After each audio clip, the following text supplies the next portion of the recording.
Right. Good evening, fellow Biafrans, men and women of goodwill and of good conscience. This is a special broadcast this evening. On this day, the 11th of July 2020, we are live from London. I'm reaching you wherever you are on this planet Earth, from east to west, from north to south, from the upland and from the coastal regions of Biafra land. We are gathering in the name of the Most High God as always. We ask Him to descend in His majestic power and His mighty valor to continue to incapacitate our enemies wherever they are plotting against us. May they be destroyed completely, both spiritually and physically. Whether they are from within, whether they are from outside, they are gathering. May the pit holes that they have dug for us be turned into graveyard for all of them. And may their camps be desolate. May they never know peace. In turn, we ask you, the Most High God, Chukwu Okike, to imbue the people of Biafra with strength, with courage, with every amount of determination, that we shall continue to move forward, that we shall continue to relentlessly apply ourselves to this audacious quest for restoration of Biafra. There is no intention for us to retreat. We ask the Most High God to bless the leader of indigenous people of Biafra, Mazi Nnamdi Kanu. Wherever he is, whatever he is doing, we ask you to go before him, to go beside him, to go behind him, and continue to imbue him with strength and courage, that his enemies will continue to scamper for safety in his presence. More importantly, allow us, Chukwu Okike, to persevere till the end, that the land of Biafra will eventually be restored. And may we be partakers of it. May the souls of our gallant heroes and heroines who have paid the ultimate price, that we may have our freedom, continue to rest in the bosom of the Most High God. But may they never rest where their murderers are. May this be permanent in their lives, and may we see the land of Biafra. Because of the sacrifice that they have made, we shall not abandon this cause until total freedom, total liberation is achieved. May this be a reality in our lifetime, that the rest of humanity shall continue to see your blessings upon our lives and continue to glorify your holy name. To this we say, amen and amen and amen. Ise, Ise, Ise. My name is Uche Mefor. I am here this evening with a cross-section of eminent Biafrans in the persons of Dr. Okeadu, who incidentally remains the Secretary General of the Indigenous People of Biafra. He's joining us from London. I am also joined by our North America rep, Mazi, Obidi, Obienu, all the way from the United States of America. We are also going to be joined by a cross-section of eminent Biafrans from different parts of the world who will be able to, of course, aid their views on issues that are affecting us as a people. Mazi Charleston is supposed to join us on this program, but for one reason or the other, we have not been able to get in touch with him. We are doing everything humanly possible to connect him. There is no going back. There is no intention for us to retreat, neither are we going to capitulate. And it is either we are in or we are outside yapping. There are a lot of people today who are doing all manner of things to try to destroy the Biafra Restoration Project. And we urge them to carry on, because their evil plots shall indeed destroy all of them in the process. We urge you, eminent Biafrans, dedicated hardcore Biafrans who know what the issues are, to stand firm, to stand with our leader, Mazi Kanu, the man that has gone to the camp of the enemies and still never capitulate. If he could not capitulate, why would we contemplate even doing so? It is not within our contemplation, and anybody who is delivered in this direction, we will, of course, oblige to quit.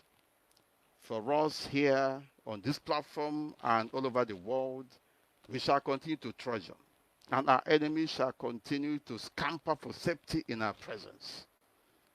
They will yap, they will say all manner of things that they want to say, but in the end, Biafra shall be restored. What we are doing is a thing of the spirit. And those who are carnal in their disposition will not understand what we are doing. And so we will not give them any chance to infiltrate or to come in with their jaundiced views that will adversely affect this restoration effort. It is our vow on this platform that we will continue to resist and continue to drive far from our midst all men and women from the kingdom of darkness, from the contraption called Nigeria. And we continue to revalidate that this platform is ordained by the Most High God. We continue to assert that Biafra Restoration Project is on course and that no forces of darkness, no man, no woman can suffocate or quench the indomitable Biafran spirit. It is irreversible, it is sacrosanct, and our destination is one and one. It is ultimate restoration of Biafra. We urge our people in Biafra land to remain resolute, to remain focused at this particular point in time. This is the most trying period in our collective quest for collective self-emancipation. Biafra Restoration Project is, of course, being carried out. Everything regarding it is done under the provisions of international law. And the modern international law has clear road that we have to, of course, apply ourselves to. 90% of these restoration efforts, our right for self-determination, have been completed, I must say. The remaining 10% remains the most difficult. We continue to repeat. It remains the most difficult because it is about being practical. It is about being pragmatic. It is about doing what we are supposed to do to bring about the needed change, to bring about the needed consummation of the aspiration of the Biafran people. We have fought the zoo called Nigeria to a standstill, and heaven and earth will bear us witness. Our leader, Mazi Kanu, is leading the charge, and it is our responsibility individually and collectively to stand by him until total freedom is achieved. On our part, we must continue to apply ourselves that the heart of this project shall never be allowed to see corruption. No matter what the enemies are saying, their plots shall destroy them eventually. A lot of people are paid to undermine this Biafra Restoration project. A lot of people are working for the enemies of the Nigerian state. By their fruits, by their utterances, you will know them. And we urge you not to be tempted or to be carried away. Very important that we know what we are doing at this particular stage of this restitution effort. Having, of course, identified that the zoo called Nigeria is our enemy, and those supporting Nigerian government led by the Fulani Islamic fundamentalists against our collective quest to collective self-emancipation remains our enemy. Having known that and having fought them, having kept them at bay, even though that they are re-strategizing, we must recognize the fact that we have enormous task, enormous responsibility on our shoulders on the home front, because they have agents in Biafra land, because they have associates in Biafra land, and it is left for us to do the needful. It is time for us to give equal attention that we are giving to external enemies of ours to the internal obstacle in Biafra land. There are so many and they are varied. We must begin to make sure that the Biafran family in Biafra land are united and that they are speaking in one voice. Our quest for self-determination, like we have said, is backed by the international law. And it is important that we recognize what we are doing, what our rights are. We have been saying it, but what does it mean for us in practice? What does it mean in practical terms for us? There are, of course, a number of theories. Like I posted a few days ago on my wall, it is very important that we acquaint ourselves with it. Theories of self-determination, theories of external and internal self-determination, theories of independence. Biafra has fought a war. Biafra has been in existence. So our own experience is unique when compared to others who are, of course, agitating and fighting for their own state. Biafra has been in existence. What we are doing is to restore it. But the question we need to be asking ourselves is, have we been able to take charge and find ourselves within the contemplation of the requirements of international law? I can say, without mincing words, that we have gone more than half of it. But we also have to take into account the practical considerations. It is time for us to take control of what is happening in Biafra land. Regarding every decision, regarding every policies being made for Biafrans and by Biafrans. It is time for the indigenous people of Biafra, as we fight our external enemies, to also take care of the home front. The home front is the area we call Biafra land. The area that was part of Biafra before the balkanization, before the bastardization of our territory. It remains the area they now call Southeast. It remains most of the area they call South-South today, and some part of Middle Belt. Why are we making these claims? We are making these claims because our people were uprooted from their natural environment, which was the Biafran state, and put into hostile territories. Today, some of them do not know what they are talking about and whom they are.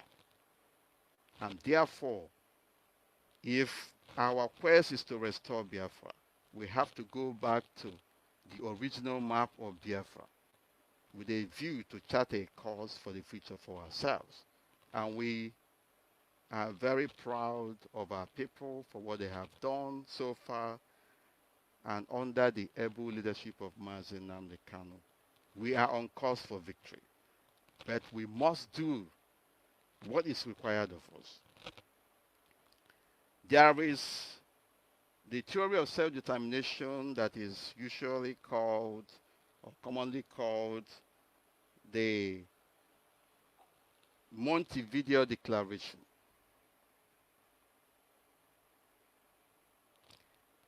This theory has it that there are four requirements of statehood. There are four requirements of statehood. The other one is called constitutive theory. The Montevideo Declaration is called declaratory theory. And in practical terms, I need to explain one or two things, and then I will go to our guests on this program to, of course, tell us what, of course, IPOB is doing in this way, in this direction. It is for those who are doubting IPOB, those who are asking whether they have roadmap, whether they have map, whether they have direction and all that. Before we came into this, we knew the direction we were going. And because of the practical considerations, the difficulties, the corrupt system in which we are operating, we must be very circumspect in everything we do. And so, we are methodical, we are systematic in our approach to the quest for the restoration of Biafra. We will not allow the mistake of the past to be developed in the present. The Montevideo Declaration or the declaratory theory has it that for a nation or for a group of people to be classed as people of a particular nation, that nation, in this case Biafra, in our own case, must have a settled population. There must be a people called the people of Biafra in our own case. The question we need to ask ourselves is, do we have people that are called the people of Biafra? In my own estimation, I think the answer is in affirmative. The second aspect is defined territory. Do we have a territory called Biafran territory today? We can say, yes, we have Biafran territory. But there is an issue there. There is an issue in the sense that the contraption called Nigeria has fought assiduously hard to make sure that that territory called Biafra is bastardized, is balkanized, is made an object of contention. And this is the temptation that we will not allow our enemies to drag us into, or for us to make ourselves vulnerable to. This is a practical thing that we must have to take into account. The issue of Biafran boundary, the issue of boundary delineation must be taken care of by us. We must not overlook it. There are Biafran communities uprooted wholesale and put into hostile communities, into different places. They kept on coming from the angle of creation of states, regionalization in the sense, or zoning, I will put it this way. Southeast is a very devilish construct, a political construct that is not going to do any one of us any good. It is going to destroy us forever. The concept of South-South is a very devilish political construct that is going to destroy us forever if we allow ourselves to be consumed by the temptation thereof. Therefore, we must look inwards into making sure that we identify whom our people are, whom our brothers are, whom our sisters are, and where we indeed start from. Somebody is saying that there is echo on this broadcast. I don't know. I will have to look into it. And so IPOB is doing everything humanly possible to make sure that we go back to the original stage whence we started from. We are trying to identify who are our brothers, who are our sisters, who are our uh, neighbors and associates. This is something that the contraption called Nigeria has carefully, through their agents over the years, destroyed and put confusion into our midst. But we're not going to allow that confusion to be sustained. For us to restore Biafra, we must identify the boundaries that is Biafran boundaries, Biafran territory, defined territory. And we are doing something very, in a very positive way in that direction. This issue must be looked into. Then there is the third one, which is effective government. Effective government. We must have a government that is called the government of Biafra. By implication, and put differently,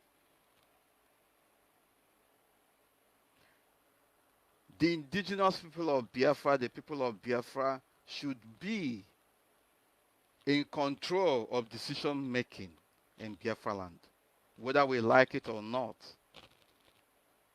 The reason why we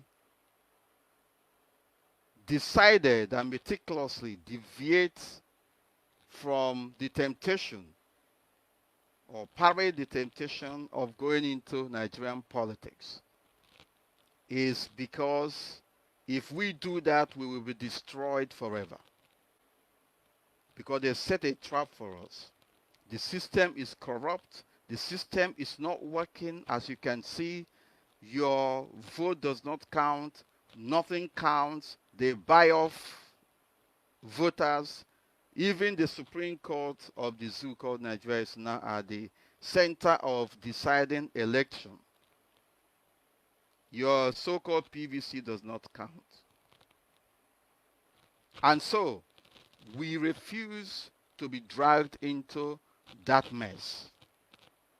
But we're not going to allow ourselves to be on that particular mindset for a long time.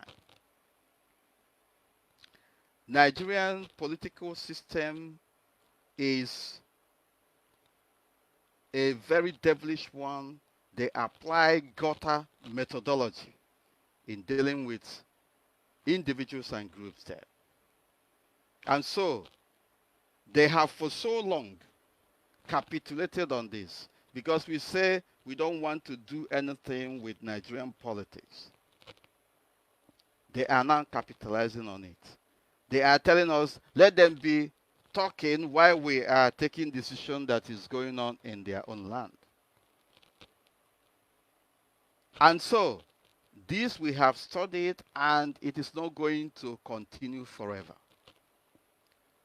We are going forward, of course, they have to know that the people of Biafra, indigenous people of Biafra, are no longer taking it lying low.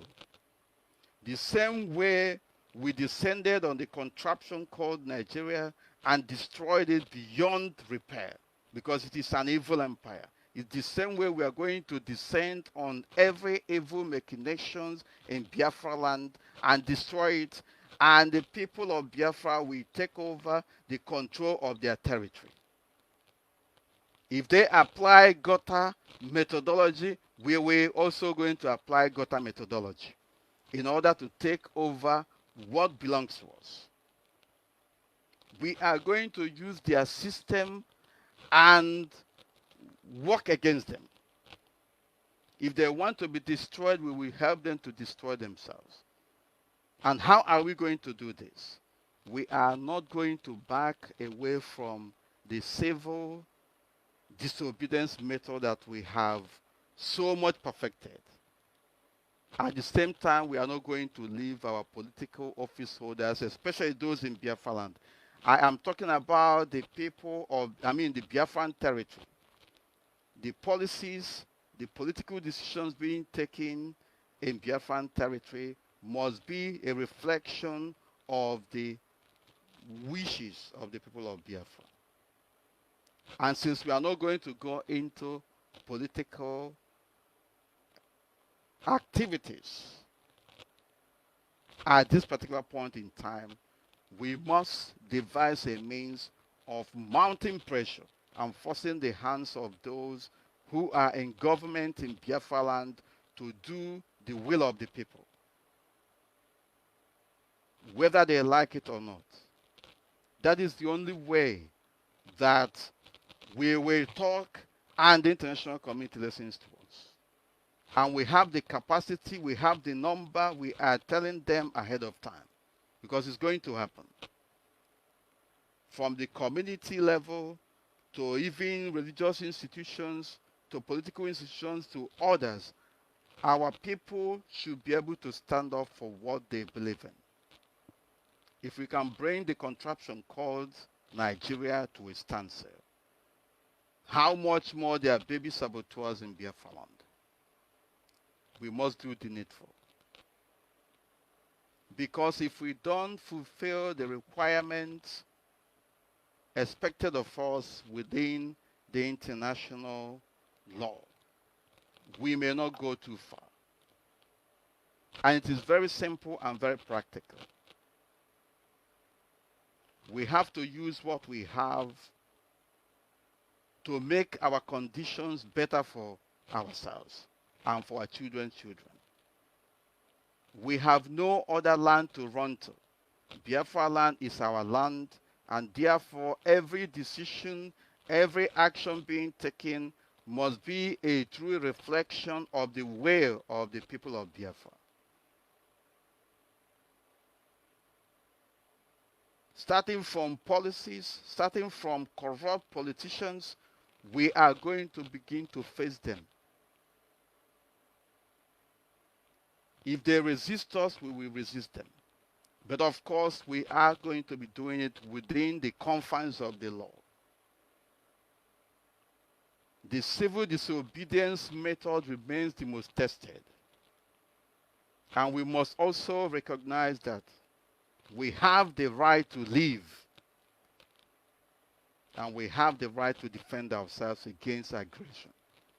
I don't want to go into this in a greater detail, but there are provisions of the law in both Biafra land, in the zoo called Nigeria, and all over the world, that allows the people who are oppressed to actually stand up and say that they can no longer be oppressed, especially in the heat of aggression, in the heat of total and orchestrated aggression and plot to exterminate us as a people.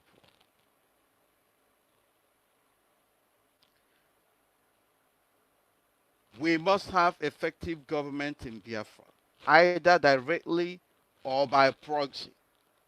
And since the electoral system is working against us, we must devise another means, indirect means, of making those who are in political office in Biafra land. I'm not talking about the zoo called Nigeria, I'm talking about Biafra land.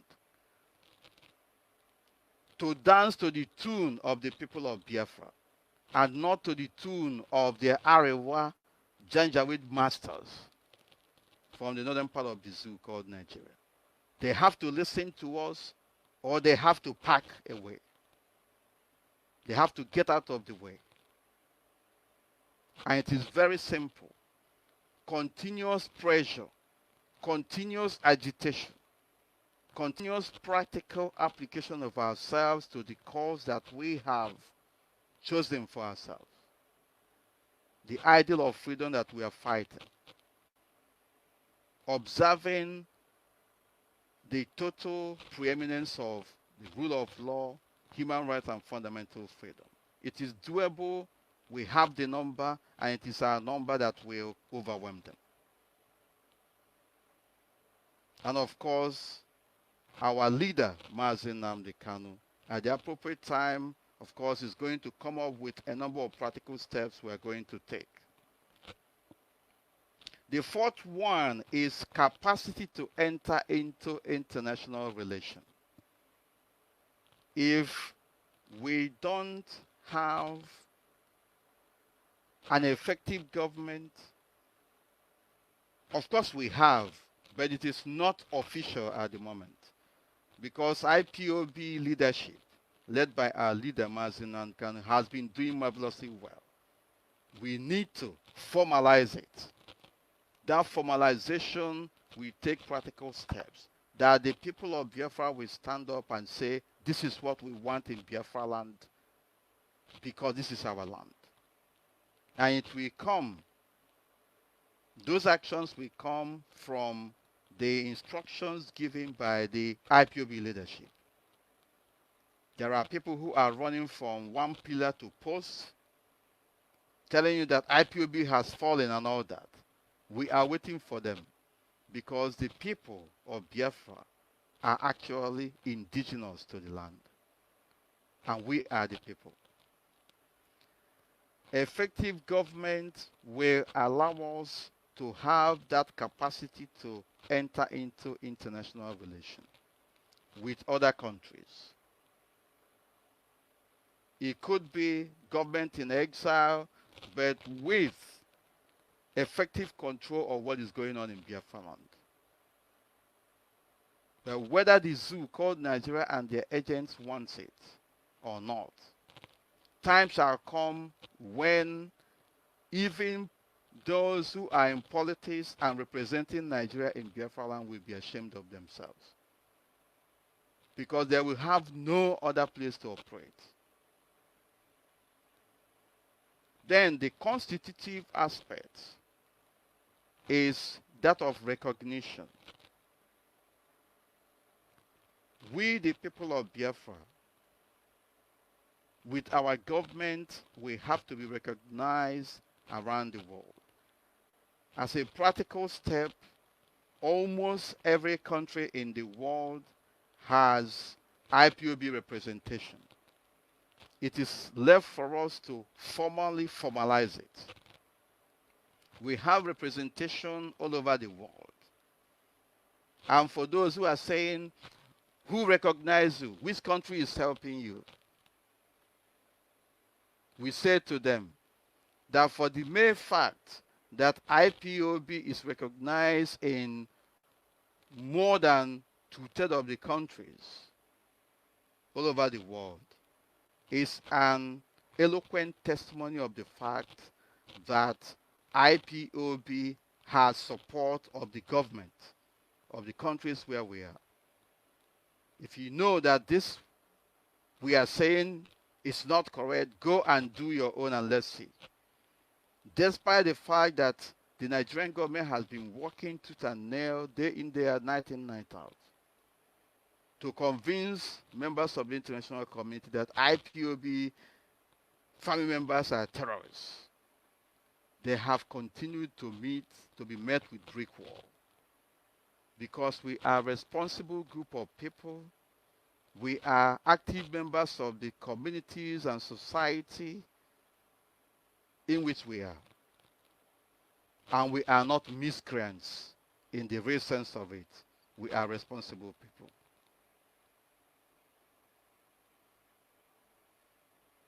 And so we are going to come up with a detailed explanation of all this. Our leader, Mazi is working assiduously hard in this direction. There are a lot of things going on behind the scenes that not everybody will know. Because if we come out in the open to tell them, they are going to sabotage it. The zoo called Nigeria, as you all know, has invested billions of pounds and dollars fighting IPOB, where we have nothing. We only have integrity. We only have our numbers. We only have what it takes to present our case convincingly and effectively before the global public opinion. And we are not going to back down. Rather, we are going to continue to consolidate. I will now go to Dr. Okeadu and Mazi Obienu to make a contribution that they have to make as we proceed. There will be a second segment of this program after this. Doctor, can you hear me?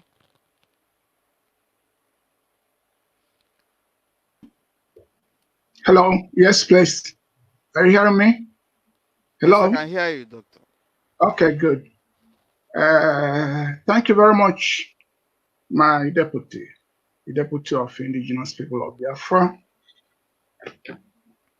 My special and warm greetings. For some time, we've not been able to have occasion like this. I'm grateful, and it's a privilege to be with you once more. I extend my greetings to everyone, men and women of good will. My respect to our North American rep, and my homage to our leader and his family of the Kanu's family, Mazi and the Kanu.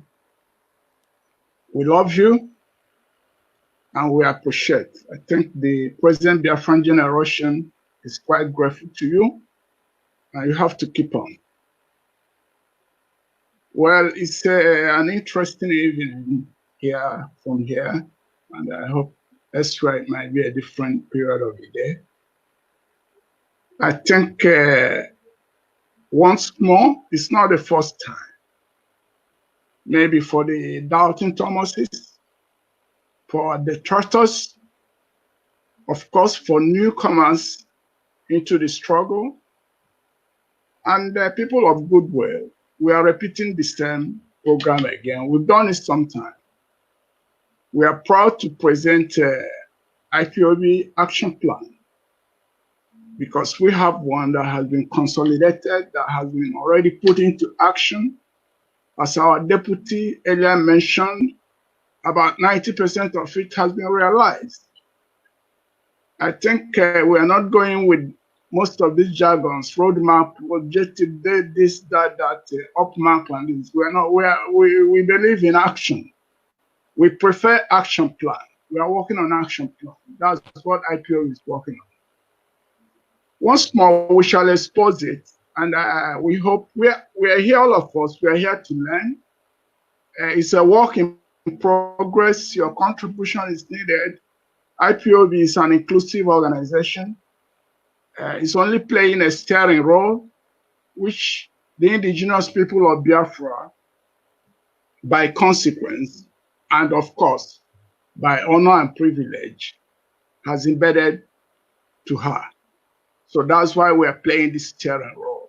So IPOB remains an inclusive. We don't exclude anyone except one chooses to exclude himself. So my deputy, you have made a wonderful presentation, very exhaustive, but however, if you permit me, I can still make some comments on it. Of course, by all means, go ahead. Just to complement it, yes.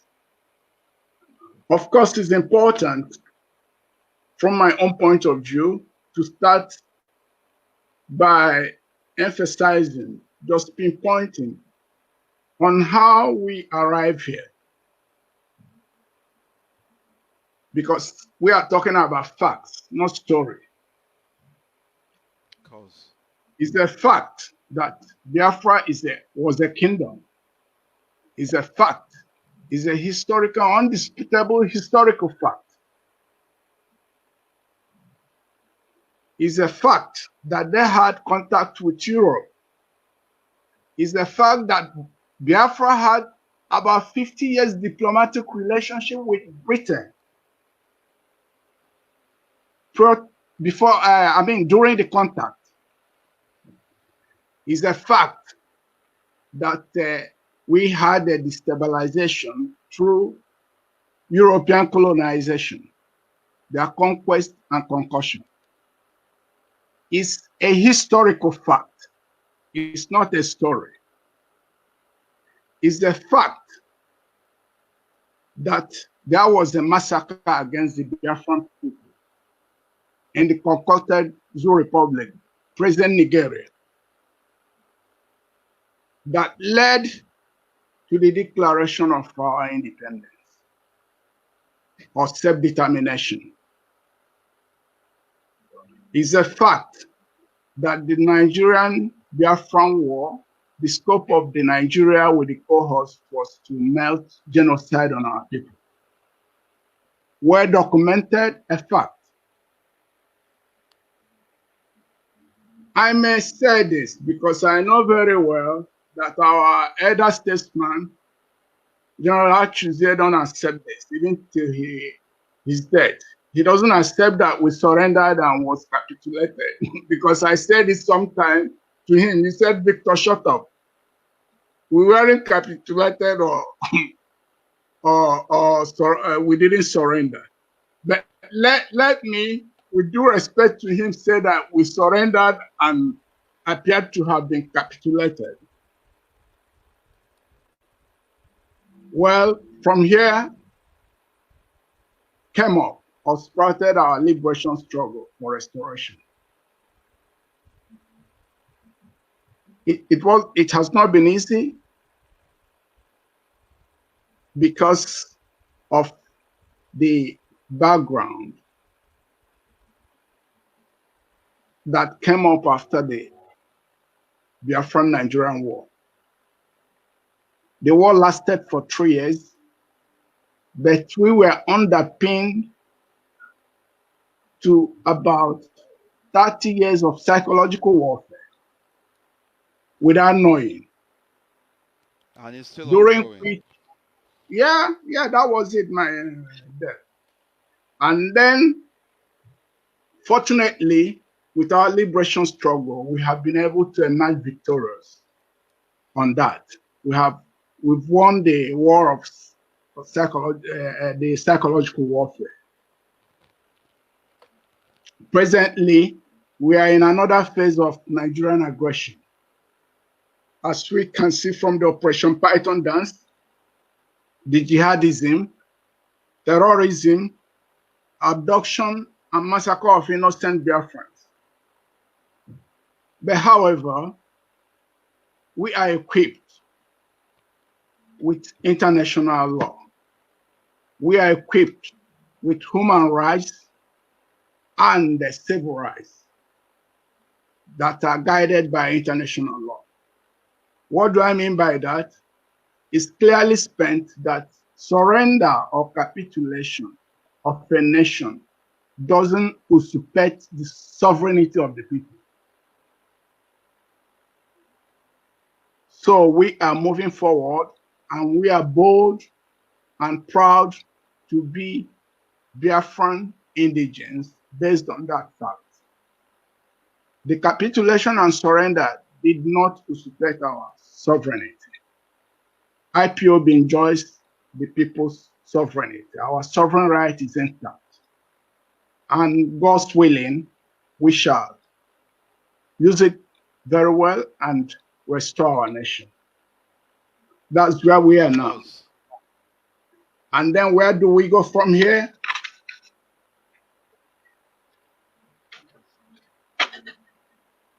Before I may comment on that,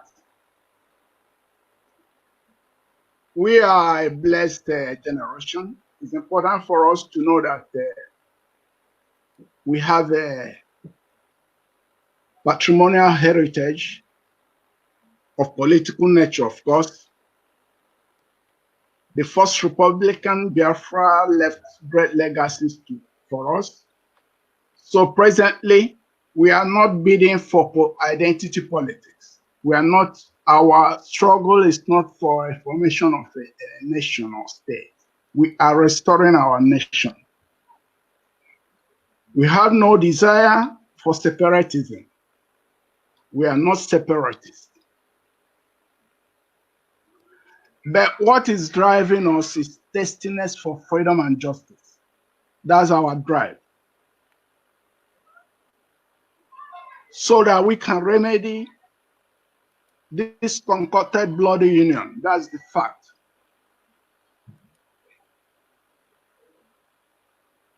Therefore, Biafra symbolizes the questioning of the legitimacy of colonial and post-colonial partition of Africa. It's a great responsibility to every one of us. And hopefully, we are equal to the task. Beside certain distractions and act of sabotage, I think the present Biafran generation will do all that is possible to meet up with the task ahead. We have a good example to emulate, that of the First Republic, can Biafra still holds. For many who are looking at us as an exclusive organization, that is not true. But the fact is that IPOB is a trustworthy steering group, which Biafrans believe that could wind up the final stage for the restoration of the Republic of Biafra.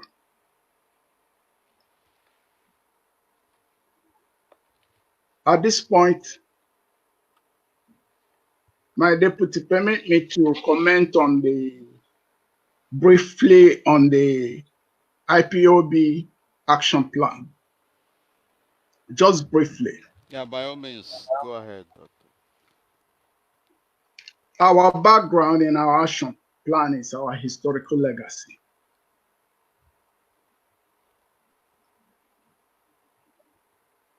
The IPOB role there is that of steering role, so as to include everyone of good faith, of course. The main characteristics of the action plan remains that of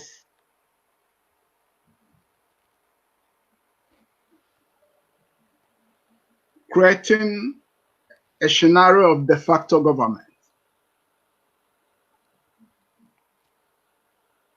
that will, of course, lead to that of de jure.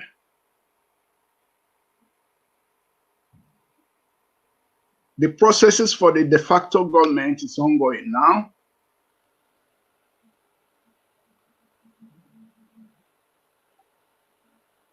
Consultative meetings are ongoing.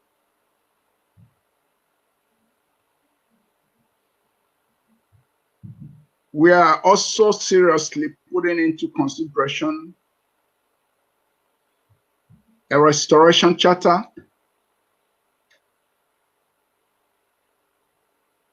which are all necessary instruments that can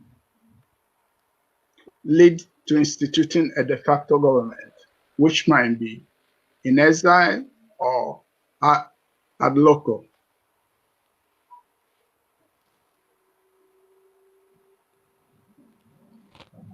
Even from the stage or scenario of de facto government, the Montevideo statehood criteria, as our deputy has elaborated, still comes in. We must be able to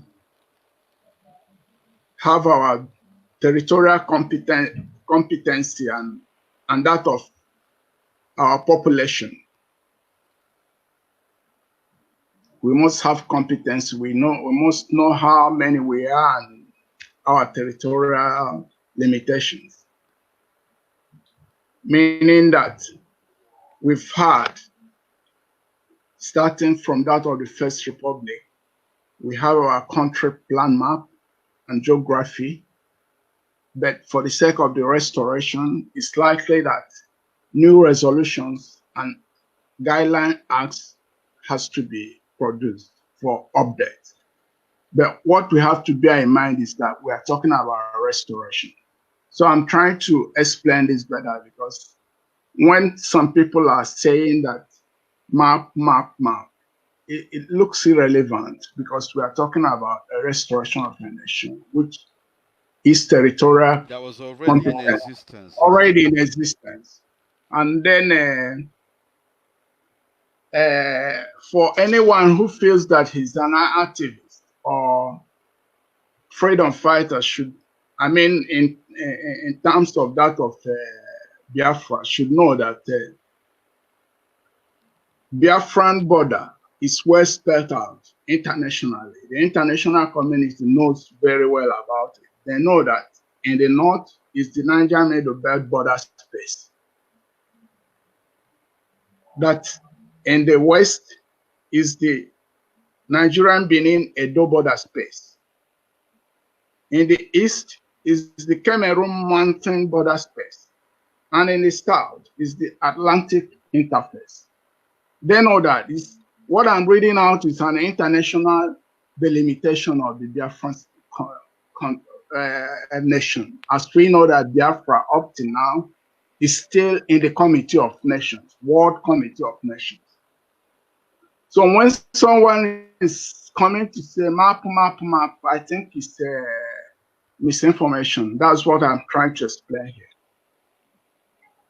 But the point is that definition or analysis, considering the factors that must have prevailed within all this critical period, no one is excluding that, as our leader had already made mention. But the fact is the fact. So most of the time when our supreme leader, Mazi Kanu, normally make reference of areas that are part of Biafra, though he does his in a very smartest manner by saying that those that tie two rappers, I think that's a very wonderful iconic, or maybe I may say symbolic explanation. Yeah, that's so one of the recognition of Biafran identity. That's it. Goes That's to it. the very heart of the identity of Biafran people. That's it. So the next thing we shall talk about within the de facto, I mean the de facto, when the process, the ongoing process where we are now, is the issue of people's representation, which correctly we shall define this. We shall define it with a resolution or act. We shall, at the due time, in due time, I may say, we shall bring a resolution on or an act, a guideline that will define it. Though we have a very wonderful precedent, because when we hear about the emissary that was sent by our elder statesman, Nnamdi Azikiwe, to the United Nations, it was also within this area that we're speaking about. And even in the original documents that are still in our possession, we can also learn certain lessons from it. Then within the factors, so we have to make arrangement for the referendum. And in due time, of course, the right resolution will be made. And in this case, when we are talking about referendum, it can be an internal referendum, because referendum can be of many kinds. It can be the one that we shall organize internally Unilateral to know referendum, isn't Yeah, it? not necessarily my depth, not unilateral. Because if we say unilateral, it seems that we are doing it against. On our own. Yeah, we're doing it on our own. Then maybe make it know that it's just something domestic amongst us. Then when we are to do maybe the official one that we require maybe the international community or the competent authorities to be involved, we shall know then if it will be unilateral or they will do it in collaboration with us. That's what I actually mean. Right. And at the same time now, I mean, processes of bilateral, multilateral relationship negotiations, we're on it. We're making great efforts on that, and the results are also yielding. It's not something we didn't come for that. I think it's an area that is reserved to our leader to make specific pronunciation about that. But the issue is that these processes are effectively going on. Then this is the first phase, which we are almost completing or about to complete. Then the second phase will be that of the jury, in which building of state apparatus for international recognition has to come up. And then the major element in this section will be that of the Republic of Biafra Constitution. Of course. And the Constituent Assembly, of course, to be with the Constituent Assembly. Or any name at all we may choose or to any call name it. at all, yes. It will be a decision of the people to, of course, give it any name they choose. Correct, very well. Because you can see right from the de facto government phase, that will be the decision of the people too, that they have to manifest in form of charter. I mean, consultative assembly that our deputy often, refer to. We start from there with the consultative assembly. And when they pronounce with the instrument of charter, I think it proceeds. Maybe when we are then at the jury, then we talk about constituent assembly. And the importance of all this, as we can see, is not a declaration of war. Neither have we made mention of gun in any of these things we are talking about. So what I mean is something we are to work, it's an instrument that awaits us. Not an external person that will do it for us. We are doing it. So when many people are talking, it's not an issue. We are not declaring, we are very democratic, peaceful. And we strongly believe that all these things we shall realize it. So let me give a brief definition of what is that de facto. De facto government means whether or not Biafra is a man indigenous. Could you please repeat what you said, Doctor, because there was a break in transmission of what you were saying. What I am trying to say is that, in summary, most of the time we speak about de facto government and the jure government. So I'm saying now, in a brief and popular understanding, what is de facto government? It means whether or not Biafra should be restored is a matter for Biafran indigenes. That's not everybody understands it, and it will be it will be very helpful if you can stay calm down to some of the levels where we are.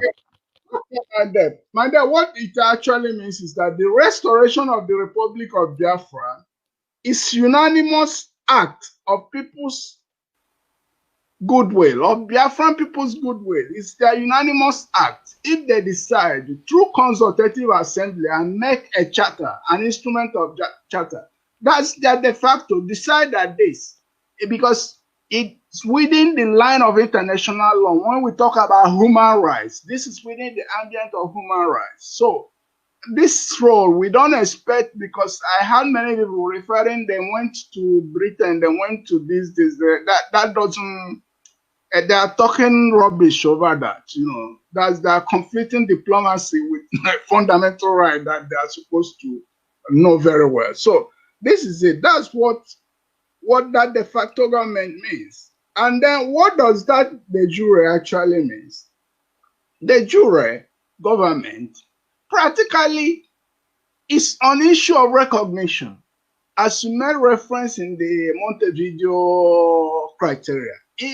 That's the jure practically is on the question of recognition. And then what the because the latest there is important, my deputy. This Yes. this criteria we are now elaborating. The first person that elaborated it was George Jelliken. George Jelliken is an Austrian jurist and philosopher. He was the first that did it in 1851. That enlisted these three elements of state. That's territory, people, and government. Later then came up, the Montevideo statehood criteria when the League of Nations came into existence. But what I am trying to say is that the latest that we have now is that of European Union, international law. That's the law of European Union that was established with the Badington Arbitration Committee Commission. That's on Yugoslavia. What are they saying? They are saying that you will have the jure government. What is it? It's a recognition or approval by other states, which is purely declaratory and not a determinative factor of a statehood. You get the point. It's not a determinative factor. It's a kind of decorative. Because you can see presently, up to today that we are here, there are many states that don't have recognition, but they exist as a state. Yes, of course. So there were even There are one. so many examples, and we cannot compare our own experience with the experience of others. With them. We are I'm unique in our own experience. Correct, my friend. You're very, very correct in what you're saying. So this is the point. And as I said, it's important in IPOB action plan, very great importance is being given to our historical legacy. And that's what makes us different, as you have said. It's what makes us different. Very, very important. That's the historical legacy. That's what I have to say on that. Then another thing I might like to say is that generally, we've had presidents that we can look upon presently. We have Catalonia experience. We have Ambazonia experience that are still ongoing. Still, we can also look upon them in the sense that they have draw certain inferences. Right. They have one way or the other, they have made their point. So we also have to consider that. So it's very, very important. The issue is that we have to be careful on how we move along with all this arrangement of our plan, because it's important that we put also time into consideration, because of course action goes with space and time. And I know very well that our leadership, they are very, very attentive, and they are very, very serious about that. And so that's what I may say at present. So the point is that as we can see, there is an action plan on the ground, and very fruitful one. A lot of work is being put into the whole process. That's it. So which I while think some gossipers are doing their bit, we welcome that's them. That's it, my dad. So the point is that we must be focused and then move along. God willing, I think all will end well. That's what I have for the moment. Then in case there's the need, I may comment. Thank you, my deputy. While I extend my regard. Thank you very much, Dr. Okeadu, the Secretary General of Indigenous People of Biafra IPOB. We are glad to have you on this program. And of course, we have the wider context of what we are doing. Why we decided to go into some kind of procedural and historical um, considerations of what we are doing is for us to bring some kind of background as to where we were before and what we are doing at the moment. And then, based on all this, a lot of people have been saying all manner of things. Everybody is now a broadcaster. Everybody is doing whatever they want to do, including those fallen angels, saying all manner of things. We are not going to respond to them at the moment, except where it is necessary. Let them exhaust, and of course, we will come in at the appropriate time.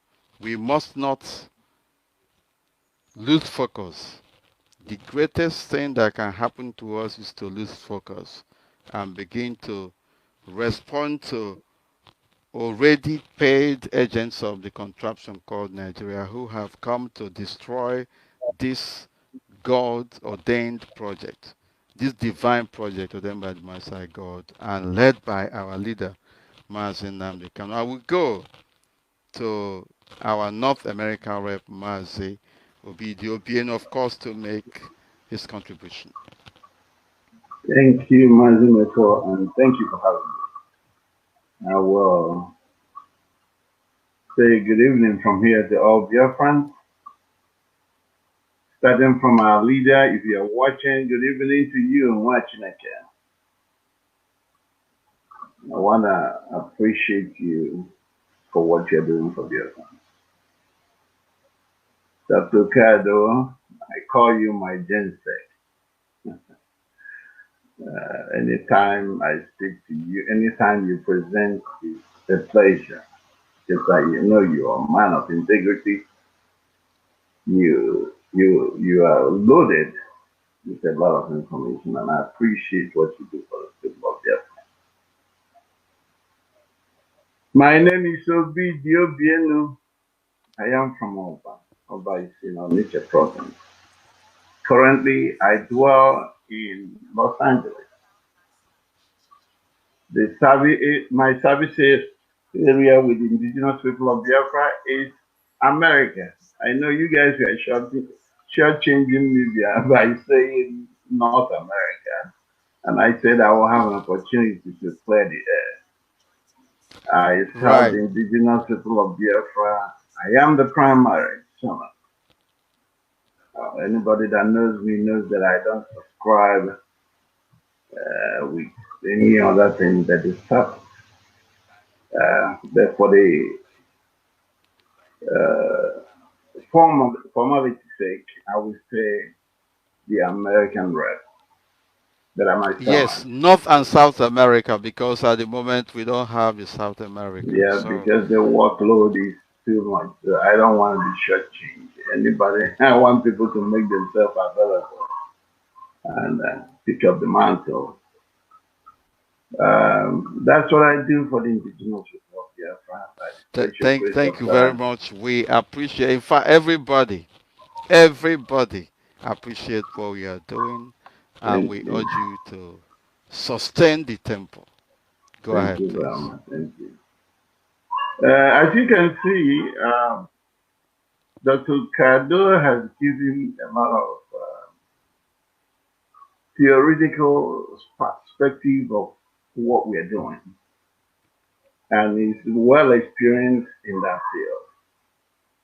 And I'm not going to delve into it, but I'm going to give the practical perspective of what we're doing and where we are. What that means for us in reality. What that means for us, because all these definitions sometimes remember where we are coming from.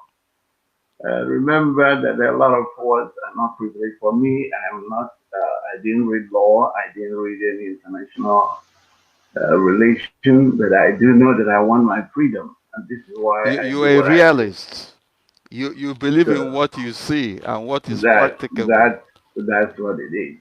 So it goes with the Igbo adage that says that onye mmiri na-edi edi na-eti eti.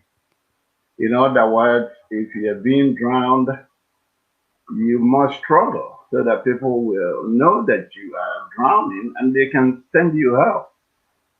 And I know that Biafrans, for all these years, were drowning. After it's 50 years after the war, right? Wherein they promised the reintegration, rehabilitation, and reconstruction. And these are the so-called 3 R's. A lot of people run around talking about it. They don't even question it. They don't understand what it is. It's like before the war is even better than what we are experiencing today. It's been 50 years. And after this, within these 50 years, we have seen a lot of groups rise up and say that they are speaking for our people. Some of them we are organized as a tribal organization. For instance, I can tell you about the World Igbo Congress because they are talking about the Igbo people. And also the Ohaneze Ndi Igbo is designated for Ndi Igbo. And we have other ones like the Bible Foundation and everything. All these, some of them are socio-cultural. Some of them, are just social. And all these years, we have continued to live the way we are living. Even with these organizations promising that we are not going to be suffering. We are not supposed to be suffering. They need to be speaking for our people. And years has gone by.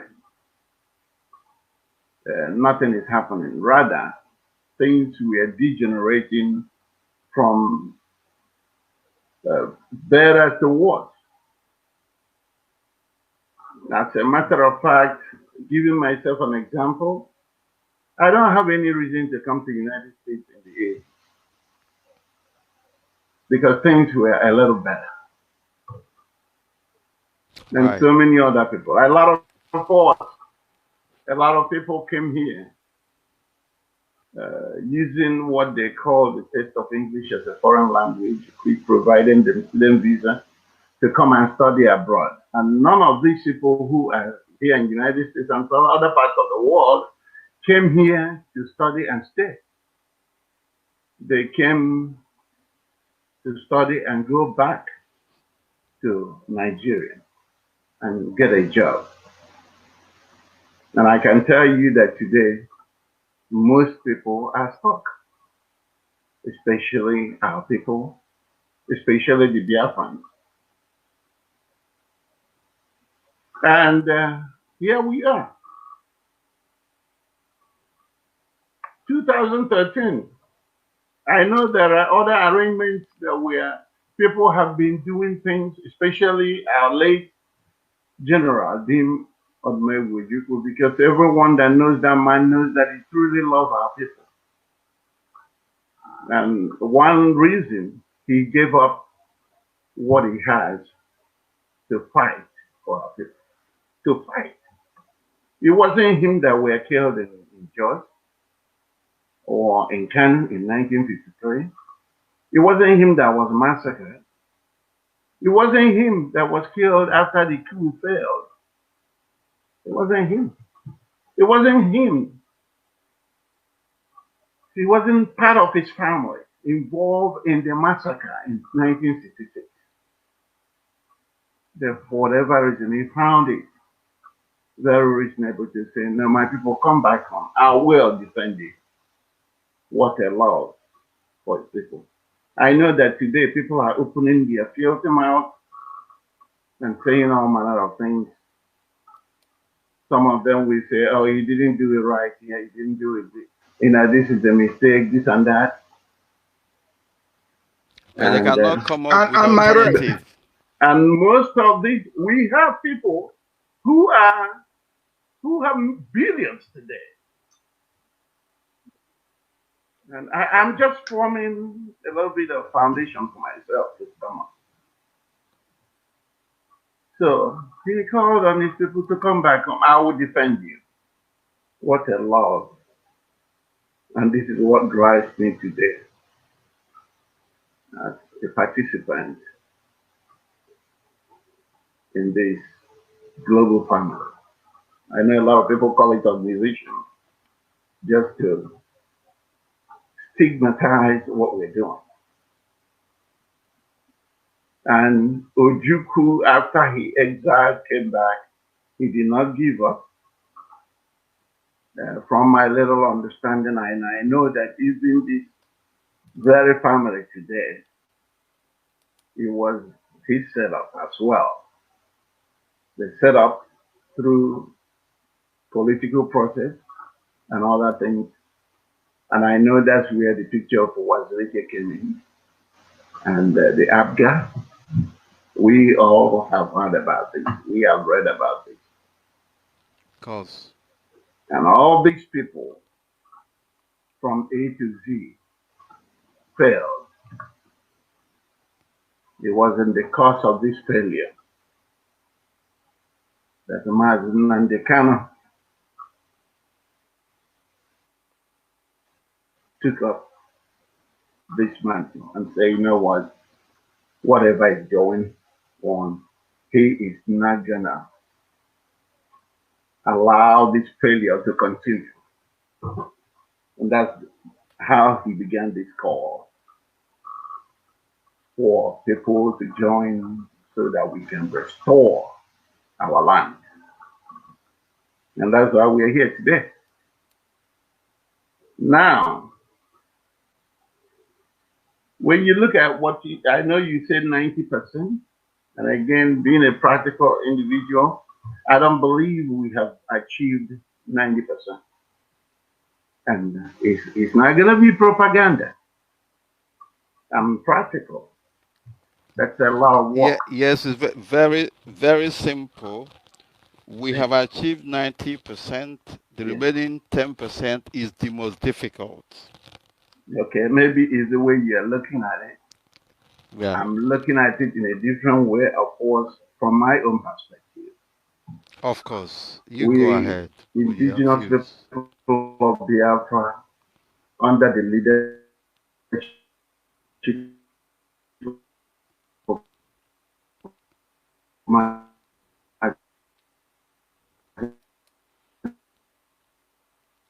Wow, looks like we are losing contact. I don't know. Can you hear me?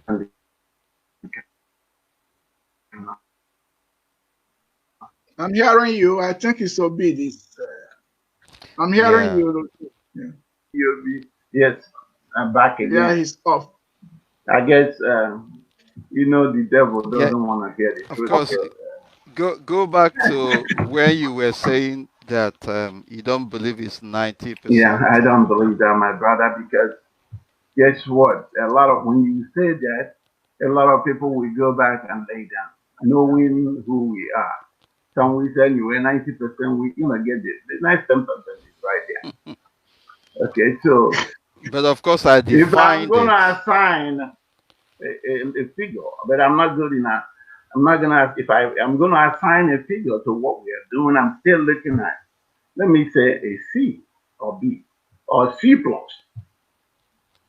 Because as you can see, there are still a lot of people who does not understand what's going on. As you can see, this is the reason a criminal will be invited in a Facebook forum, which you call them the fallen angels. They are not near to angels. Please, we need to watch what we say. Right. Please, for God's sake. Because when we begin to call them fallen angels, now they will give it a different interpretation. This is why somebody, Iranya, will go to that. They call him now to come and start attacking the entire family. And what he was doing is attacking the whole indigenous people of Biafra, because they probably gave him a little change, or maybe he's anticipating a little change. He has changed his formal long button suit. Now he has money to buy, a traditional dress to be parading himself. That's why this man is talking, he's being invited to talk first. And people are talking about, that brings me to this issue of when people saying roadmap. I don't know if it's roadmap from Cotonou or from Kanu to Biafra land. I don't understand, honestly speaking, I don't understand it. Roadmap. They're walking, they need a roadmap. Meanwhile, IPOB has a framework. The framework, of course, the leader understands what we're doing. With your help, Mazi, Mefor, you guys went on air to educating our people. It was just barely 7 years ago that I heard on the radio Biafra, and I said, wow, I didn't believe that somebody can speak about this again. That's what brought me in. So it's a lot of education, because people don't understand it. When they say roadmap, guess what they're doing? They go and have a fence, a road with the flag of Biafra, and they put steps. These are visual prompts. A lot of people. And I made a comment about the rehabilitation that wasn't done. It has a very big impact on what we're doing today. Because if 50 years ago, some people who came out of that war, who are supposed to be rehabilitated, are not. And the British knows very well. That's why they say they gave those proposals, knowing that our late Dean is a learned man. He understands that if rehabilitation is done, that's a fair game to remove those shock that our people have, that experience, to kind of bring it a little bit down. Instead, what did they do? They took the rest of the money. They said for them, bring all the money you have, and we'll give you 20 pounds. Another trauma on our people. So now, can you see, when we talk about Ondiopa, the daughters of truth, according to, or the fallen angels, none of them have served this indigenous people of Biafra for more than a year. 2 of them I know. The other one is just by the way. I don't know what she did for Biafra. But I do know that 2 of them, particularly, Monachi and Ekwi, maybe they are into the struggle for 12 months. And I'm just mentioning this here because as because there's a lot of information out there. 12 months in the United States here is $60 per person for this project to help us do what we're doing. Let us calculate this 60 people that knows math can run that easily.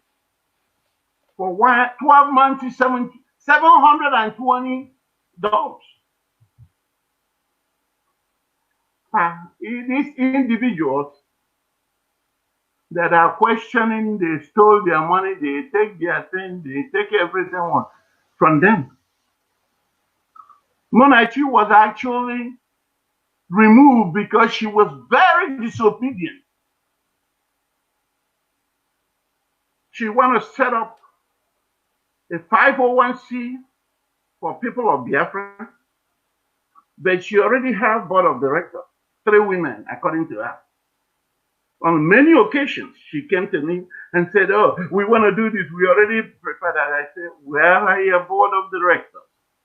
Have you called Dr. Okoro?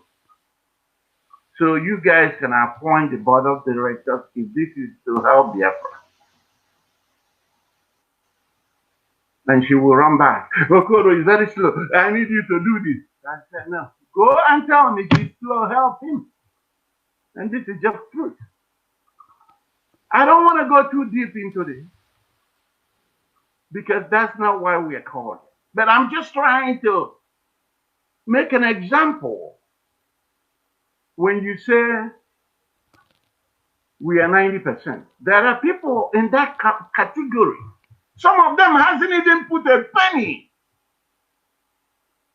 in what we're doing. But they are there attacking. They can't really go. Uche, Mefor, Obidi, Obienu. That's it. They are. But some people are using IPOB credit card and when we say how we claiming feel, to be their money. Okay. When we say how we feel, they turn around and say we are threatening people.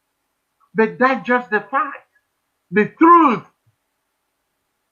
I told you 720 from the other 2 ladies. If any time Monachi can put her hand in her chest and say that she was the one that paid for the town hall meeting, that she was the one that paid for it by herself, then I know that this is out of here. Because I know that, what is it called? Texas.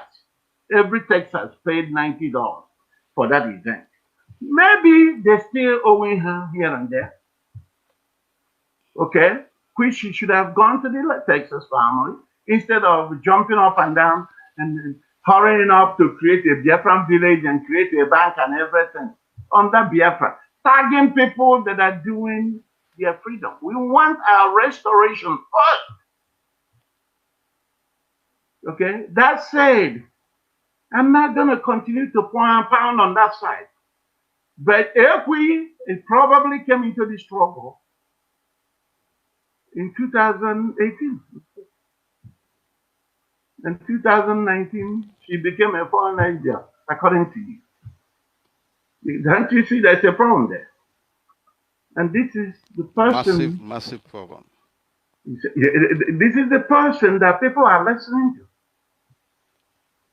to. Okay? Inviting a criminal, Irania, Clifford Irania, because I know there's another good Irania from it in Italy. So people need to know this Clifford Irania, a criminal that I heard that came to the radio station here, threatened on honor. And you recall I called you that day, Mazi. What is this man announcing on our radio? A lot of things, on honor. The Nigerian army know that we are on honor mode now. And I called you, I said, what is this man saying? That this movement... No, that was when they were planning to hijack the IPOB leadership, okay, and take control from our leader, Mazi. The plan, of course, is very clear. Before our leader has a problem. I want to bring this a little bit up here so that you can see when you are signing 90%, then you probably telling these people to go and rest. Because remember, you see Dr. Okeadu doing what he knows how to do best. Some of these people that are telling you, show us the roadmap. Roadmap. They say they are intellectuals. So how come you are not coming in to take up this huge project and give Mazi and the Kanu a little bit of rest? All they do is to sit at the corner and talk trash and talk about how many people that are supporting you. Biafrans are here in the United States. The Turkish, not the Turkish, the Armenians has gotten their genocide of 1 million, only 1 million approved by the Senate. More than And we are in denial of our own. More than 5 million Biafrans were killed and massacred. Nobody remembers them. Nobody talks about them. Nobody is grieved for that thing. All they're asking is attacking a young man that has put his life down again. At least Mazi if he didn't do anything, he found God revealed to him the mystery. And 2014, we began with memorial of our loved ones. Because he got quality onion otherwise. And that was the first time that was done. That was done. With history. All these people, Ohaneze, they go to Abuja, they collect money, and they refuse like at the opposite. They will not let people know. They collect money. And thinking about it, sometimes I ask myself a question, maybe I'm crazy, to find out where this Ohaneze fits in our society. You begin to ask, why are they running to Abuja? These are Ohaneze and Igbo. If anything they should be doing in Biafra land, they should be holding the governors of Biafra land accountable. Saying the truth, doing what in Biafra land, not to run to Abuja. The same thing with World Igbo Congress. They should be the one doing what we're doing today. Holding these governors accountable and the elected officials. Now, Ohaneze, nobody elects them. The people never elected them. They just chose that Ohaneze name. The same concept. Like the Toro told the animals when they were going to party that he is you all. So anything they get in the party and the Toro will ask the host, does this thing belong? And the person will say, oh, you all. And then the Mbefu will say, you have me. The same thing, the same concept. No, they are busy talking about the harsh words from IPOB. When we don't have weapon of warfare, when we don't have any means to defend ourselves, we are not weak in our mouth or with our words. I'm bringing of course, this thing so it that is for corrective measures. I'm sorry, that I'm bringing these things here so that our people are home, because they are the ones that are being held down. They can understand it. The same thing, Pandit covers the other area of Biafra land. They are not elected officials, but they conduct their arrogance against the people. They arrogate themselves, the leaders of the people. Meanwhile, people, let's just claim that they elected. We know there's no election in the zoo, Nigeria. We know there's no election. Typical example, and the guy they take out of office. Governor. Okay, so the typical example, the so-called Buhari. Okay, we saw whatever that came from the reporting officers and what do they call it? Collecting officers. The day they were counting, and all of a sudden, results begins to change. Okay, so I'm here and there, but I'm going to make a sense in a point that I'm telling you that these people are not elected officials. Therefore, they should go and do their cultural or traditional thing, holding the state governors of these areas accountable. They should come back from Abuja, because that's the thing that is happening to us today. It's a lot of education that needs to go out there, my brother. Of course, a lot. That is why I said that the remaining 10% is the most difficult. If you understand where I'm coming from. You may continue to call it 10%. For me, I don't see it as a 10%. Okay, because my rep, it should be 10%, if I may say, in the sense that we are inclusive, but it's not necessary that everyone must be in the boat for us to reach our destination. Who wants to join the boat, he or she is welcome. So we are inclusive, but it's 10%, because if we shall be able to affront this difficult 10% that is remaining, we are almost there, because it's difficult, but it's not more difficult than the one we have done. The most difficult thing has been done, but the 10% is difficult. So the point now is that it goes with that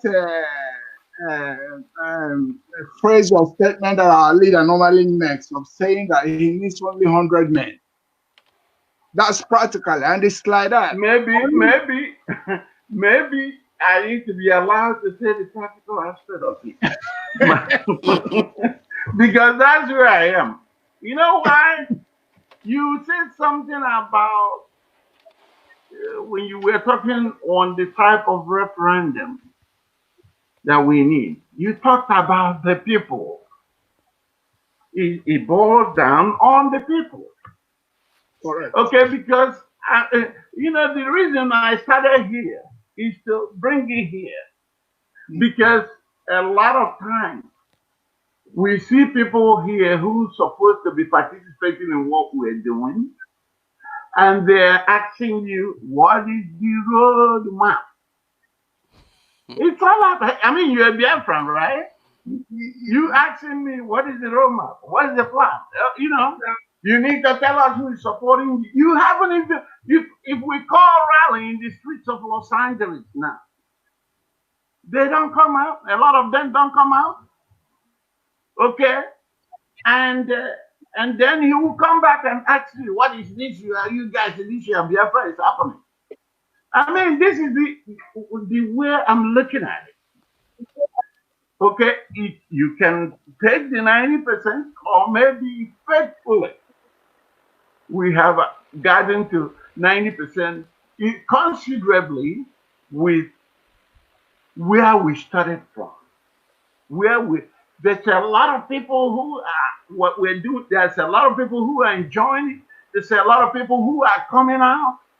A lot of people have heard this gospel, and now they say, "Oh, I'm." A lot of them don't even have the opportunity to make the presentations on the Facebook or call our leader to tell him that they support what he's doing. A lot of them here in Los Angeles and all over the United States and in Canada. But I'm telling you, they are beginning to get it. So if I would say, okay, let me take D. Is D enough for us now? So we can move on. Okay.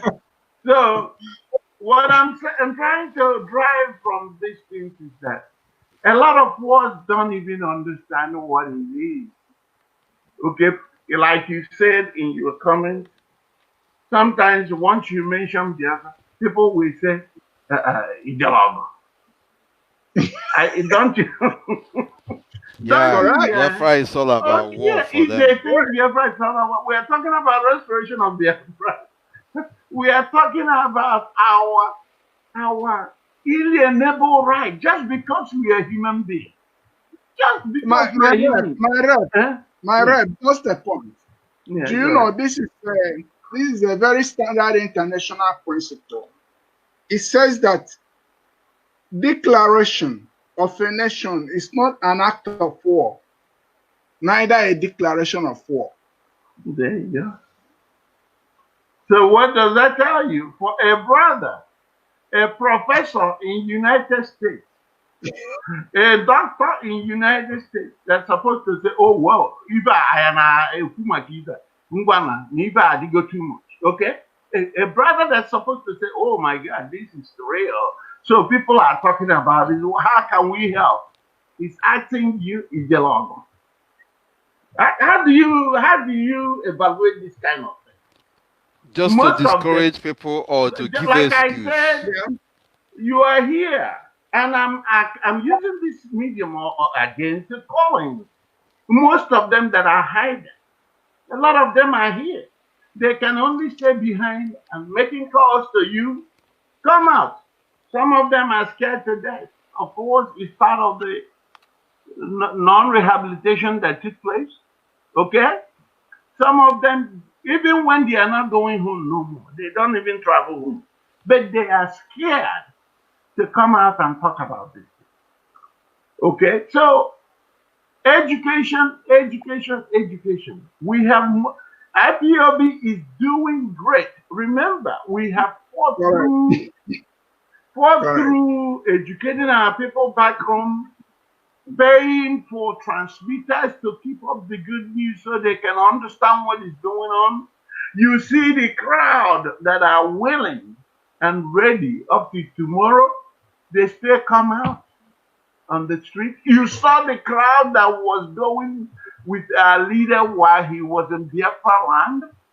Okay. Even some people are abusing the crowd, even the Biafran people. Some people are calling them multitude. I mean, in a cajotic manner. That's in a malicious manner, you know. Like there you go. If it means nothing. You saw the crowd, and all we are asking them is allow for a peaceful referendum. Mazi, Mefor, there's something you said I wanna ask you though. There's something you said when you said we're doing all these things within the confines of law. I hope it's the confines of human law. Because I'm pretty sure. Of course, the confines we have not fought anybody. We have not killed anybody.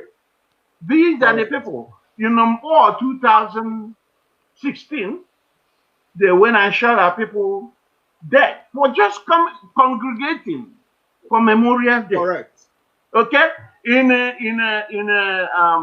what is it called? Port Harcourt 2017 for Trump rally, just for people to coming out to be happy that they love somebody in a different country whom by all virtue of things, a lot of Biafrans has benefited from the United States. This is why they have allowed us to be here. They know what we're going through. Okay, they're even helping some of the brothers here to secure their residence permit. Okay, so we appreciate United States, not just Trump, but we love Trump for whatever reason. Okay, so people came out in Port Harcourt to celebrate his victory. They were shut down. Are we going to talk about the people in Aba? Okay, Ngwa High School, that we are just praying and singing to God that God has finally remembered them by sending Mazi Nnamdi Kanu after he was being arrested. What did the Nigerian terrorist army do? Was to invade and shoot. They knelt down. It's there out there. Of course, there is no observance of law Al Jazeera confronted Buhari when he was alive with that video. He said he doesn't want to see. So when we're talking about confines of law, let's understand that it's law. Where human law is obtainable. But the embarrassment is that even our so-called intellectuals, or even those in the legal profession, that are even claiming to be fighting for Biafra, they rejoice over this inhuman act. They don't even understand the gravity of this thing you're explaining. And then when you turn around and call them animals, they get upset. They even get like chimpanzees, because it's only wild animals in the form of chimpanzees and everything that does exactly what they're doing. If they hear you, like for instance, here when I tell people, look at what is going on. These people are suffering us. They are suffering us in the complete denial. Education, bam, they denied us to be a part of it. That's why they have a high score that you need to get in the southeast or the eastern Nigeria to be able to get into university. The seaports we were denied. The airports we were denied. Employment, their so-called federal characters we were denied. And up to date. And up to date, people, when you telling people that someone is fighting against this imbalance, you know what they tell you? Why don't you go there and talk about it? You know why they're telling you to go there and talk about it? So they can kill you. Because all they know is killing. So they can kill you. That's all they're telling you. When they say go down there, you don't do that from outside. Once all they're telling you, go and get killed. Okay, and it's so surprising. It's you know that people think the way they are thinking, and they are here in the United States enjoying everything free. They are here everything. Not just enjoy, they can shout. Of course, you know we are very loud people, just like I am now. Whenever we are gathered, it's noise, but nobody comes to kill us. Okay? So these are the things that we are looking at. A lot of people have not really come to terms that these things, that these young men, what they have, were not able to do.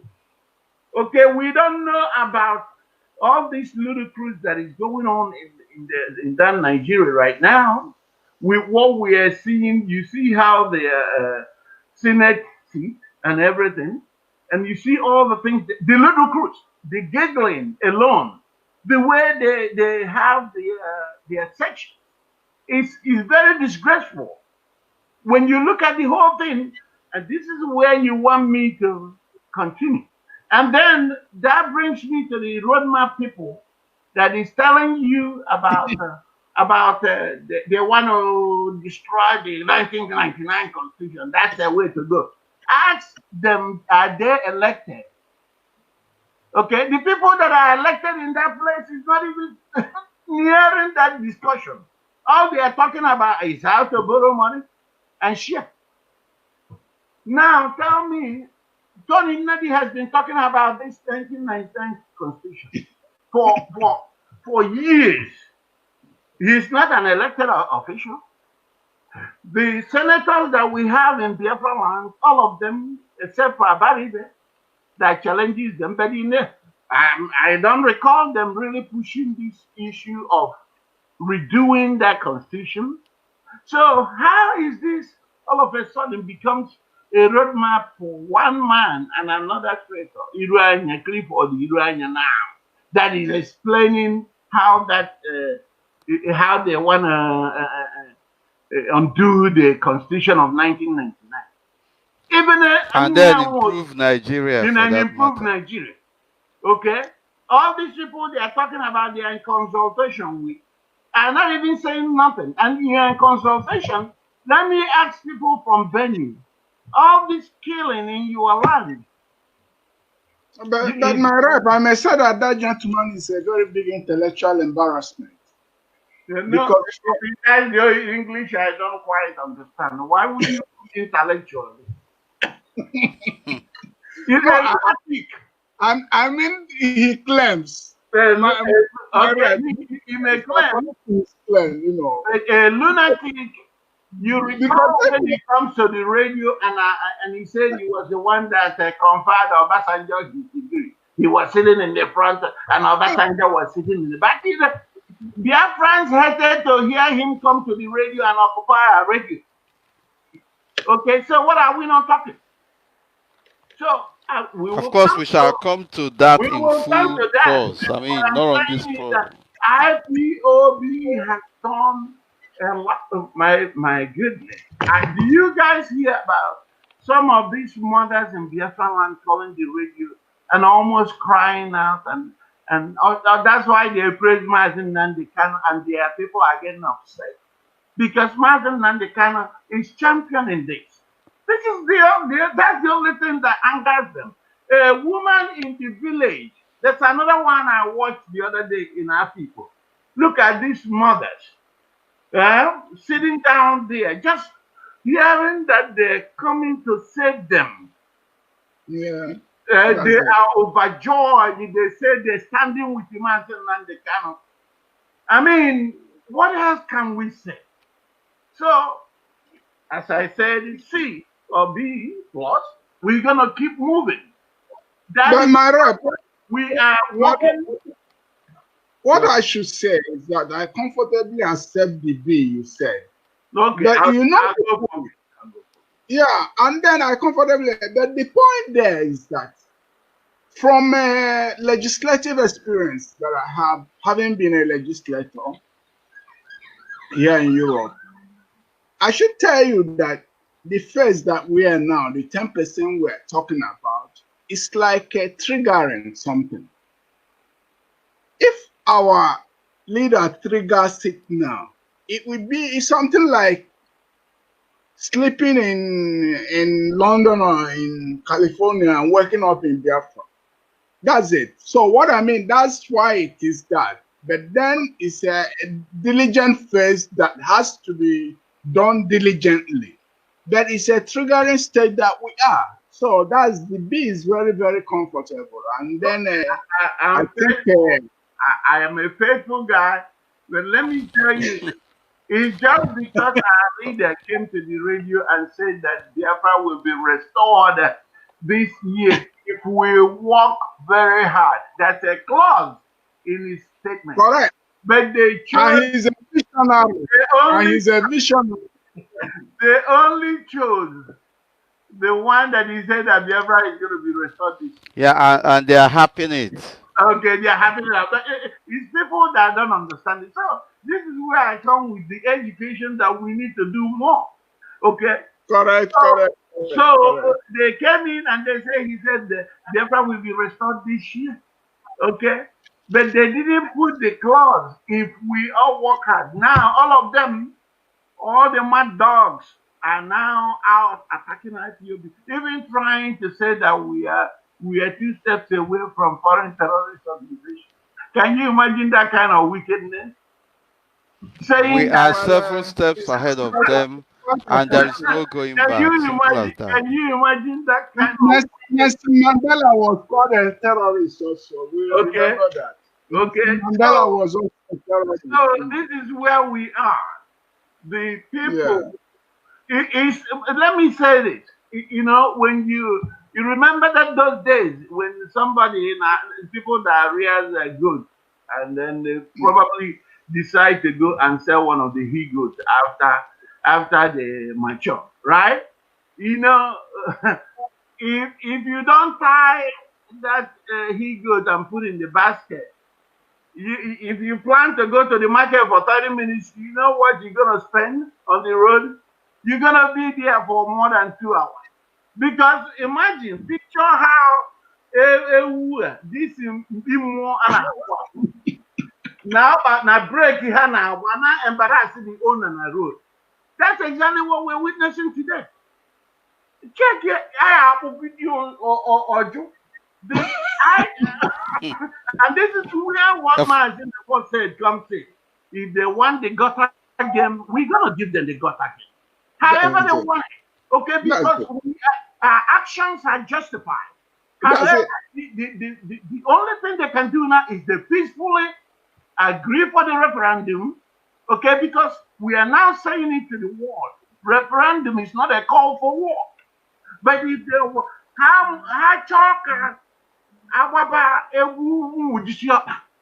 okay, we're gonna do it. Okay, there are very small numbers. The people that says that we are not going to restore Biafra, they're very small in number. So whatever they want, if they want us to roll in the gutter, only God in heaven and clear conscious human being knows that we are not asking for something that does not belong to us. Okay? Our cause is legitimate. I mean, it's legitimate. Sacrosanct. We are not asking for something that does not belong to us. They need to hurry up anyway. They need to, because they have failed in their restructuring and devolution of power.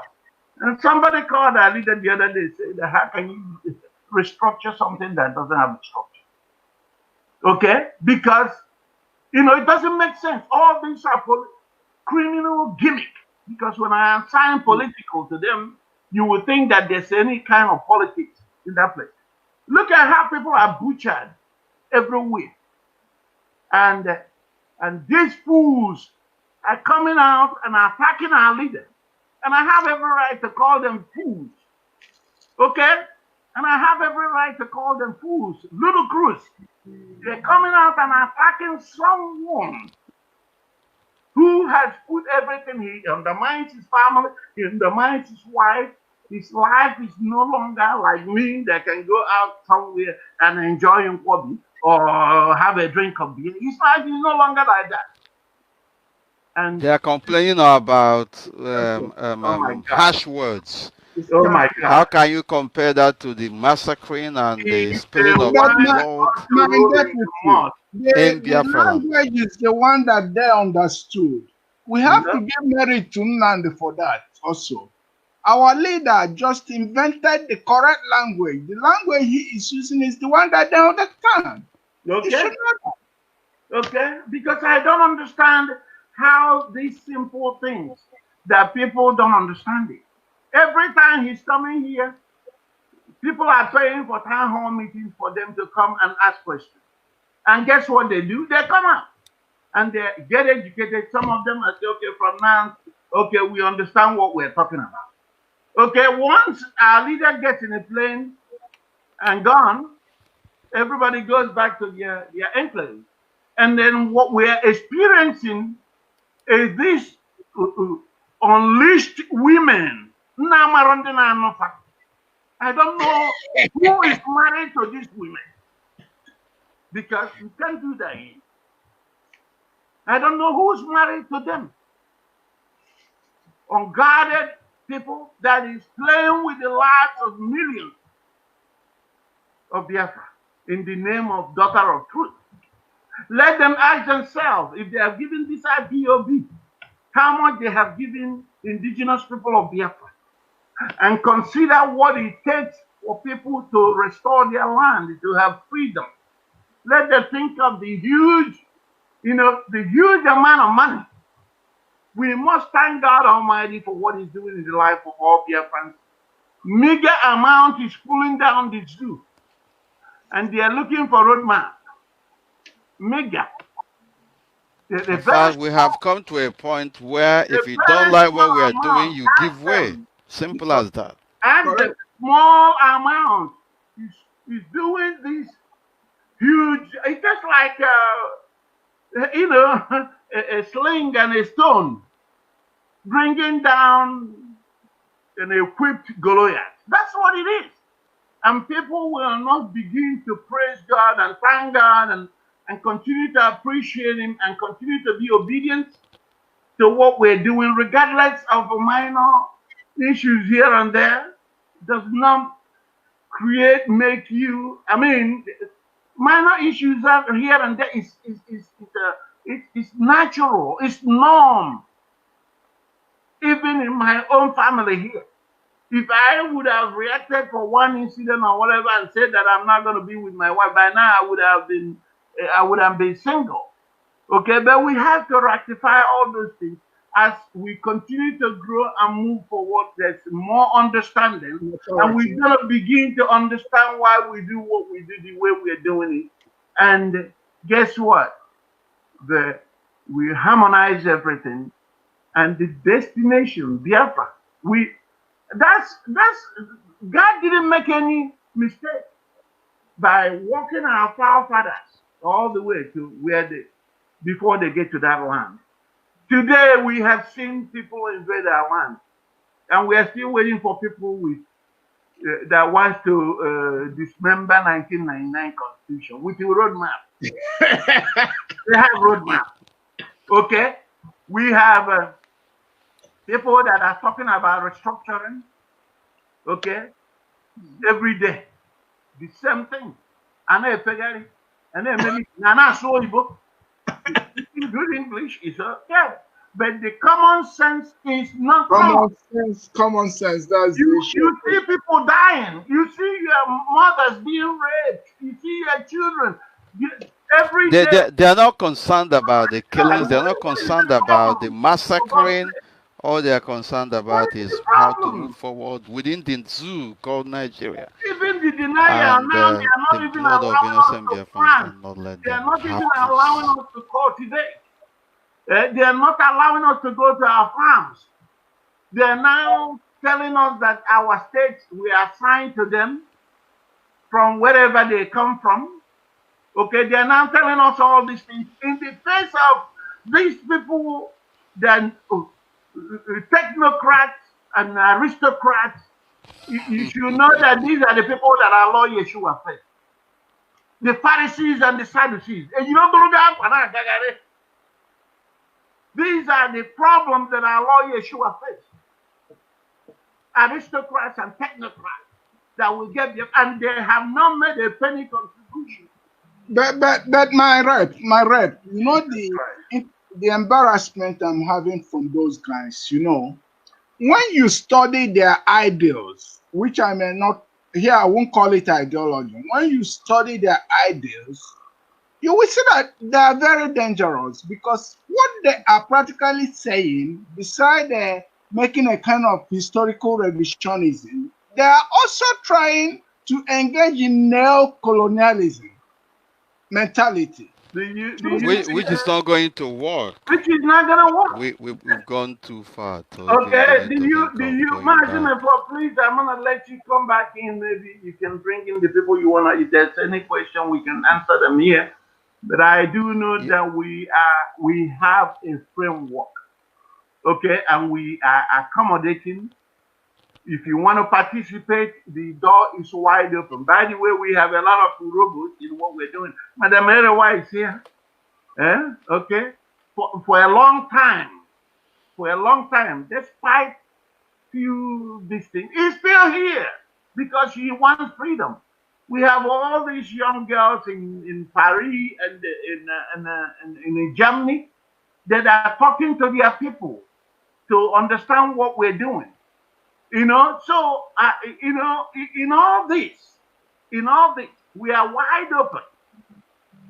Dr. Okafor, you've been always consistently talking about this formalization. And this is what needs to be done. So that our leader will be out of this nonsense situation because I mean, all these idiots everywhere. Okay, he needs to be out of the picture because Biafra is for all of them, according to them. It's for all of us. It's for all of us. Okay? Goes to Banike. Correct. Let him get some rest. Because now do you know that Tony Manadi, Emeke and this so-called Iranian, they are championing the call to target indigenous people of Biafra. Terrorist organization.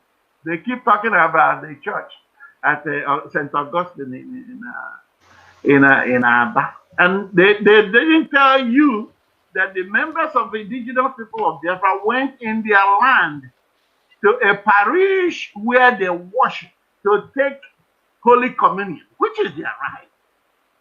And the politicized reverend. My Rab, let's forget them because Okay. I think, of course, we are going to deal with. We're going to respond to all those at the appropriate time. That's right. We have a all framework. Those false claims that they are making. Yeah. Yeah. We have a framework, and I'm agreeing with I'm meeting my in between with my deputy and my gensec to agree that we have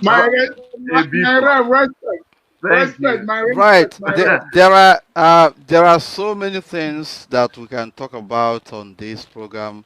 But of course, our people are waiting to contribute as well. I don't know whether you still have much time. Otherwise, I will say anytime you are free to go. I mean, anytime I'm you here. feel I'm like not going going, anywhere. I'm that's not going fine. anywhere, I'm my going to friend. send for our viewers on Facebook um, and YouTube. I will send the link. If you are going to come on this program to contribute, you must have to be in a quiet environment. You must have to dress up. There are some people who are doing IPOB. They are showing us their chest. They don't even wear anything. Some people will be sleeping on their bed and then trying to talk to us. So many people are watching this, and so I will want to send out a link. People can log in and contribute to what we are doing. I will also have to take calls from the Direct Radio Biafra number, but we have to prioritize those who are on Facebook at the moment. So I'm sending out this link. Why I send out the link, we shall be continuing on the discussions we are having. A lot of people are going about saying all manner of things, and it only reminds me one thing: the end time. When every genuine project is coming to an end, you will see a lot of hiccups and obstacles coming, cropping up from one corner or the other. But the truth behind this is that, the truth about it is that we are baptized in the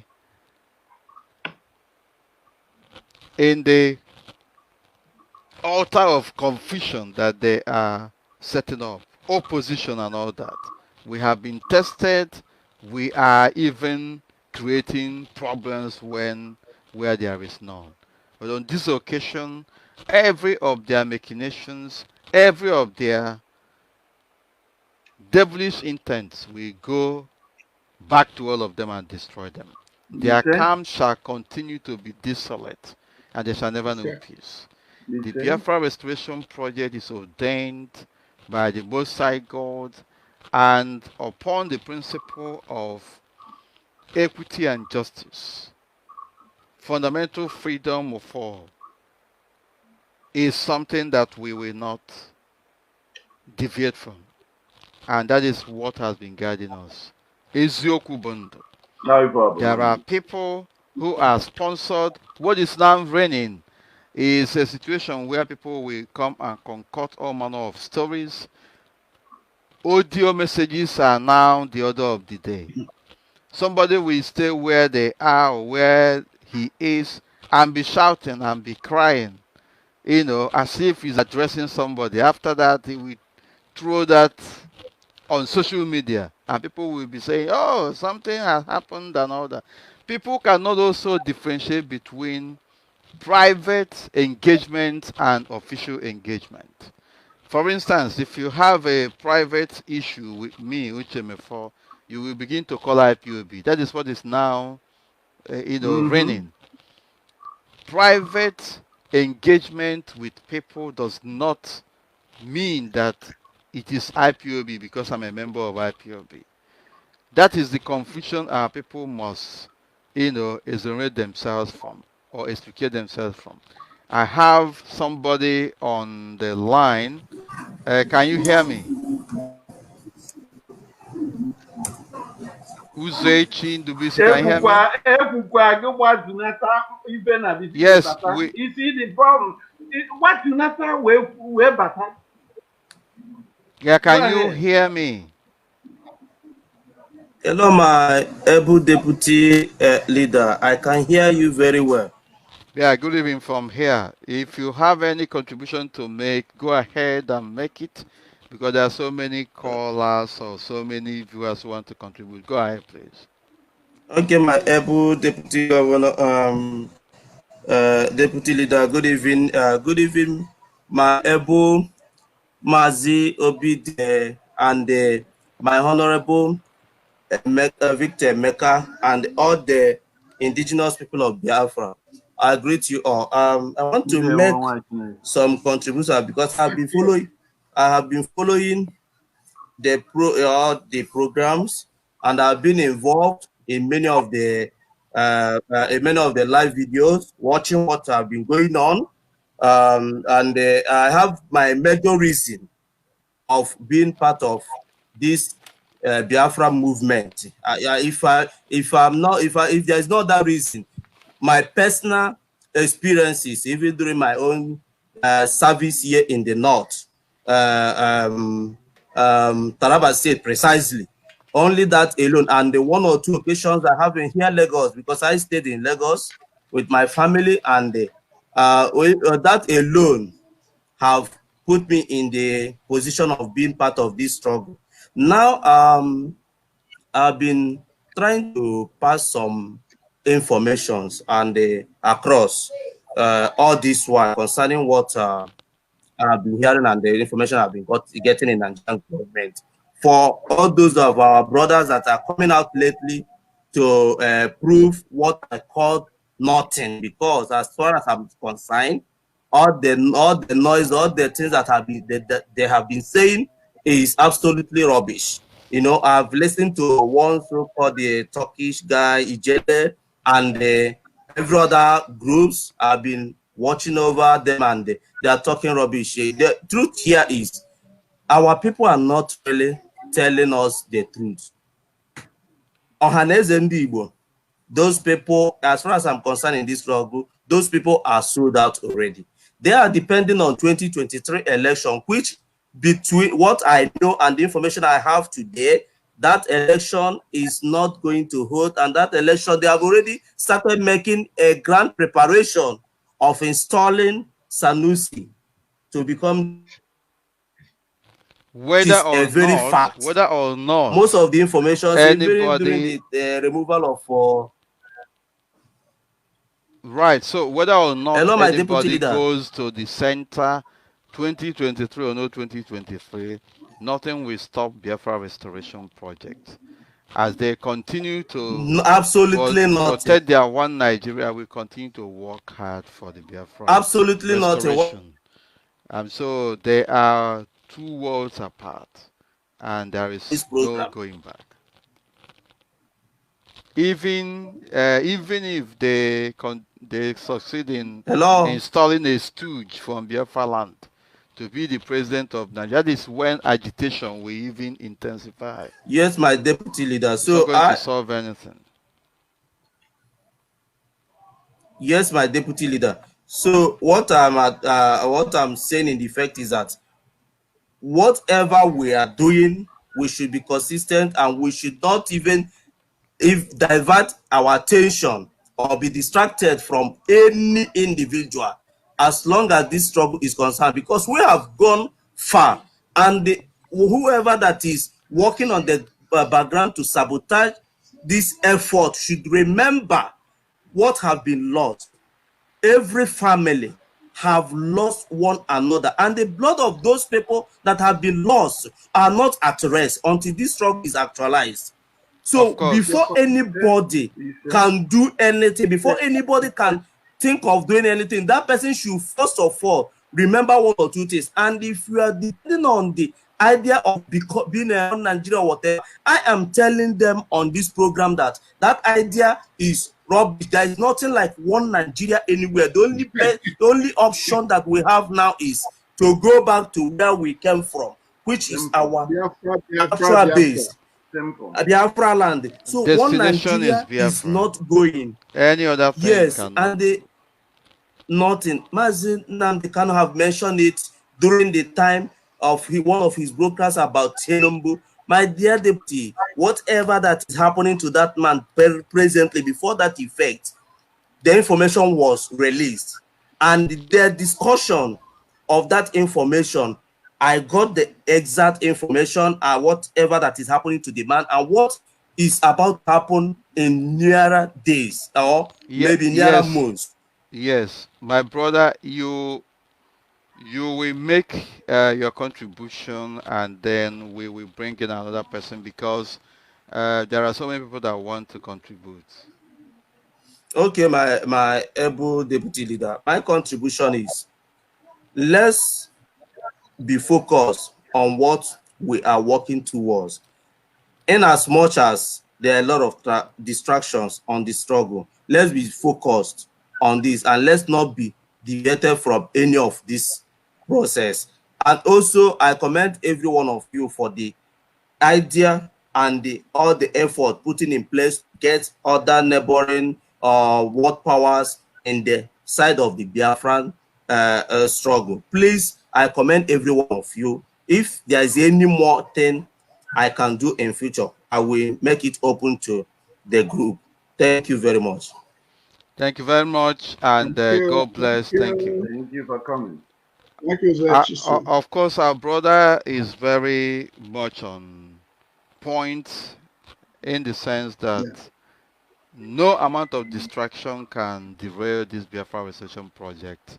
Of course, our enemies know that very well, that we are prepared, and if we were to capitulate, we would have done so a long time ago. We did not do that when we were almost on the edge. How much more now?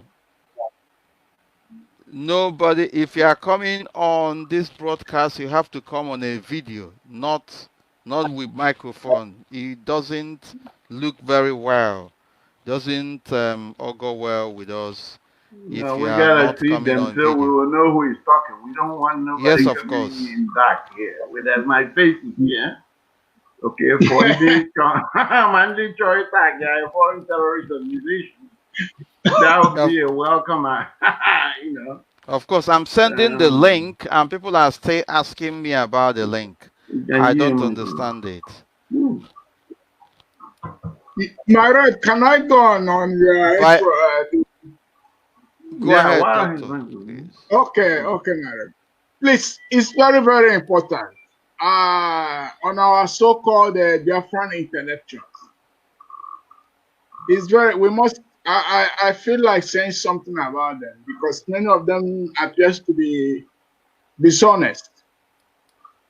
There are those that have picked the courage to show up. I mean, they've proved to be dishonest. Our reserve may be constantly calling names, but when the occasion, arises, I will also say mention them. Doctor, just 1 minute. I want to make a very special clarification here. There are people Correct. who are saying, "Give me pin, give me that." You don't need a pin. I am posting the link for this for contribution to this broadcast on the chat platform or chat part of this program. And so you need to click on the link and then you come in. You don't need any pin, you don't need anything. Simply click on the link and then you will be directed onto the broadcast studio. That's just what is needed. Doctor, please go ahead. Thank you very much. Yes, my deaf and right. What I am trying to say, you see, many of us, the so-called intellectuals, they will present a wonderful qualification, background, educational background, profession, legal practitioner, engineer, marine engineer, this. But what is coming out from them is very, very embarrassing. To be sincere, I mean, from my own point of view, maybe as an intellectual to my own right. Education is not wisdom, doctor. That's the point, because the issue is that how can many of us still, the so-called intellectuals, they don't know that colonialism is evil, that it was a criminal act of the Europeans against Africa. But many still try speak about it, mostly, incorporation, amalgamation, annexation, like if most of those orders and acts are still valid today. No, countries that leave it to be valid, like Nigeria, it's only displaying how stupidity. And then they are running around with their files talking about. I mean, what is wrong with? What is really wrong with this? You're talking about the intellectual. You know, that's a part of the problem. It's madness, my rep. It's really My rep, madness. okay. My rep, Go ahead, let's take another issue. What is in a name? A name is very, very important in our life, in our existence. Biafra is our nation, is our ideology, body of doctrine, mind, belief of our existence. We are Biafrans and we are very, very proud and thank God for being that. Then you can see many of these so-called intellectuals, some are even hiding away from it. Choosing strange and rubbish names, you see the how can I say it? The imbecility and maybe the cowardly, you see it there, you know, that they can't even be able to say openly as an intellectual that I am this based on historical facts at my disposition. But you see them making a idealistic, you know, intellectual speculation that has no relevance to the sincere. That's very, very Doug, listen to this, please, my brother, because it's only in the eastern Nigeria that they have this problem.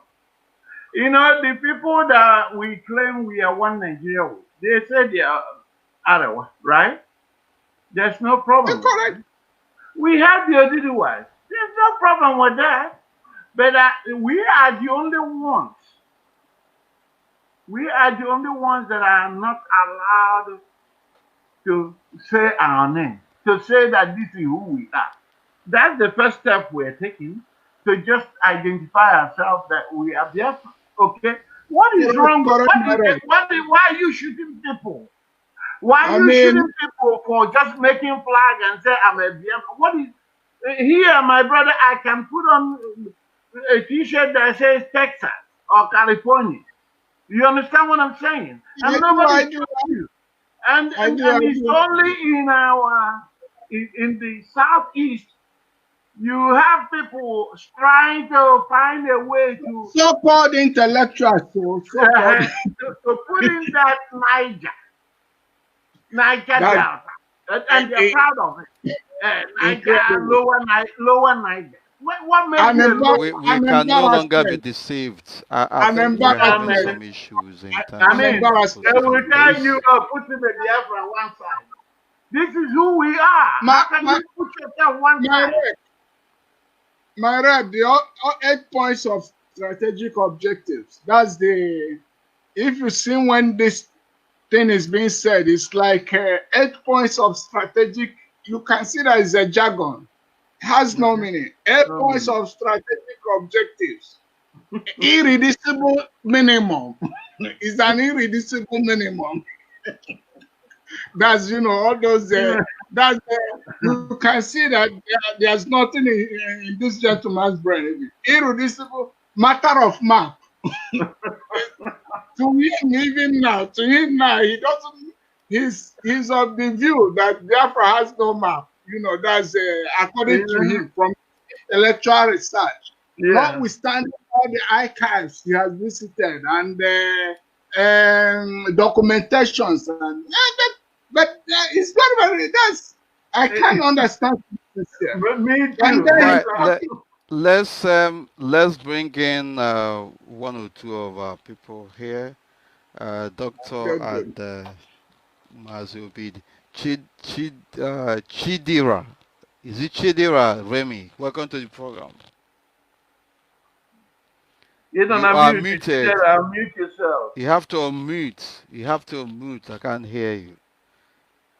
Your microphone is muted, please. He's not listening. Your microphone, or mute your microphone, please. He's gone. And of course, we have to continue. Okay, but that's fine. I hope he comes back. I hope you are listening. When you coming in, the system may ask you to, do you want to use your audio? People should go to my Facebook wall or profile and click on the link for those who want to contribute. So that's the roadmap. I don't know where we're traveling from. Maybe from But Sokoto or that's my rep. The points there is very, very embarrassing. And then you he's know. talking about constitution, not even the a process for the constitution of his new entity, which is also rubbish. He talks about lower Niger something and the movement of non-Nigerian, movement of new Nigeria. I don't. Is a confused postulation, to be sincere. I'm And telling then you, confused. confused postulation, to be sincere. He's talking about constitution, referendum. That's rubbish. I mean, intellectually zero, to be sincere. But I have a message. But the name itself is even ridiculous. Movement for New Nigeria. So it has nothing to do with what we are doing. No, This my is a brother. movement for improvement of Nigeria. Nigeria. The Right? So men there are two worlds apart. without balls of all these years of suffering and denial, they are still Very, very, men very, with very men without balls. They're still scared of mentioning who they incredible, incredible. Okay, so they are touching Nigeria. So when they go back there and somebody grabs them on their waist, you say, "Don't you see that we are talking about the new Nigeria? We I need don't to." know. You know, that's the problem. Okay, Nigeria doesn't want you. They told you they don't want you. Okay. My rep, I have a brief message for him.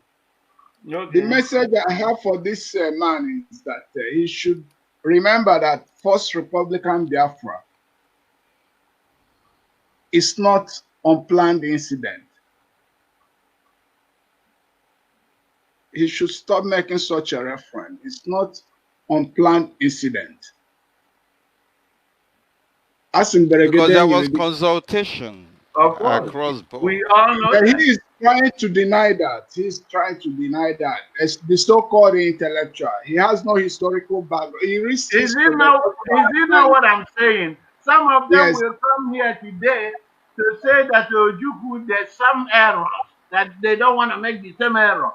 Now, what I'm asking them, how many of their father, great-grandfather, has come out with such law? Remember what I said, Ojukwu has no business with the people that were killed in Jos of 45, 53 Kanu, 63 in the entire north. Ojukwu would have gone by the side enjoying his money. Okay? Right. He shouldn't have any of this. He shouldn't be bothered with this thing, if it's that kind of dispute that we have today. Right. Mazi, let's listen to some of our people that just came in. Opera Michael, welcome to the program. Thank you, my able deputy. Good evening, everyone. Good evening from here. Can you hear me? We can hear you. Yeah, we're hearing you. Yeah. I'm calling from the spiritual home of Biafra, Abia State to be precise. Thank you very much. A lot of people are coming in, and go ahead, and we'll make it very, very brief. Good evening, sir. Yeah, good evening. Somebody is saying something. Let's just listen to. I'll come back to you, please. Just hold on. Okay, sir. Opera Michael. Or has he gone? I think they buffed him out. It's because of the Zoom. You see, the Zoom is not holy. Okay, I'm back.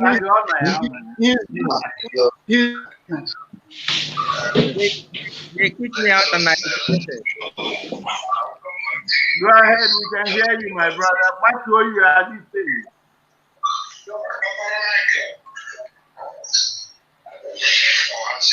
Can't you go ahead and make your contribution, because there are so many people waiting, please.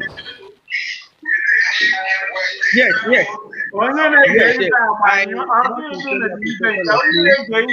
Somebody is listening with something else.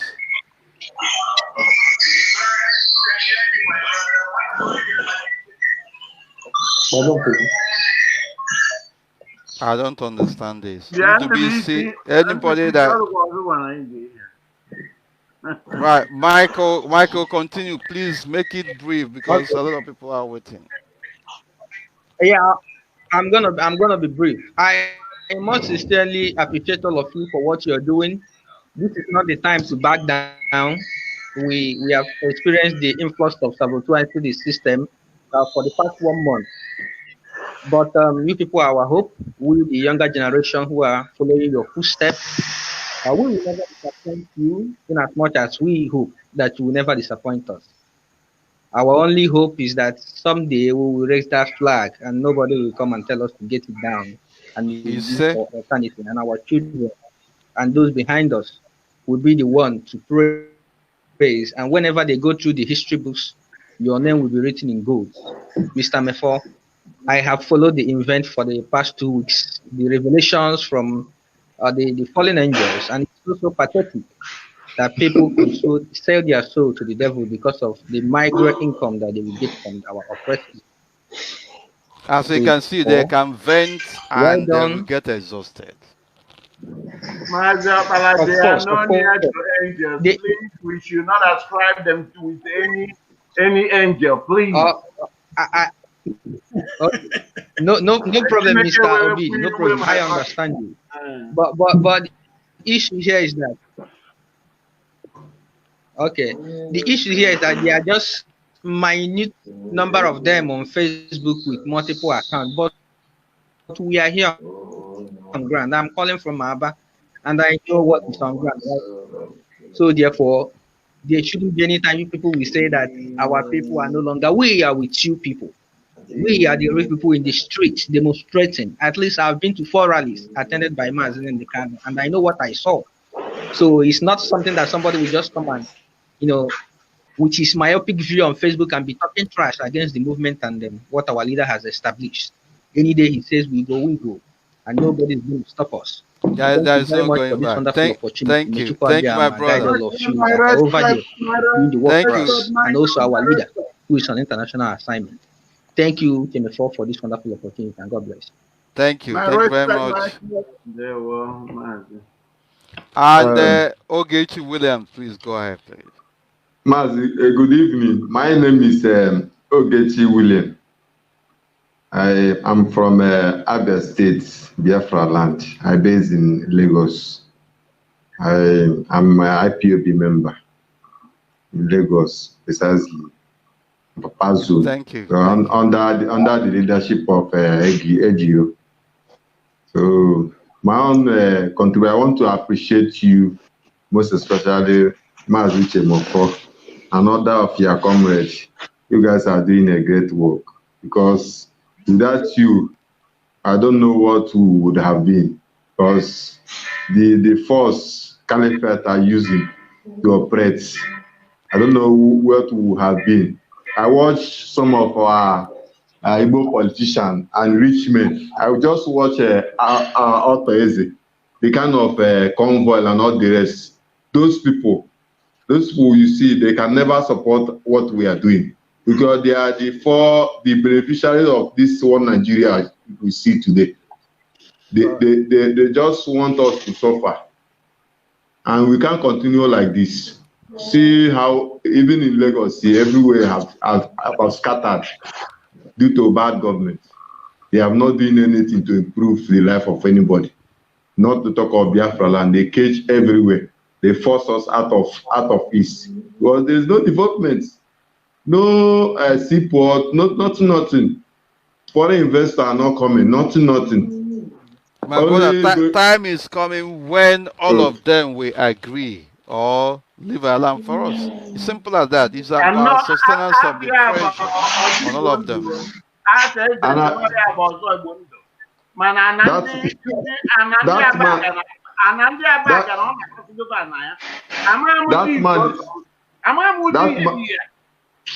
I watched the video. I was very angry. I wanted to cry because what I saw, how military people, but people are dying in East too, but it's carrying almost 2 or 3 convoy with force people full inside. You say What is, those people are just, I don't know. They are the suit we were talking about that northern people impose on us for us to suffer because they are the have one no chance. They have no they, chance, my brother. they are the one making every effort to make sure say we don't succeed.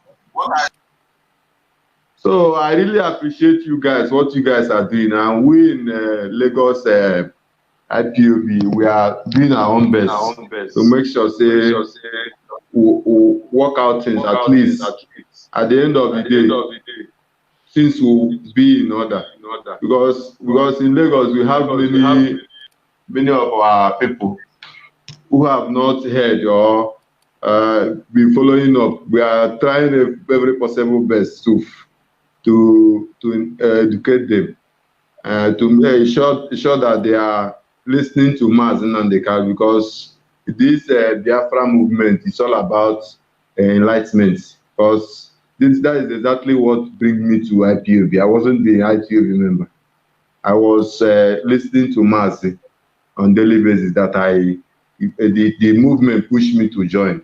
So there are many other people out there who are hungry, but due to one thing or the other, and they need people to talk to them and all the rest. And we are trying our best to make sure at least the new leadership in Lagos now at least is working very hard, I must say, because I'm part of it. We are working very hard to make sure that we meet up to every expectation from Lagos State because Lagos State have a huge responsibility because we have about almost 15 or 20 million people who are Biafrans in Lagos because they need to be educated on what is on ground because the movement is basically for everybody because Mazi cannot do it alone.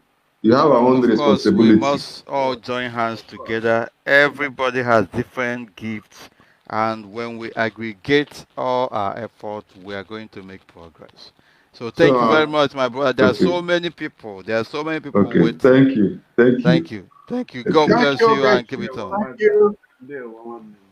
Right, Charles Eze, Mazi Eze. Go ahead, please. Yes, Dalano ụmụnne nkunne dị mma. Akwụna n'ihe m na-ekwu. Of course. Yeah. Okay, so ihe dị iche banyere anyị nwa na ndị ọcha sometimes m lewe ọ dị too much. Maka na onye ọcha ị na-ege gị ntị. Yeah, ma onwe ghọta ha the basis of your argument or what you're talking doesn't make sense in the nutshell. Or when time to waste. That's why now sabotage this struggle. When any sensible person that find them people of importance because they're only talking to Nigerians. You got now when anybody that reads meaning that will have anything to make out of what they're saying. Now I've tried so many times to get at least the so-called the Turkish man in exile because we are all in exile. But what he failed to understand or accept the fact that he's in exile in Turkey. And all his life he has been very controversial. He has never mediated or headed any organization that come up with any successful outcome. And he started from a platform as a controversial person attacking one of our sisters. From there, he went into IPOB. And then I would like, even if he can revisit the video he went on IPOB, you know, saying that he's not here to sabotage or whatnot, that people are misconstruing him. If he go back to watch that video, I think he should shut up his mouth. And secondly, if you ask him what are you looking for, he doesn't actually have any tangible thing he can say this is what I'm fighting for. For instance, my questions, I've made my questions known on my page. I said I will argue anybody, but this is my question ahead of the argument. If you are for restructuring, tell me what total emancipation has to do with restructuring. There are two different ideologies. All right. And both of them can actually run they can run concurrently or they can run separately on their own. Now, what have you got against somebody who says, I want to come for total liberation of my people, which is also, you are included. But if you don't like it, you want restructuring, go ahead and leave the 10. Even if you get your restructuring, it doesn't even kill the ideology of total emancipation. It doesn't stop Biafra from coming. Let them be doing their restructuring while we are doing our Biafra. You know what I mean? Simple as that. So why are you attacking? There is no convergence between the two. There is no connection. And so, and then I said, if people who want restructuring of Nigeria can concentrate, we do all of them a lot of favor. But if you leave your restructuring and come to constitute obstacle against Biafra Restoration Project, then we will go after you because your hands are not clean. Yes. Simple as that. And then I said, if you are asking for restructuring, then it should actually be in Nigeria because it's enshrined in Nigerian constitution. You should go down there and fight. If you want to talk to the Nigerian, talk to the National Assembly, go for lobby. But when you are abroad, you're in exile, try to tout the emancipation agitation. You're arguing in future because it doesn't make sense. But what I know for sure is they're being recruited from one source, and that one source which they're being recruited from is for a particular purpose. So that one source is like a chain. You know, if he calls into his program and if he shows your picture, means he's opening your identity to the people who recruited him. My brother, why are we even devoting time discussing this individual? Because it's not relevant to what we are doing, to be honest. Of course. Together with those who are sponsoring let me conclude with this. Yeah. Yes, go ahead. Go ahead, bro. I think he said, I will not die, but when I survive, I will go back to the war front. Can you repeat what you said before, because there was kind of freezing on your side. Okay. I said a wounded young Biafran soldier once said, I will survive, I will not die. But when I survive, I will go back to the war front. But if I die, let the living continue. So to the likes of the whole saboteurs, that is an ideology. And such ideology, I learned that young soldier died. So he shall be well wherever he is. Yeah, that young soldier, God has answered the prayers. Correct. And there we continue. Correct. And anybody who is sabotaging this struggle, as long as up to 10 million people is against it, Biafra land is against it. And he will be disgraced wherever he is. The voice of man and the voice of God. Thank you. Thank you very much, my brother. Erudite Timber, Ugochukwu Udodekwa, Ayanokwe, Erudite Timber. Go ahead, please. Yes, good morning and good evening to you, my deputy leader, and good morning to you, Mazi, Emeka. Please, somebody has something on. Good morning to you, everybody. Can you hear me clearly? Yes, go ahead. Sorry. Yes, my contribution today is I want to thank you for the good work that you are doing, and I want to appreciate IPOB worldwide. Just 1 minute. Somebody has radio on, please.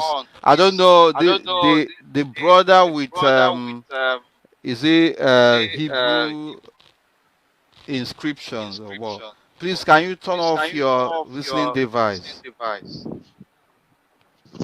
Go ahead, please, Mazi. So I would like to thank IPOB family worldwide for being steadfast in this very struggle. It has been a very long time coming. It has not been easy, but Chukwu Okeadu has always been with us, and he will see us through till the end of this struggle, and Biafra must surely be. Biafra shall surely come. You say? Yes. Thank you. This thing is people have been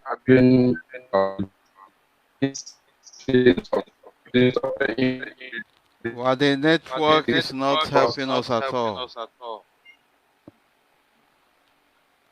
Basically, because most people don't believe that Nigeria can be divided. That even at all that Biafra can emerge, and I don't know why.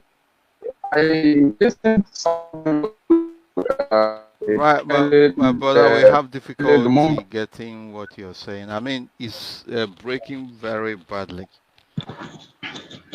Can you hear me? Yeah, better. And try and keep it to a limit, please, because there are so many people waiting. Just go straight to the point so that others will come in. Okay. Yes. He's gone, not sure why. Bishop, welcome to the program. It has created so many loopholes in the mindset of our people. I am happy to. Mazi, I'm sorry, I think there is a mix-up here. Bishop, just hold on. Ugochukwu, round up, please. What I'm saying is this inferiority complex has been a problem that has been weighing our people down. You know, listening to jargons being said by this so-called Tony Nadi and Mekesiri. You know, today they are for one Nigeria. They are fighting for new Nigeria. Tomorrow they are fighting for Biafra. You know, they don't just they are all weather. They don't have their point. They don't know what they are doing. You know, I listen to him every time he say he wants to take this constitution down. He wants to take this 99. These things are it's just quite funny. Every day he's taking constitution down. For how many years? He has not been able to penetrate. He has not been able to penetrate he has not been able to even penetrate the Senate. He has not been able to even be able to even lobby any lawmaker to bring the issue of the constitution down to the floor of the Senate. Every day he's saying he wants to bring the constitution down. He wants to bring the constitution down. He is not doing anything. He is just trying to sabotage the works of IPOB. That is what he's doing. And with his so-called Mekesiri.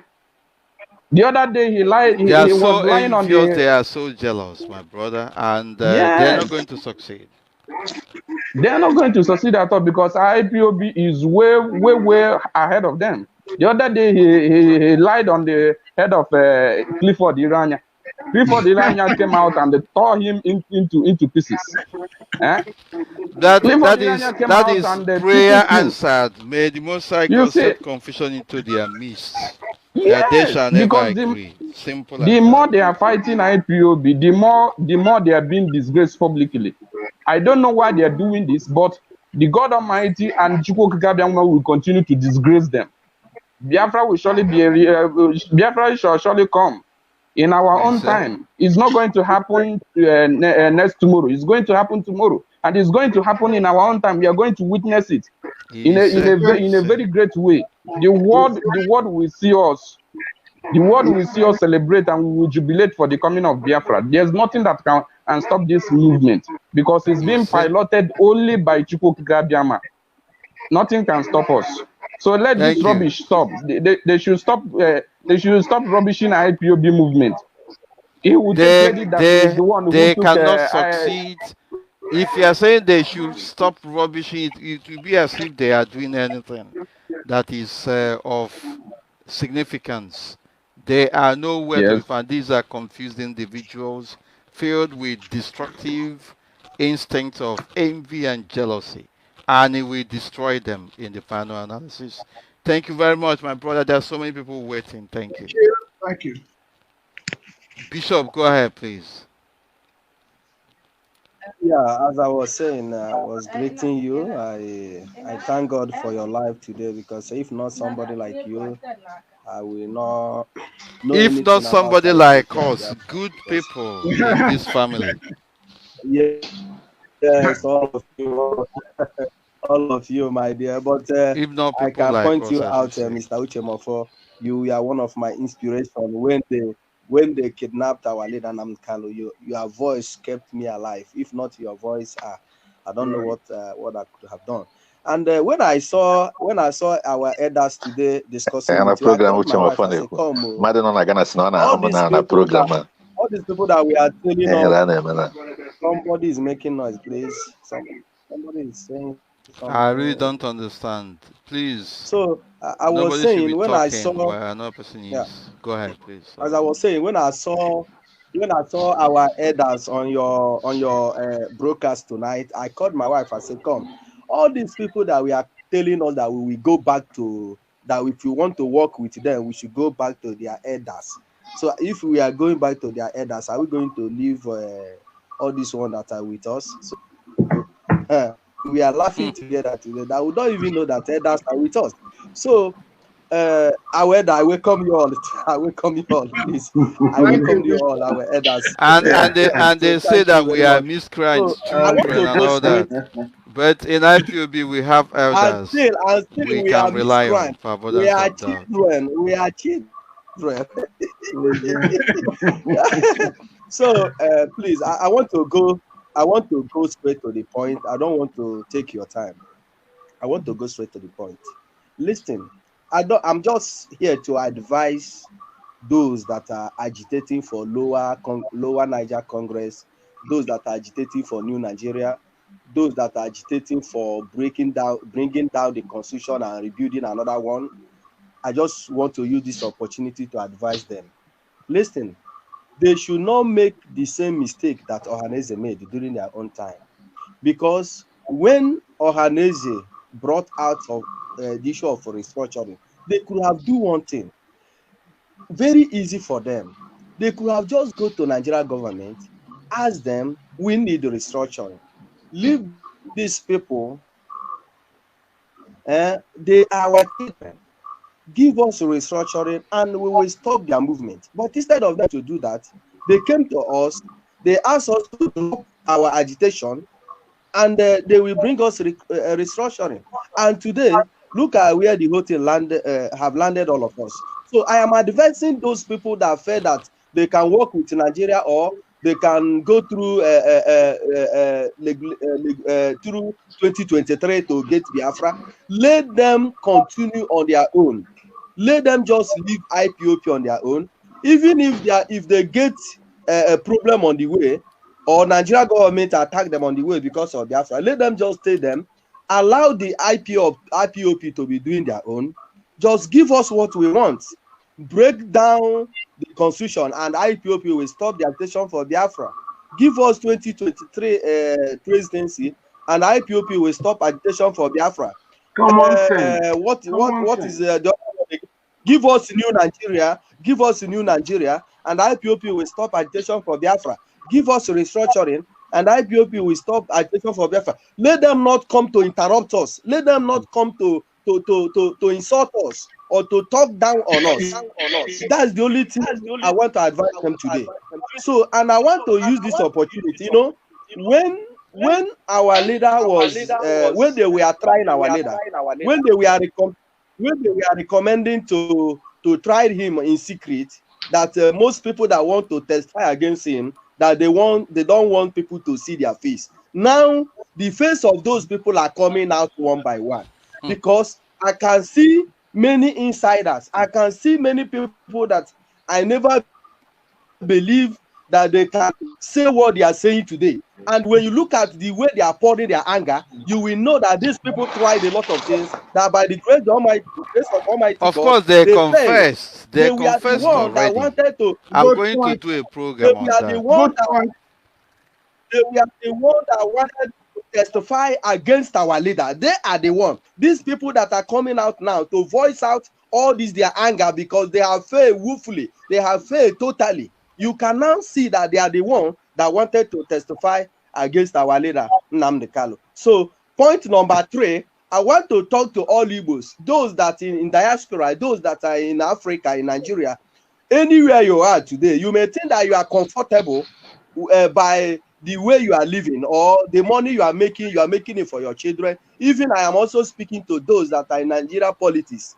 You feel that the money you are getting today, you are preserving it for your children, to build house for them, to buy land for them. When you die, they will inherit it. Listen, our enemy are abusing, preparing their children to come in next 100 years to kill your children and take over even that land that you have bought for them and all the property you have acquired for them. The earlier we rise, the better. And if we miss it now, I don't know when we will get it again.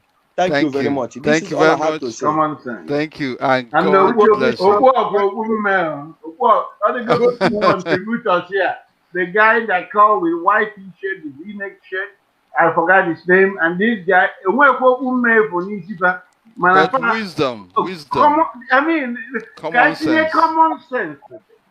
Wisdom was audio for 2 months. Just listen to him. Unfortunately, Thank you. it's not Thank so you. common. Thank you very much. Right. Naji, Noli Master. Na Afanka, this guy is great. The other one, Butimba. And anyway, go ahead, my brother. Go ahead. And let's make it snappy. There are so many people still waiting. So many Okay. people. Good evening, my deputy leader.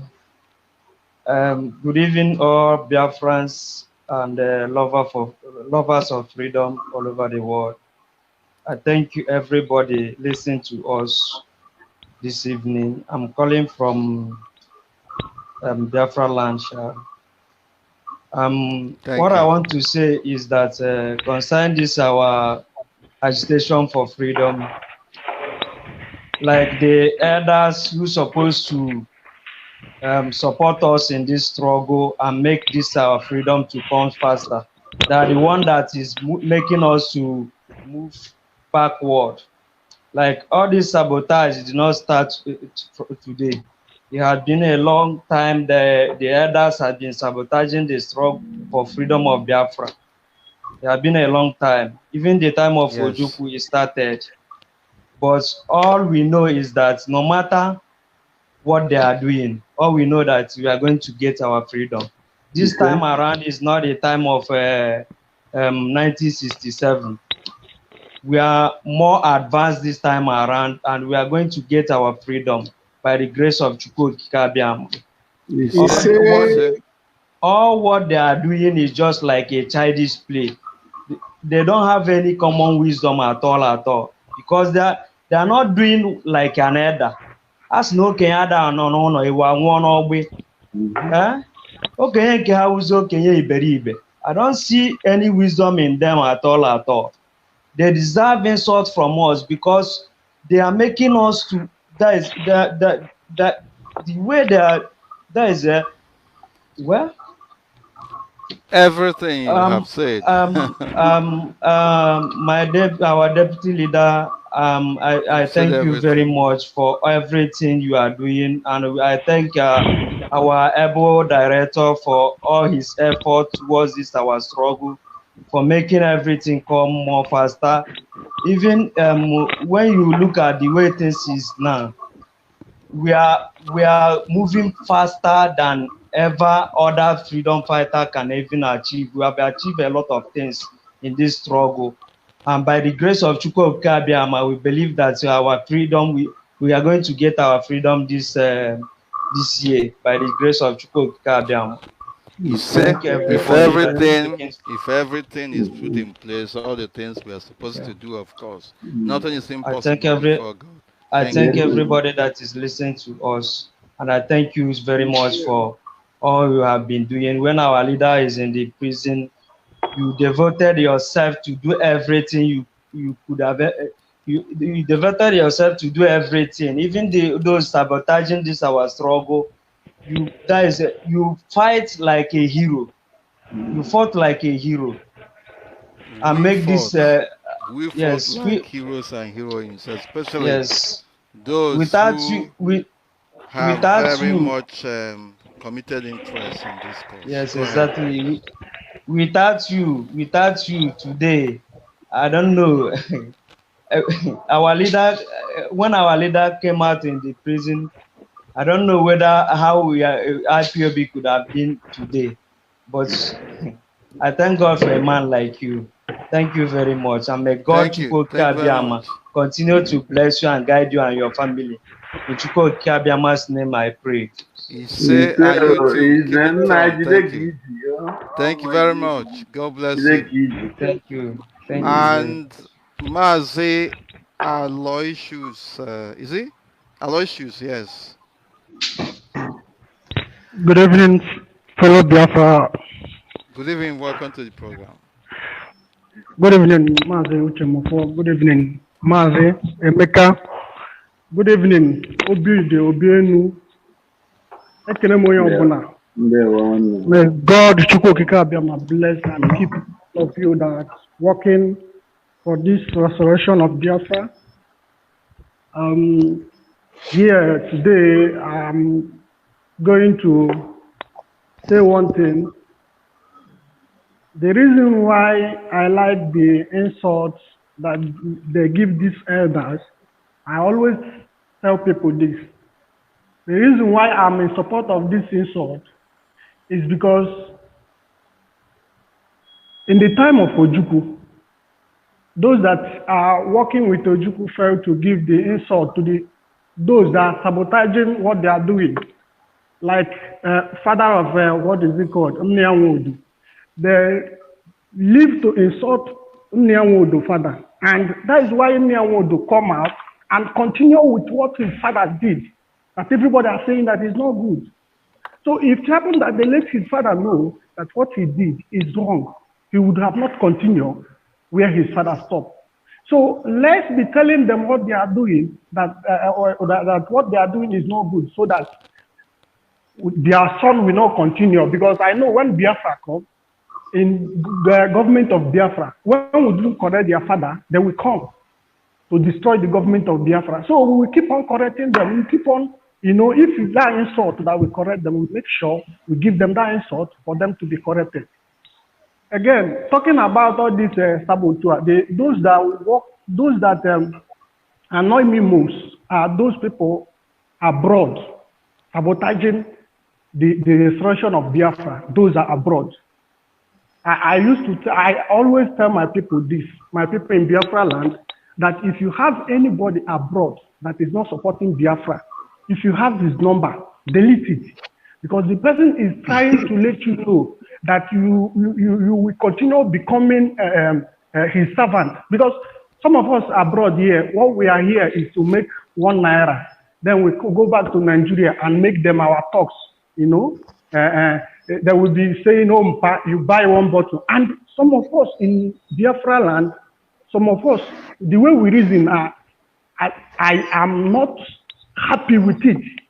You see somebody, maybe your father serves the person's father, and the person still come out, he will still want you to serve him as your father serve his own father. So you will continue becoming a slave. So looking at that, I don't know what will make anybody that born in Biafra land not to support Biafra. So I see them as evil people, especially those in abroad. When I see them, I call them things. I don't call them names. Those things that in abroad sabotaging Biafra. I don't know what will happen to them, but till when Biafra come, there is many that are waiting to, contribute. I'm thanking you, Mazi Uche Mefor. You are a man, and God will keep on blessing you. Obienu, I always hear your voice, and I say, which day I will see this, my Oga, which day I will see his face. Thank God today that I'm online. Yes, thank God that I'm online. Keeping us till date. Today, Yeah, today seeing Mazi, Victor, Emeka, then I know there is elders that are supporting us, that we have elders. So not all these support who are calling themselves elders, because, you know, due to the way you are suffering can make you become old. So maybe not because you are elder, you can become old because of your suffering. So let's see it that way. All those ones are not the elders. This is our elders here. Thank you and God bless you all. Bye. Thank you. Thank you very much. God bless you. Elder, regardless of my sister. Yeah. Of course. I have to wake up. Thank you. Thank you, boss. Thank you. Right. Mazi Chukube Mufogua. Oh, Chekube. Okay, Chekube. Mazi Chekube Mufogua, please. Ikpọrọzi aka onye Anambra bụ anyị daalụ rinne Maazị Uche Mefor. Amakwa mmemme. Nsogbu adịghị. Ekene dị gaalụ Maazị Obienu and Obidi Obienu.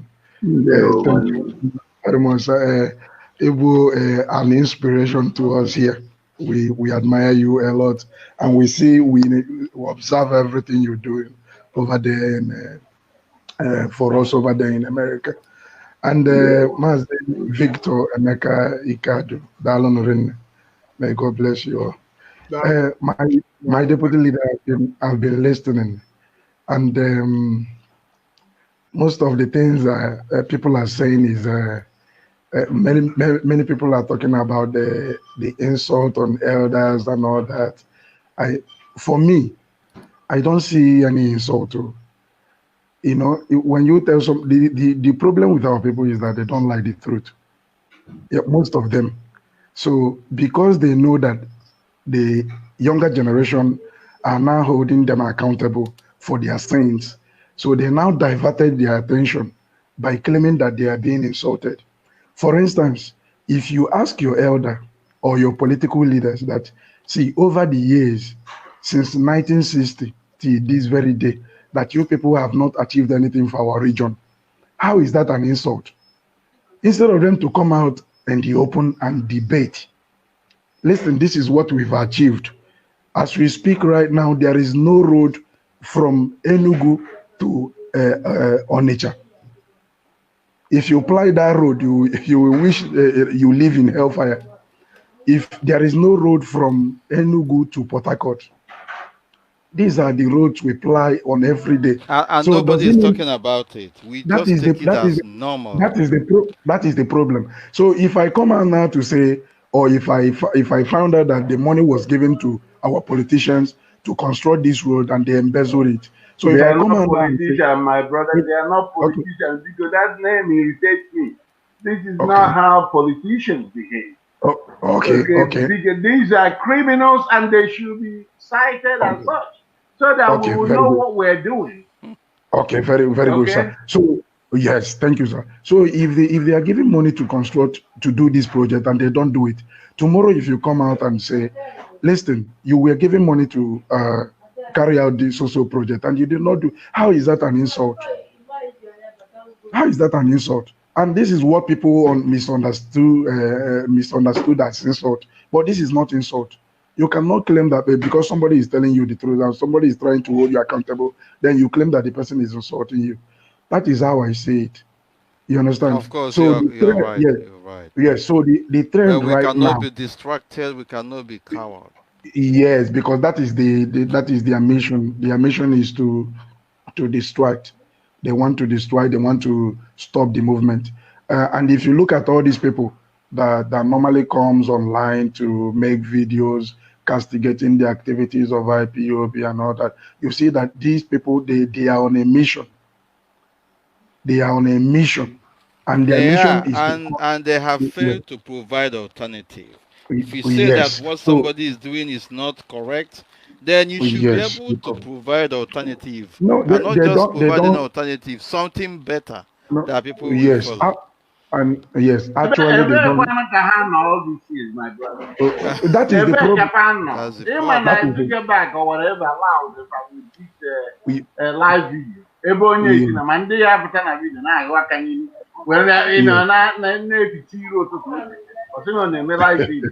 I mean, that tells you the work that we are here to do. Okay? Yes. And then everybody share. All they're Yes. asking for a little token. Okay, Yes. audience, Yeah. just your friend. You don't know about it. On the, you know, the Bobby woman, okay, Exactly. they all want to sell a view. They are actually go Yes. Yes. Exactly. Exactly. Thank you, sir. So the issue of our airport, for instance, I had Ohaneze, I think John Onyanwodo himself, I had when he was talking about trying to bring, as in to convince our people to start investing home.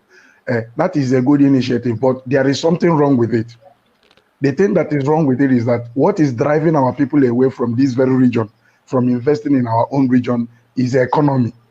I don't know if you understand me. People follow the economy. Where there is economic viability, where they can get employed, where they can get job, where they can do business and make money. Because I will help you a little bit. That thing is just a mumbo jumbo. Okay. In Okorobia, we take 100 naira. Okay? Meanwhile, all this time you've been flying to Abuja and collecting ego the region. And then IPOB disgrace. Fact, I am not collect ego. They'll be answering half spirit and half men. Because they get this money, they buy the big trucks, and they have the police and army guiding them, and they will enter the land. That's it. You know, how can you begin to tax the youth that you help impoverish? Because if Ohaneze is talking for the, let's say for instance, for you, how come they are witnessing no industries in our areas, no federal industries? I'm not talking about private ones. The ones that are there, the federal government makes sure that they close. For instance, we have Golden Guinea and everything. All this in Calago, cement and gold. Why can't they talk to the federal government? Why is everybody on the oil? Why can't they? Well, these are the things they should be talking about. We need to start so that people can get the job. And then when you tell people to contribute $100, it will make sense. What kind of development fund whereby you will develop? Because the last thing I will do today, my brother, is to put my penny. Say. All of them went to school and they understand the hierarchy of human needs as postulated by Maslow. And Maslow, but before Maslow,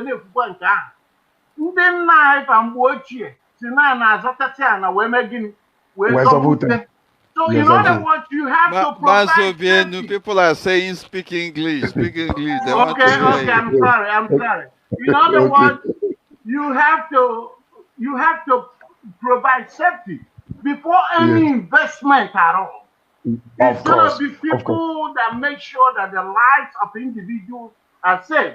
What I said before is the Maslow's hierarchy of needs, of human needs, not animal needs. So if we are humans, we must go by that hierarchy. Physiological need, which is to say that we are all well. You woke up in the morning, you are well. The next thing you think about is your safety. Okay? If you don't have safety, before you go and build, the enemy will come and take what you are building, just like they are doing. Of course.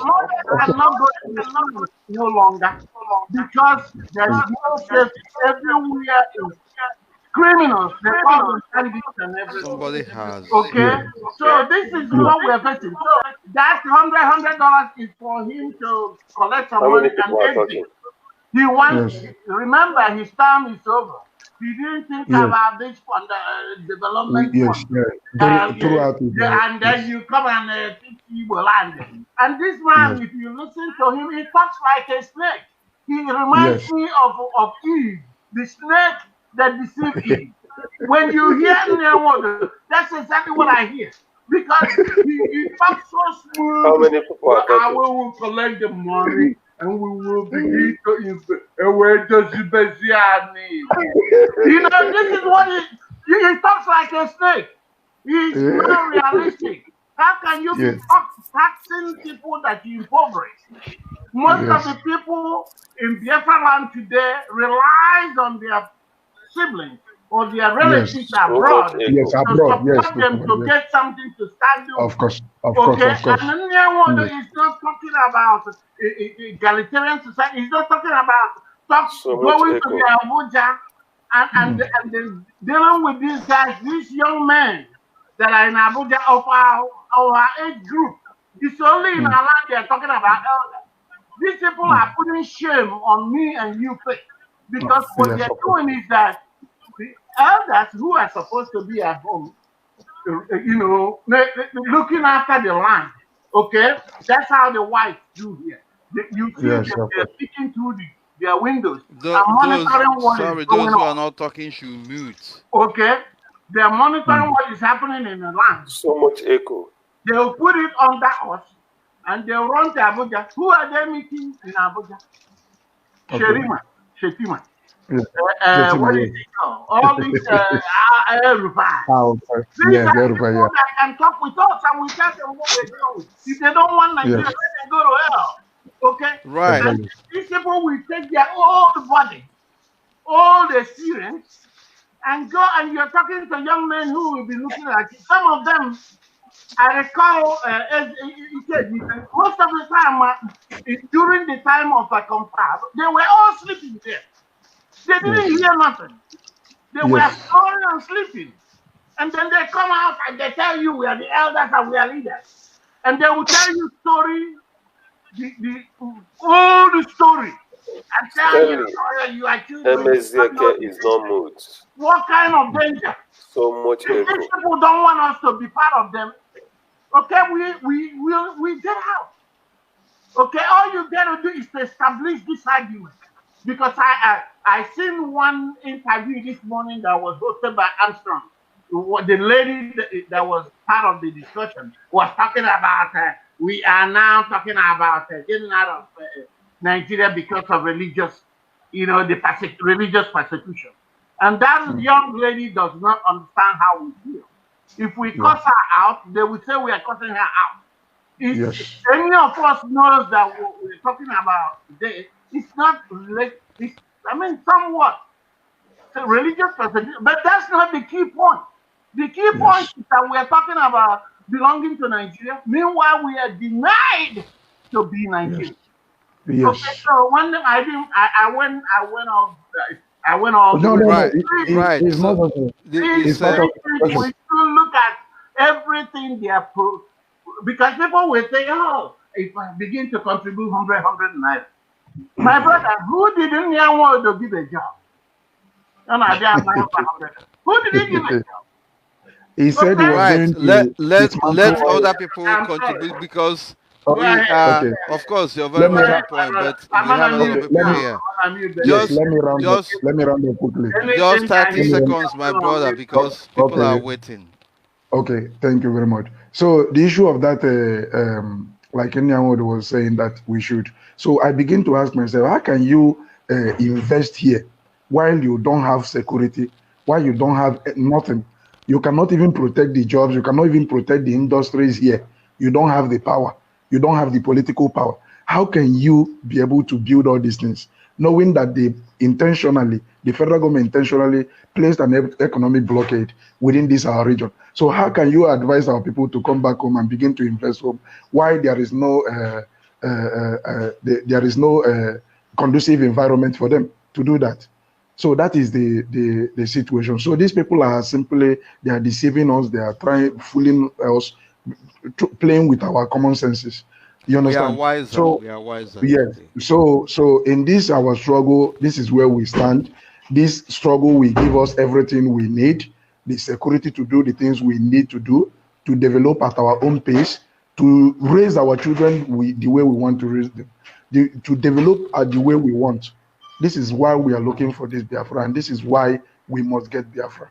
This is for the people. Thank you. Yes, this is for the people. So thank you very much, Mazi Obidi. Thank you very much. It was very, very nice talking with you. Thank you. Thank you. Thank Thank you very much. Thank you. Okay. And I want to go to, I don't even know who came in first. Okorochukwu David, go ahead, please. Mazi. But let's make it very snappy because a lot of people are waiting. David, David, we don't Is see he your mic sleeping? up. You don't have your mic. Your Your mic, voice is not there. we can't hear you. Mazi, good evening. Can you hear Good me? evening from here. Go ahead, please. Yes, I can hear you. Go ahead. Can you hear me? Yeah, Mazi. Yes, sir. Go ahead. Mazi Obidi, good evening. Good evening, my I brother. want to first and foremost appreciate the Mazi Nnamdi Kanu and our deputy leader, Mazi Uche Okafor Mefor, and all my brothers, IPOBians. May Chukwu Gikabiama bless and keep each and every one of us safe. Ofra is being restored. You see? My, is foremost, I am pastor for abundance of doubt, and that someone will say, why will you bring the issue of religion and all the rest? I want to stand in the field as as a pastor to say that the problem of majority of our problem is religion. The religion comprises Christianity, Hinduism, Omenala, and so on and so forth. Because in what is happening, the Omenala are fighting Christians. How Christians are fighting Omenala, and is every time see people that say they are Omenala. Ndị Omenala, as na Christian they destroy their churches. This thing, to me, like. So what is the way forward, my brother? The way forward is this. Because everything you adhere to diligently becomes a religion, kind of. So what is the way forward for us? If you are we don't need to come and we don't need to come and start fighting and so on and so on. And get us Biafra. A believer, if you are your Christian. Okay, you are saying that Biafra we need. Religion is a problem in what we are doing because we devote time on it. Is it what you're saying? Because your line is breaking, I don't know, or your connection. You hear me now? Yeah, your line is breaking. It's not stable. Your connection is not stable. I'm breaking. Yeah. Yeah, seriously. You're better there now. Maybe you have to hold it like that and speak to the other. I think you're better off when you put maybe I go when you brought your string up, you are better off. Let me go out another. Okay. Okay, we have to go to Freeman. Let's go to yes, go on. Before we get to the other guy, I know where he's going about this religion, and we have said this so many times on our radio platforms. Our leader has also said that You cannot force people to worship anything. But individually, people take this message and run around. People are talking of men and Yeah, they blow everything they out of blow everything proportion. out of proportion. Do you see where we are talking about educating more of our people? So that, brother, if you're listening, that's where we are. People are trying to, some of these people are paid to come and infuse one problem or the other. But we are talking about freedom. We're not talking about religion. Okay, so that's what I want to say with respect to that comment. Right, thank you. CJ, go ahead, please. I don't No, know the I thought you details. mentioned my Good name. evening. Good evening, my Can, deputy leader. Good evening from here. I thought you mentioned my name. Good evening, my Just 1 minute, my Obienu. brother. Sorry about that. Is a Should I go on? CJ Madueke, should I go on? My deputy. Freeman, please. My CJ. I think I mentioned Freeman before, and I Okay. forgot and then called him. Can you just hold on for a second? No problem. Yeah, no Freeman, problem. No. please. Should I go on? Yes, please, and make it snappy because I'm going to end this program in no time, and people are waiting. Please Okay. go ahead. Good evening, everybody. Good evening from here. Good evening. Hello to everybody. I don't want to. Okay. Yeah, I'm going to be fast.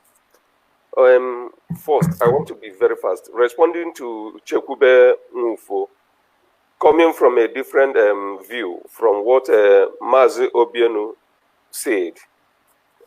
People that are talking about development, as in, we need to hold some people accountable over the allocation that has been coming to Southeast or wherever we are talking about. We don't do that. I don't think we know the responsibility of those that are representing us in all the government positions. Governor, House of Rep, House of Representative, House of Assembly, and the Senate. That is, by the way.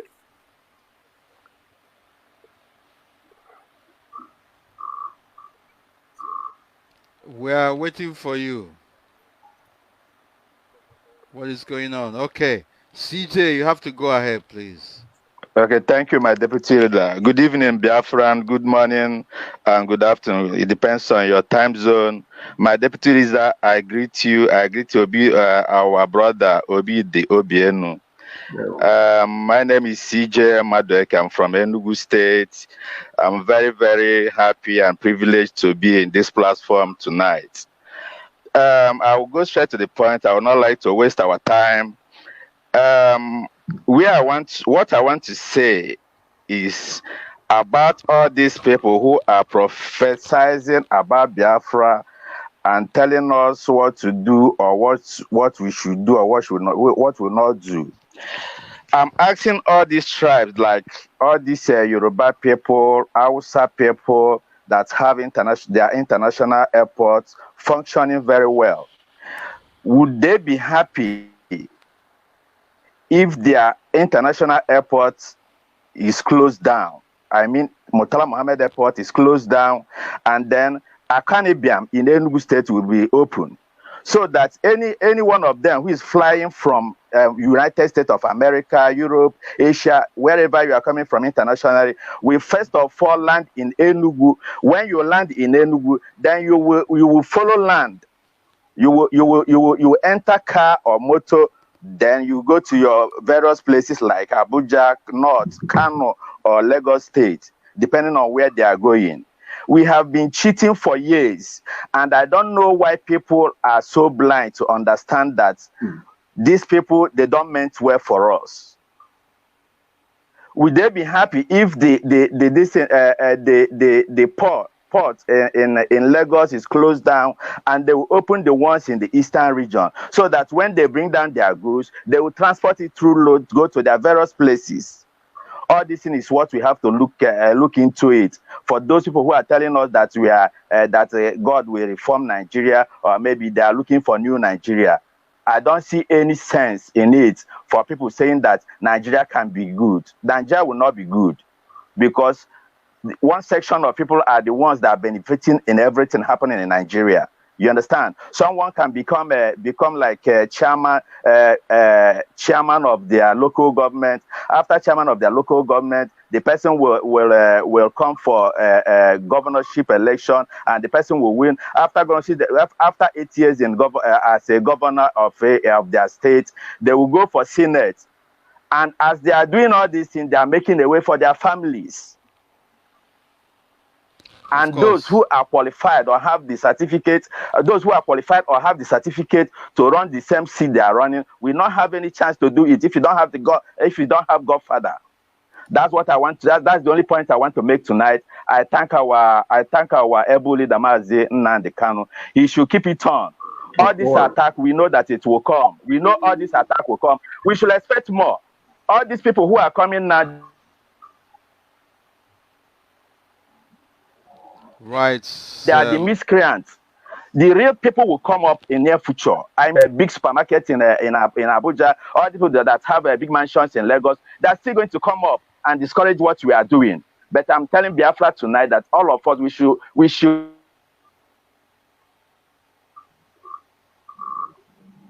Right. We should. I watched one video. So excuse me, please, Mazi Uche Mefor. I watched one video on Twitter tonight about the idiot in Turkey that he's apologized or he's not attacking IPOB. You know all these blah blah blah things. We should be. He's fighting a lost battle. To fight the almighty spirit of Biafra is suicidal. Very, very careful with that guy. He must go. The guy must go and answer his case about transporting transporting our women to Libya and other parts of Europe. That's all I want to say. Now I thank every Biafran. I'm happy speaking my. Thank you very much. God bless you. Wonderful. And we will have to make it very snappy this time around. Mazi Emezieke, Stanley Emezieke. Stanley, can you unmute yourself? Yeah. Hi, Stanley. Ibubed Webia. Yes, sir. Can you hear me? My goodness. My brother. No. All over the world. Yeah, see that, please. Ancestor, go ahead, please. No, man. Can you hear me? I can hear you. Thank you for holding. Okay, thank you very much. I thank our deputy, I just want to go straight to the point. I like calling a spade a spade. I like the effort we have put so far in trying to restore our dear nation, Biafra. But we must. But Ancestor, what is your name first? Because it's very important. I found one edikach. Ndeo. Thank you very much. The fact is that the Fulani man we know is not ready to let go of the oil wells in the south, which is Biafra land. Now, whatever sanction the international community give them, Nigeria, for killing the southerners and all that, will affect most people who are from the south that travel to the US and Europe. Travel ban, study ban, and all that. The Fulani man mostly travels to Saudi Arabia. So they don't even care about their reputation on the international scene or anything. They are interested in holding down power at all costs. Now, I listened to this program from the beginning. You started with the background of action plan and all that. So what I'm saying is, even the politicians in Biafra land are corrupt. Now, whatever action plan we are taking, we should know that the white man is not ready to come and say, Biafrans, or come and take referendum. And the Fulani man is not ready to give us referendum. And we must always remember that freedom is not given, it is taken. So what did you hear us say then?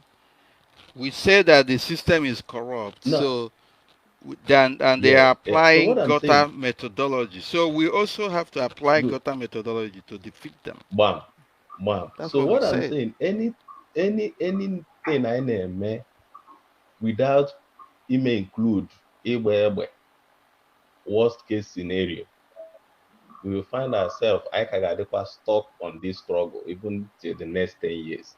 So whatever can I name now, I get a factor in people are dying on a daily basis. So what are once people when they are natural once? It's better than Can people you just speak now. English, please? Add it in. You know. But I think it's very important that looks like maybe you were not listening to what we're saying. We are saying that whatever they bring, especially in Biafra land, whatever method they come up with, we are going to follow that method and help them to destroy themselves as well. Exactly. If they resist Exactly. us, we resist them. If Exactly. they bring crooked method, we also follow them with crooked method. Our mission is to secure our land. Our mission is to make sure that the will of the people of Biafra is respected at all times. Simple as that. We are not interested in the immediate about what is happening in the rest of Nigeria. We are more interested in what is happening in Biafra land.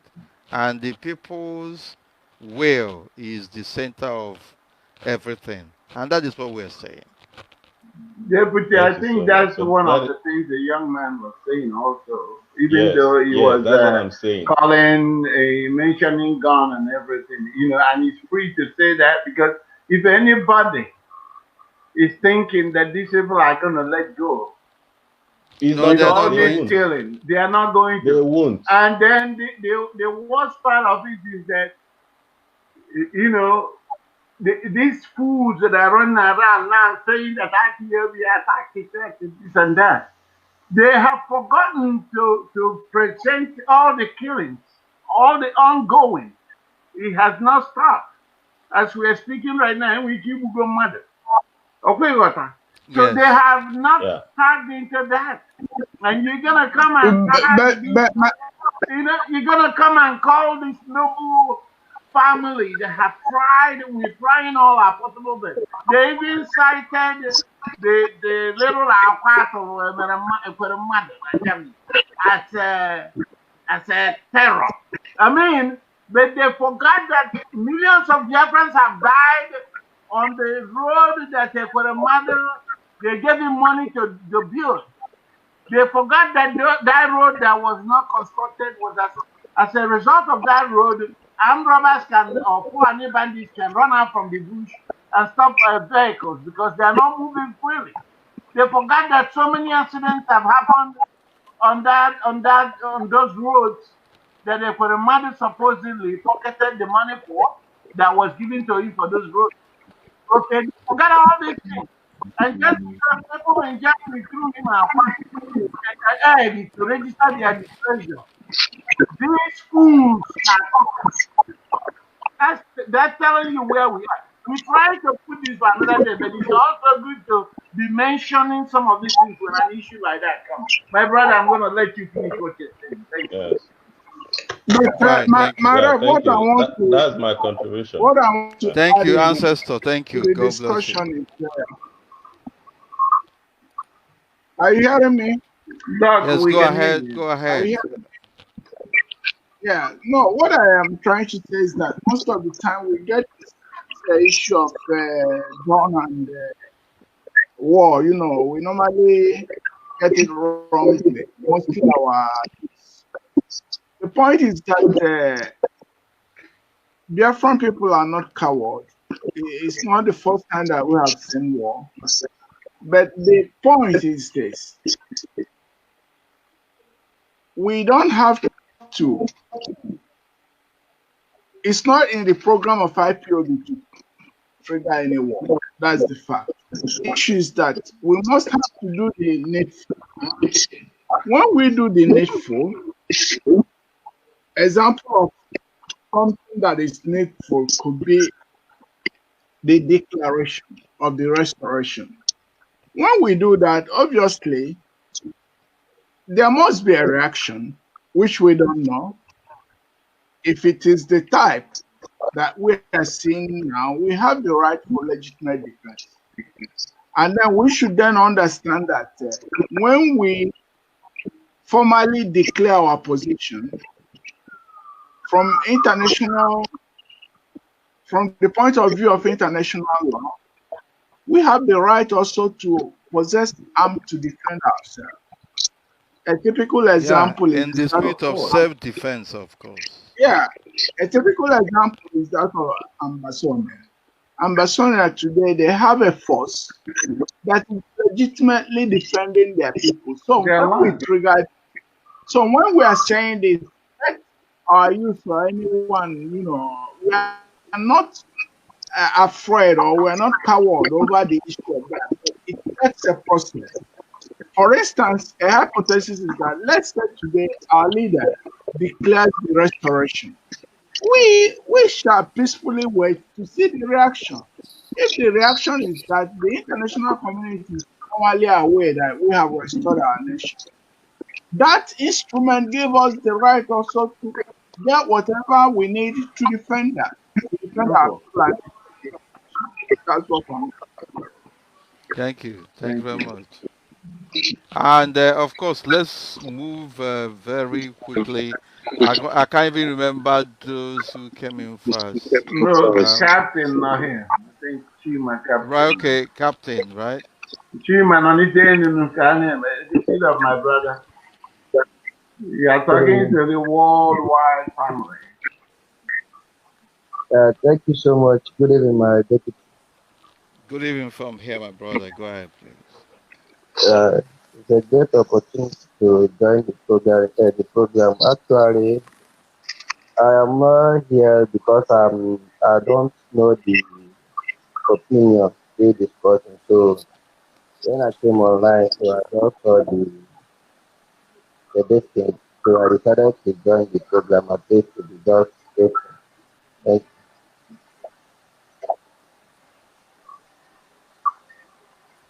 Deputy, do you hear him? I can't hear him again. He just woke up and he just joined the program and he doesn't know what we're talking about. Maybe we're gonna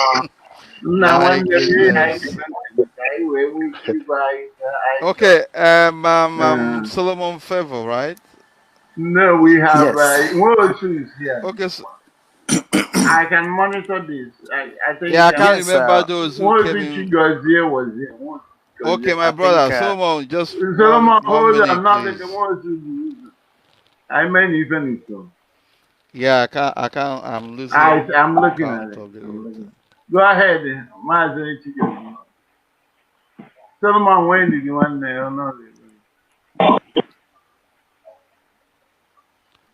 I think you are muted or something. We can't even hear you.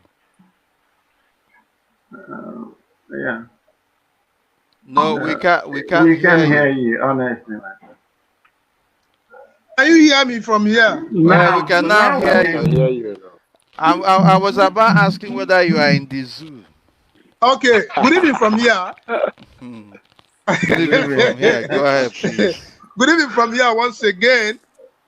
Yeah, good evening. Yeah, we can hear you. Good evening. Go ahead. I appreciate everybody. This is Pastor Jack. By special grace of God.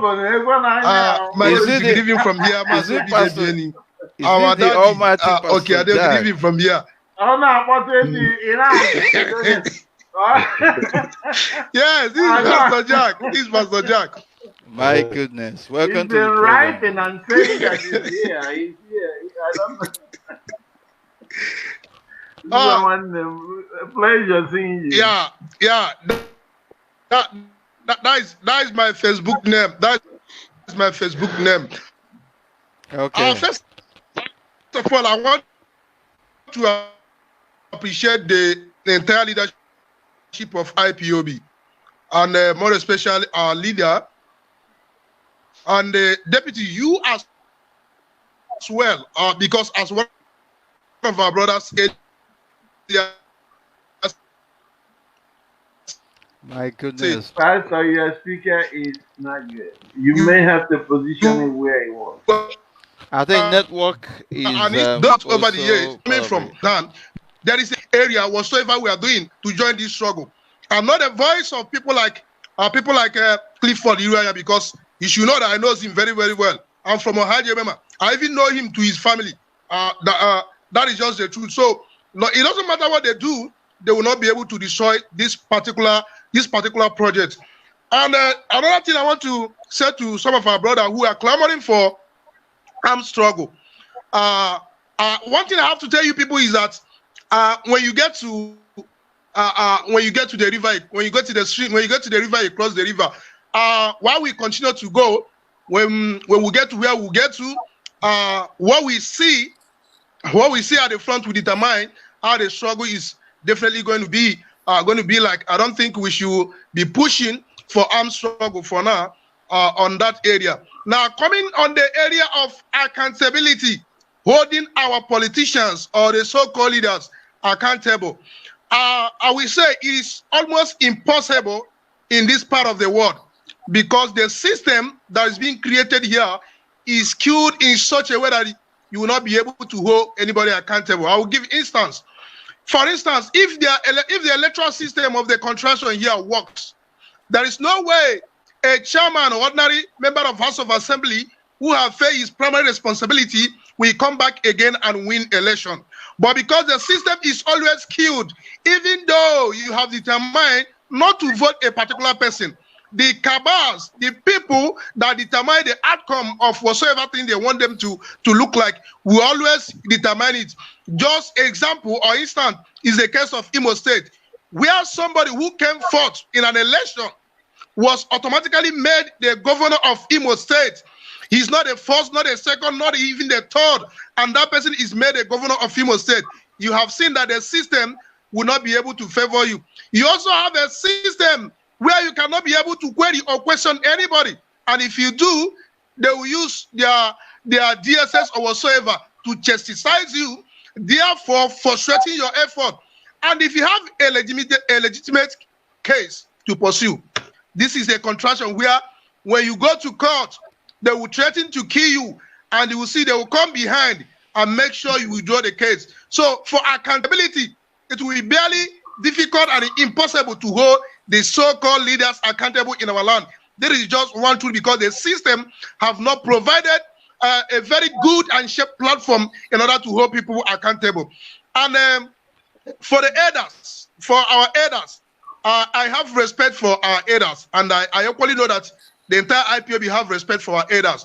But you see, I was trained by my father. Respect in the Igbo land. You don't beg, you don't call for respect. You earn respect, and there are also some requirements that an elder had to exhibit, show in order for that elder to be able to get respect in return. You don't beg for it, it automatically comes to you when you exhibit those characteristics that you ought to exhibit. Nobody tells anybody to give you that respect. But our problem with some of these elders is because they have made themselves a self-glorifying elders or leaders, and they want to speak for everybody without having our consent. And not only do they want to speak on our behalf, wanting to speak on our behalf is a different thing. And again, trying to work with the enemy, the common enemy, against the interests of their own people, not speaking the truth, has made them, anytime you want to reprimand them, or anytime you want to call their attention to the things they are doing wrong, they will rightly or outrightly say you are insulting them, without pointing to the subject matter, which is what they are doing is wrong. You can look at the position of Biafrans, more especially Igbos in Lagos and all that. If you are a landlord in Lagos, for instance, you still pay rent. Now, I want to ask, is it a tenant rent or a landlord rent? Now, some of this situation or some of these embargoes that have been placed against our people are specifically earmarked for these particular policies in order to make sure we are annihilated from who we used to be. And these elders are not speaking up. Every day, people are dying in our area, in our domains. The elders are not speaking. Operation Pato Dance 1, 2, 3. So many things happening in our land. None of these elders spoke up because they are part and parcel of this evil that have taken place in our land. And when we reprimand them, they will quickly rush out and say, we are insulting them. And they will now rush to the enemy, liaise with the enemy, instead of working with their people and say, okay, where have we gone wrong? Can we brainstorm? Can we come together and be able to articulate the way forward? No, they will not do that. Fulani, they have their foot soldiers that kill on a daily basis, kill our people, do all sorts of things. But you never hear any person coming from the Fulani extraction to condemn them. You only see such a thing in Biafra land, more especially Igbo part of Biafra, which is one thing that our people have learned that is very, very wrong. Maybe because of the slavery mentality has eaten most of them up, and because of that, they are doing what they are not supposed to do. And at this juncture, I think all those people who have not yet joined this struggle, they should better do to join this struggle. Or better still, if you don't want to join, please, you can step aside. But stop trying to destroy what we are doing. Because the truth is, if you continue to do this thing, IPOB will come after you. We don't, at this juncture, we are no longer respecting anybody that don't want to respect itself. If you want to destroy what we are doing, we will make sure we mobilize the resources and come after you, because we need to fight the enemy the enemy in the house, first of all, before going to fight the enemy outside. Because why you want to fight outside? Not knowing that the enemy in the inside want to bring you down. And if they bring you down, you will not be able to fight the enemy outside. So far, so good. I think this is my humble contribution this night. I appreciate everybody. Thank you, and God bless all of us. I want to say that. Thank you very much. Thank you. Thank you very much, Pastor. Thank you. Of course. Yeah, we're about to end this program. Please go ahead. I can't even honestly. Mazi, hello. Can you hear me? Yeah, we can. Yeah, we can hear you. Oh, okay. Thank you, my honorable deputy leader, Mazi Uche, Mazi Obidi, with respect, all the elders in the house. I'm on Mama Potali of Fuma Okay, thank you so much. You are such an inspiration. You are such a big inspiration to Biafrans. You know, anytime anybody wanted to inspire anybody in this in support to the quest for restoration of Biafra, your name is always mentioned. And also the same with Mazi Uche. I'm very, very happy today, even with our elder beside. I'm very, very happy today. This is my first time to call Radio Biafra, and this is also my first time to speak on phone or in a direct contact with the Honorable Deputy, our Honorable Deputy. So I make my suggestion because I can see that the program is running to the end. So I greet all of you. Good morning from my end. My name is Solomon Peter. I reside in Australia. I'm from Anambra State in Oyi local government, precisely Okuzu. So I'm here just to put in my own contribution to the program. So I also have to encourage all the youth of Biafrans, all the students and all the brilliant and intelligent Biafrans. I want to encourage them to be calling in a program, in a very interactive program like this, to aid their minds and also ask their questions appropriately. So what I want to put in here is that this issue of insult has lingered on for a very long time, accusing the IPOB and their leadership for insulting elders. For putting a record straight here, every one of us, everybody on earth and wherever you are in part of the world listening to this program should go and study what agitation, the nature of agitation. Agitation, it is at a point when you are putting a pressure. Agitation is at a point when you are being emotional outburst over a certain injustice melt against you, against your people. The language that I use at at this stage sometimes might come as harsh on people. Every one of us should study the nature of agitation. So when people are agitating, you do not expect them to use the appropriate word, that a pleasant word or a word that will be so kind to you when you are in position of an oppressor, or when you are in position of which people has to demand something for the reason why they are being agitated. When children start agitating, they start crying and they start making noise, and they don't give up until their needs are being provided. And we must understand, why does IPOB agitate? Is because of the injustice that are melted against our people, the suffering that our peoples are suffering. No road, no water, no infrastructure, no security. Even on top of that, the federal government also has to sponsor terrorists in also killing Biafrans. So people who all this injustice has melted against has every right to agitate, and you should not expect kind word from people who are suffering and from people who has been pushed or suppressed. This is not an insult, but that is the nature of agitation. The right question that people should be asking here is what can we achieve with agitation? What can we be able to achieve by agitating? That is the right question that people should be asking, and not judging the way the agitations table their quest or make their request. Agitation is agitation. When your wife, most of you who are married and parading yourself as an elder, when your wife agitates, he call you a stupid man. He call you a useless man. That does not take away the love that he has for you. But that is the stage of agitation. When your friend agitates, he can call you names.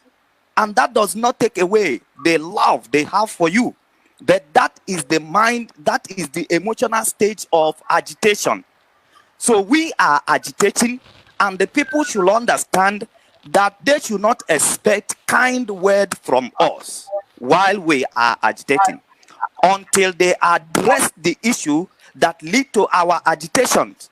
Then there is no way we can be able to address them by kind words. So that is point number one. Our youth should call in if they want to understand how the strategy of agitations work. They should call in a program like this and ask questions and said, what are we going to achieve? What have we achieved by agitating? And then by asking this appropriate and constructive question, then you can be able to receive answer. So you will be fully informed of what you are participating on, or what gain or profit of what you are participating on can provide towards their request. So this is my humble submission, that our people should be made to know the nature of agitation. Agitation does not come with kind and sweet words. It always comes with a harsh word. And people should understand it at this point.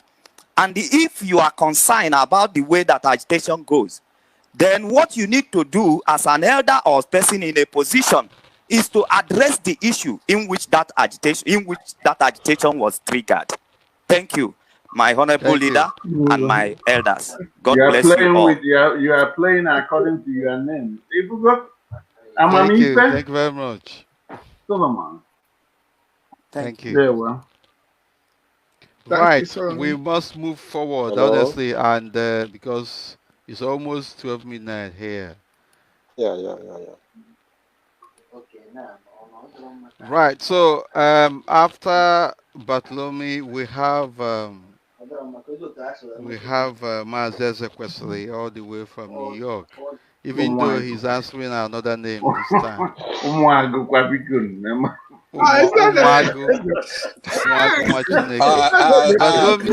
can't tell Mazi because they put Megari out na Kobedo. Actually, Kuchi. So use uncle Mazi and wait. Hello, good evening. No, it's okay. We'll come back to you, Mazi Ezekwasi. Go ahead, Mazi Uzoma. Good evening, my humble deputy leader, my elder Obidi, Obienu, Victor Emeka Okeadu. I'm very glad to be in this platform this evening. Thank you. Yeah, my aim and reason of joining this program is based on what our able reader said in his last broadcast on the best way to boycott the consumption of cow meat in our land. It is very, very important. When I listened to him on his last broadcast, I sensed I sensed a lot of things from that, because consumption of cow meat in our land it seems as if it have turned the memory of our people that they can't even reason. Some of them, if you want to discuss Biafran issue or matter to them, it seems as if that the consumption of cow meat have turned their brain that they can't even reason again. So that's why I said I must come on this platform to please, if there's any way or any how we can evangelize or crusade over the consumption of cow meat in our land, it will be very, very important. Let's know because if we limit the consumption of cow meat, I don't see the need or the essence of them coming into our land in the sense of laying cattle, and through that means they will be killing our people. But if we reduce the consumption, they will know that their business is already ended, that nobody will consume their meat again. They will now look for another country. If they can travel to Ghana, it's better for them to live, because once nobody buys their product, it seems that they don't need them anymore. And they will have a way of living our territory. So it's very, very important. If there's any way they can organize a crusade or, begin to sanitize, sensitize our people based on the consumption. I've even told my family there, before even able reader came online to say, I said that this consumption of this cow meat is not good for our people, because it gives them the eagerness to come into our lands, and because they know that we have a liberal mind. We don't see, the Biafrans are the real Democrats all over the world, because we don't discriminate. Even in my own village, even if you are a Fulani, if you see you in my village, we will welcome you. We don't discriminate. But the essence they are doing, the way they are going now, is something else, which I've told my people that they should stop consumption of cow meat. Is very, very important, and it should be an urgent something. Let them reduce the consumption of cow meat. Let's see how they will occupy our land. Let's see how they will come, like those in Umuahia, Uturuki, or whatever. Here, I'm in Turkey. I live in Turkey, but I'm from Enugu State. Before I left Nigeria, I've seen a lot of where they have camps even on Umuahia, in Okigwe, and all these places. And people don't value. They think because we have a liberal mind, we don't have the mind of threatening people bad. We welcome everybody, no matter the type of ethnicity you are from. So this thing gives them the eagerness, the ability to come and occupy our space, and the help of the military, because these are what is the agenda based on what the Osmo and Fodo told them. They are working towards it. And if you see what the Islam is doing, they are the most fastest growing religion in the world, because they are using threats to conquer a lot of territory. They are not preaching peace. Wherever they enter, they use threats. And that's why you see all these Fulanis, because they are agents of that they want to use to achieve their aim. Because they say that they will, if they don't dip this in the Atlantic Ocean, they will not have. And that is the one they dip it there, which is Biafra has been the problem of them in Nigeria from onset. So I'm pleading, if there's any way we can stop the consumption of cow meat, it's very, very important. Anyhow we do it, let's begin to, crusade over it in our land so that people begin to understand what we are talking about. Please, that's all I have to say. That's my own basic of coming on this platform this evening. Let's know how we can talk to our people, sanitize, give them a lot of lecture. Let them know that this consumption is not good for our people.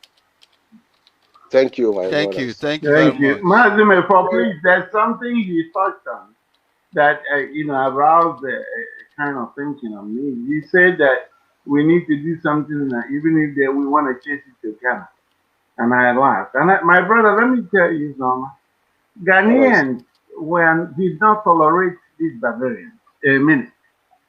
Okay. About 3 years ago, they invaded their land.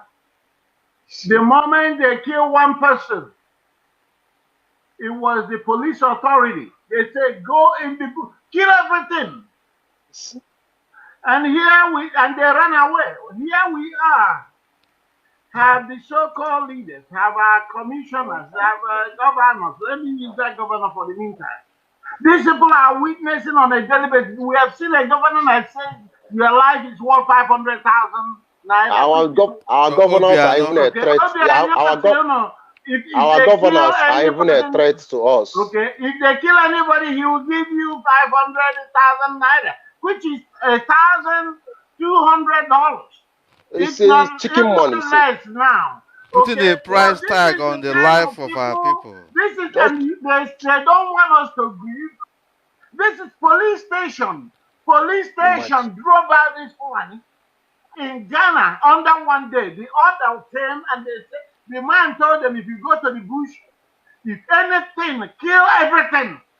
Yes. How can you have these barbarians parading around and people are coming here to be politicizing if they know what politics is all about? Honestly. That's all I want to add in that regard, please. Right. Thank you. Thank you very much. I think we are running very late and all. I'm confused here as to how.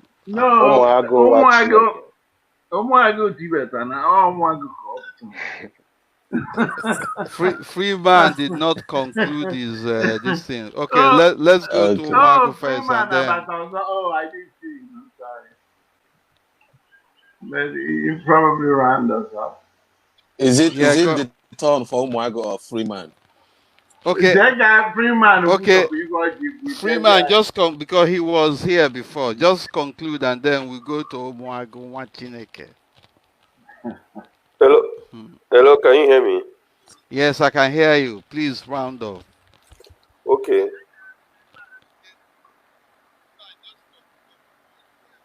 What's going on? So, what I was saying was that, let me leave others. There is need to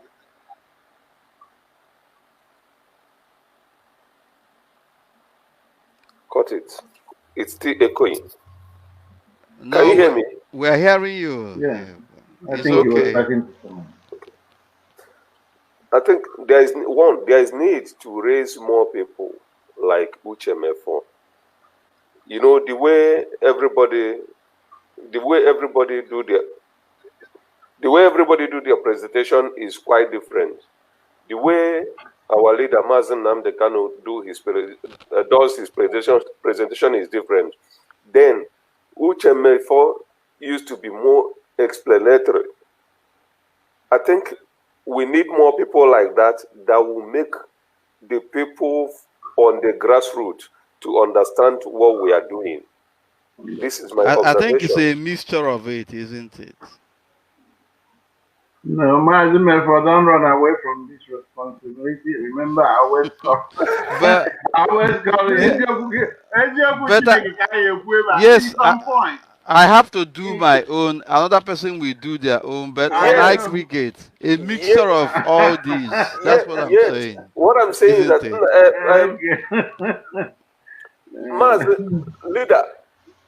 Yes, go ahead. MNK used to be on high temper. It's not everybody that understand him when he's talking. Yes, we can hear you. Go ahead. He used to be on high temper. It's not everybody that understands him when he's talking. Yeah, we hear you, my brother. Go ahead. You're making a lot of sense here. Then, another thing is that there is need for more sensitization on the grassroots, because we don't have, in Biafra land now, we don't have representatives. The IPOB have done their own. I think that is what Mazi Mefor was talking about when he started this program. Though I was expecting him to go deeper and give a lay down on what we are going to do. But the way he presented we are still going to do that, and our leader will have to also give direction as to what needs to be done. We'll do a detailed program on this. Okay, because from my own view, I think the whole masses need to rise and start questioning those elected into offices to represent us, because they are there to speak our voice. So the condition that will be given to them is either they represent us right and do the wish of the masses, or they step aside and still support the new and younger ones that are going to respond to the masses' outcry. The moment we achieve this, I think the remaining 10% we are talking about is done. Right. Of course, we have to be practical and pragmatic in our approach to all this, and the time shall tell. We have to, take into account what is obtainable in our own case, and especially in Biafra land. What I'm actually saying is that these efforts that we have made, employing every arsenal at our disposal within the realm of legitimacy of our struggle against the zoo called Nigeria, that we shall also deploy the same, if not more than the same effort against the political obstacles we have in Biafra land. We have to take control of the decision-making process in Biafra land, either directly or indirectly. That's what we're saying. Now, because the system is so corrupt that if you even venture in, they will rig you out and all that. The second best approach is to mount pressure on those who say that they are representing us in Biafra land. It's our land. You have to do what we want. Okay. You just have to do what we want. And if you don't do it, then we will slug it out with you. If you employ gutter methodology, we also employ gutter methodology to deceive you, to defeat you. We have the number, we have all it takes. So that effort that we have directed against the Fulani Islamic Republic of Nigeria and brought them to a standstill, we have to deploy such as well. In Biafra land, we have to look inwards, because our obstacle as we speak today is homemade. That's what I'm trying to say in essence. And we have to put it to test. So thank you very much, Freeman. We have to move on. Umuago Mwachineke, welcome to the program. Good evening from here, or good afternoon. I greet every one of you, Mazi Mefor, Dr. Obienu, good morning which you from declined here. to answer, and I'm not a doctor, Professor my Okeadu. brother. Sure, Thank you. that's why Thank I'm coming now, because I know why you are here I today. think it's important Mazi to say Mefor the is way to it treat is. some disease. That's why I've been rolling on my bed. Because very I soon, have been sending some tests Before you just know, 1 to cut minute. that sickness, to cut off the cancer. Bigger one. I thought that's what Obidi was here, to cut off the cancer so it can be healed. That's what our leader said. You cut it When off, we you go to will see growth, Biafra so it can land, stop growing. when we get to Biafra land, if the Biafrans determine that I'm due for honor ride, okay, I will take it. Well, but right now, okay, for now, okay, Mazi is their Very soon they will say that they will say that Obidi I said that went he's for a doctor, and he will. it doesn't matter. Call me. I can be a native doctor. It doesn't matter. It's a title. Anybody is entitled to answer whatever he wants to answer. You remember my aim of coming So here. everybody is a Facebook will not doctor in allow his me field, to. isn't it? Oh no! See, I'm coming. Mazi Mefor, I'm coming. You know why I came in here today, right? Facebook will not allow me to use my account to come in as Kobobego Kosisi. So I have to use my kids or my children's accounts to come in. I've been fighting to come in here for like over 2 hours. Yes, because the broadcast that went in today from the daughters of Jezebel and oil and gas. That's why I was expecting Mazi Obienu to do the needful, according to you. You said that we are here. If you want us to roll into the gutter, we'll all go inside the gutter and roll ourselves. So that was why I was expecting Obidi to roll into the gutter and treat the oil and gas disease, because there's a very big allegation that he leveled on you. And believe you me, our leader said that Biafra is coming this year. Everybody started doing Facebook Live. They started I was coming out even like, from where they're hiding. I was like, nah, everybody's now, but those sabotage, all that are sabotaging the effort, everybody just started jumping up and down. Even those that have not even stayed in IPOB for less than 1 year, they all started talking nonsense. So I now see that the freedom is already here. It's just that those that are hiding under their wife wrapper, they want to be ahead of everything that we are doing. But they forgot that we were here when this whole thing started. So sometimes when they give those fake quotes, I expect, when I say Dr. Obienu, I know what I'm saying. Before, all we used to hear here when our leader was in jail is oil and gas, how to put pipeline from Umbudi to Oba, how to put pipeline from here to Abate. That's all we keep hearing here. So someone will talk and confuse everybody. Today, he said that the money, remember, we paid our defense fund. I am IPOB coordinator here in New York. I know how many of us here that paid the money that we were asked to do. Sorry, you continue. We paid. We actually wanted to deal with that particular program, or deal with it in one full program, but go ahead. In a full package. Okay. Yeah, don't worry. This is a preamble. Go ahead. All right. This is introduction for you. Then go ahead. Because maybe that very day the line will be very hot. The line will be very hot that very and day. even in because all the people that are IPOB in USA, possibly they will come in. Because he made a big allegation saying about I stole me and That's why I want to come in, because $24,000, less than $24,000. Getting 20-something thousand in the United States. That's by the way. I don't want to. It's gonna be a full day like Mazi. Okay. Okay. So let me leave it. The day of reckoning is coming. But what I want to say to our people is that it's like we are in a media war, but it takes our people to acknowledge an effort of someone that have been there.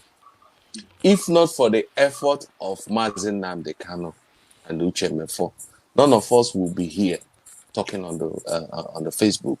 Or if you turn on your Facebook now, you will see everybody. Everybody will be talking against him, and he doesn't know how to do this IPOB. I was surprised that if Irania can open his mouth and call IPOB a terrorist organization. He's supposed to be in jail before me and everybody. Okay. Because he was head of the But terrorist organization. he took Candy to court for calling him a terrorist. Right? He's taking everybody to court. He's taking everybody to court. Everybody. He's Threatening me that everybody is going. So he want to arrest everybody, forgetting that he was the head. Doctor, Prof, if I get mind. Na Munachi na awari aka na embezzle ego. When we throw spreadsheet through the period had that IPOB. Malego, even within the period Munachi and Equi and IPOB, okay, more number, right? But na how many the how they went at the spreadsheet. Okay, go na to. When you get it down on IPOB, they say we go. We have losing say 20,000. 24. You know, so no. Even go there, Okay, no problem, no problem. Okay, no problem, no problem, no problem. Okay, for that. Oh yeah, yeah, for you na ebe obi na take. O ga-agbo ọkwa Chineke ka o ji egwu jiri ụmụaka dị lapụtachi ụmụaka wee jekụta na-ekpochichi ọnụ mmiri. After people at home thought that this man is a substance, and a lot of people come out for this freedom, and this is what Irania is doing today. He's gonna be naked on the streets of Texas. Let him mark it down. Unless God Almighty that we worship, unless it's not God. But anyway, let me withdraw that statement because I don't make decisions for God. However, He's gonna reward him for this treachery. And you remember when we contributed over 5,000 from here in USA? You guys are just gradually going in something you don't know. You are inviting a criminal and hosting him on a program. If we particularly you, I am so disgusted with what you're doing. Sorry. Go ahead, bro. Well, right. I remember when they shot our people at Mpor. Was it at Mpor that we contributed over 5,000 here that's supposed to be sent back home since December, right? That money was never sent back home until when we had the town hall meeting that triggers all this, what was happening today, when everybody came to New York and he presented a document that he sent in the money just within the week he came for the town hall meeting. You remember? And before then, what was going on their radio was that Uche Mefor, there was one guy that died because Uche Mefor was holding 8,000 naira. Uche Mefor, Uche Mefor, he was in charge of welfare, but and New York, America,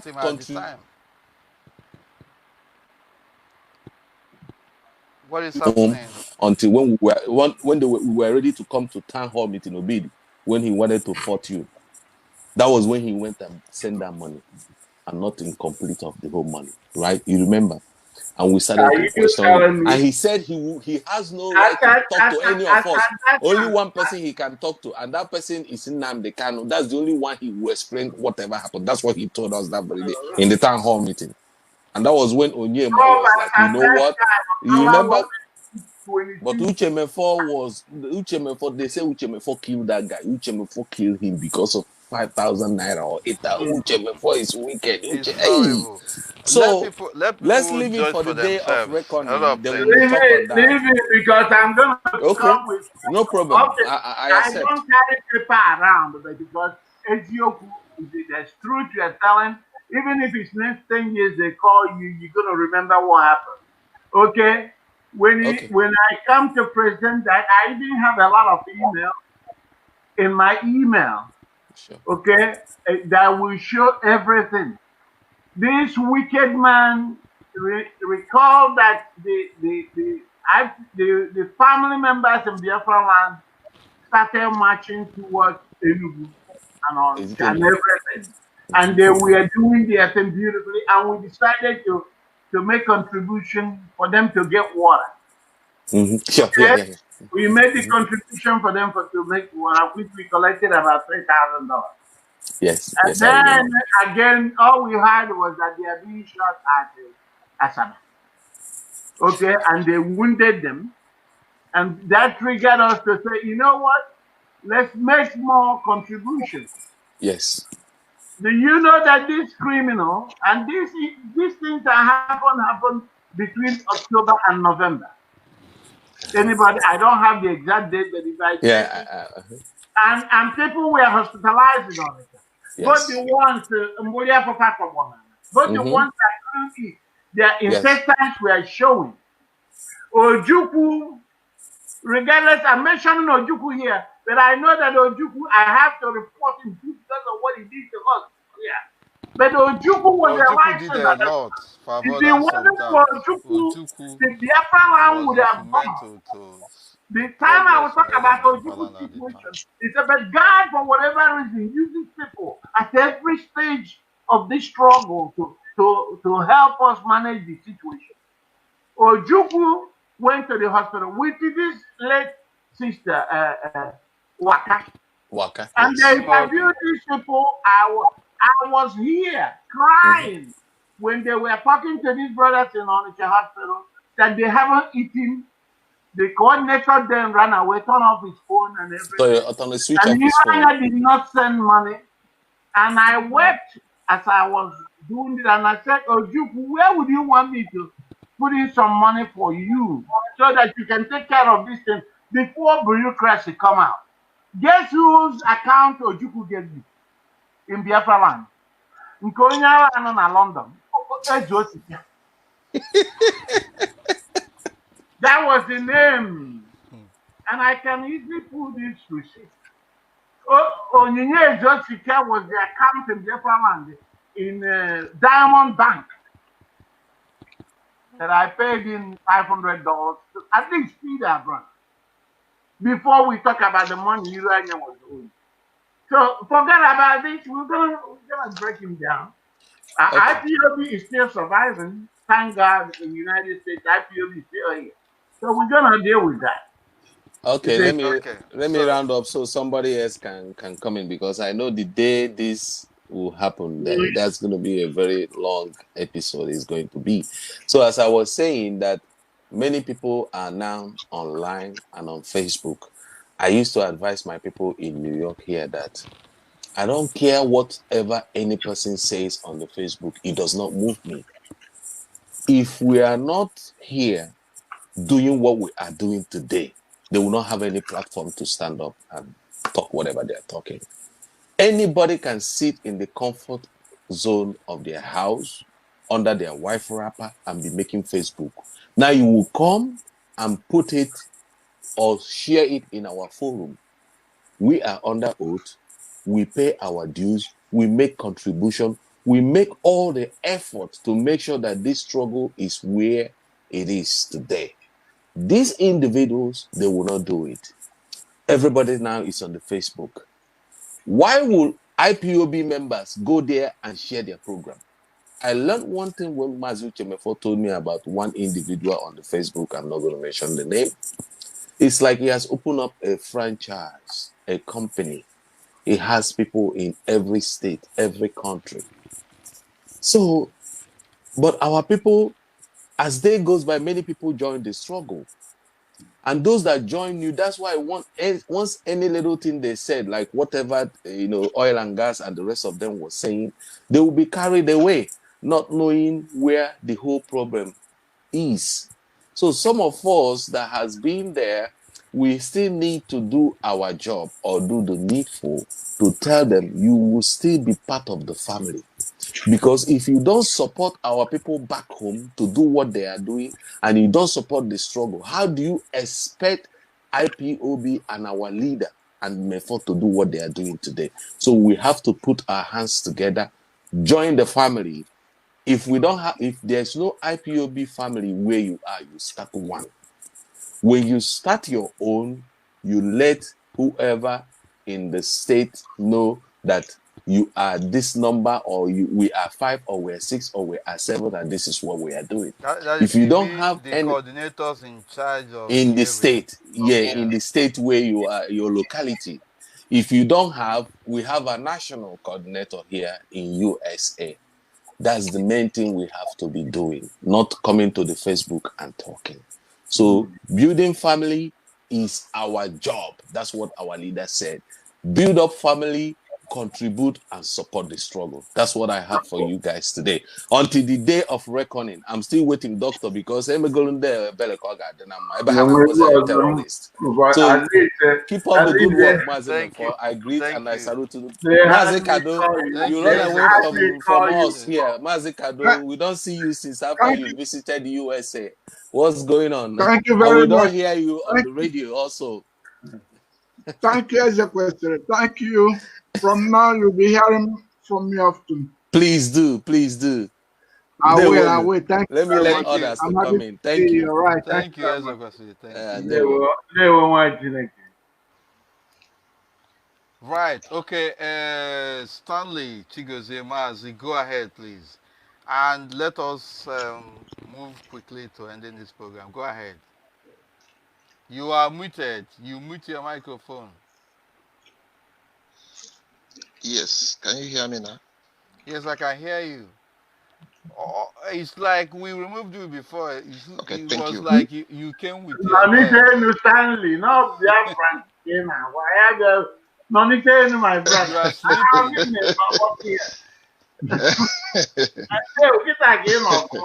Yeah. Yes. Go Thank ahead, you so please. very much. I'm so elated. Yes, I'm so elated to join this conversation today. I have been following the trend for a while now, and I've listened to so many submissions of different people, and I'm so much happy to be able to speak to you guys and join the forum today. I came in the first time, but there was a lot of noise and it was not going through. So I had to go out and come back again.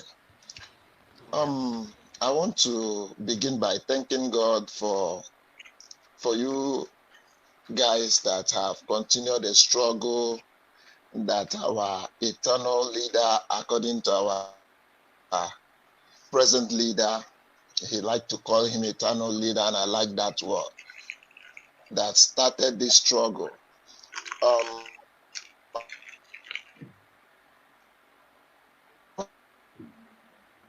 Wow, it looks like network. Having network, right? No, Facebook. Yes, go ahead. Yeah, coming on now. Go ahead, bro. No problem. I think it's freezing. Nah, it's working. Big up Use all identities. No. I'm calling from Canada. Oh. Okay. Okay, the Canada actually disappointed you. Go ahead. No. Yes. So ụmụnne m ihe na-achọ ka m kee n'ụlọ. Actually, I'm not an oath member of IPOB, but I'm an indigenous person of Biafra. But you are enjoying more than what oath members are enjoying. Yes, because if I have my way to support anything and any organization and anybody that will bring Biafra, I will. I will, because that is our land. Okay, go ahead, at least for now. It's freezing again. What is going on, Mazi? I don't know. The network is really being funny. I think Can we are you hear hearing me? you now. Yes, go Good. ahead.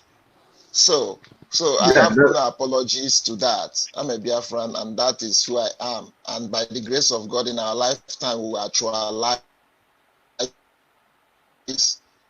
our land and our nation. So all I want to say is to encourage every effort that is being put in place. And I want to join others. because restore. Actualizing, we already there. Restore. I'm we sorry. are restoring. Okay, thank you.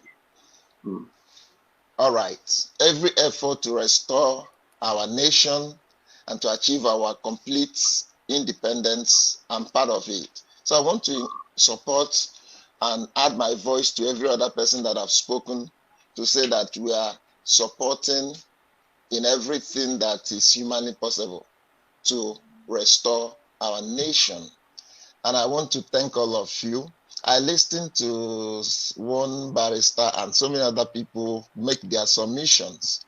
But the truth of the matter is, as much as we know, Nigeria as today is dead. And anybody trying to tell us that they are going to fix it politically is not being honest.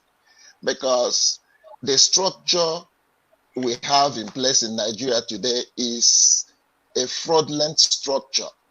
And there is no how you can upturn that fraudulent structure with the present reality of this Fulanization and Fulani government. Because look at it, they use divide and rule to destroy every effort these guys are talking political or legal process.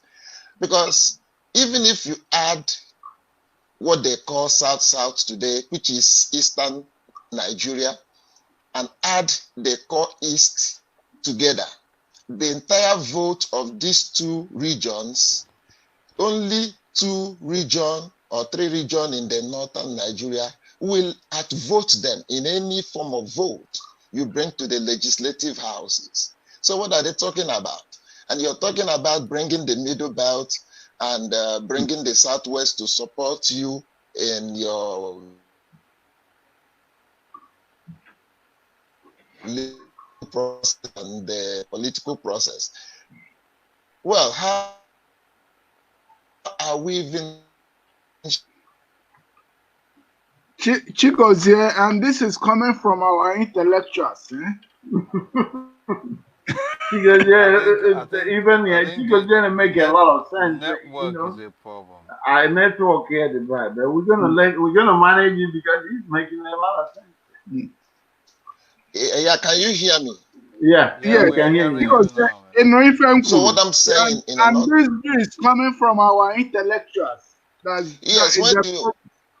Yeah, you know, this intellectual thing, anybody can claim to be intellectual. You know, back in the day, I remember when they were saying something in the law school and these lawyers, there's what is called mute court in those days in faculty of law.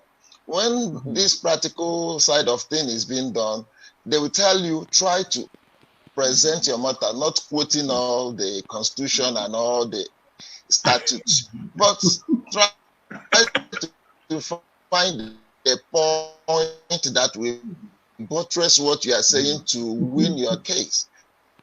It's not quoting all the laws and all that. All this legislation we achieve.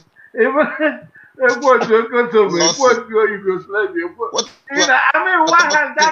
do with the people I hold now? Practical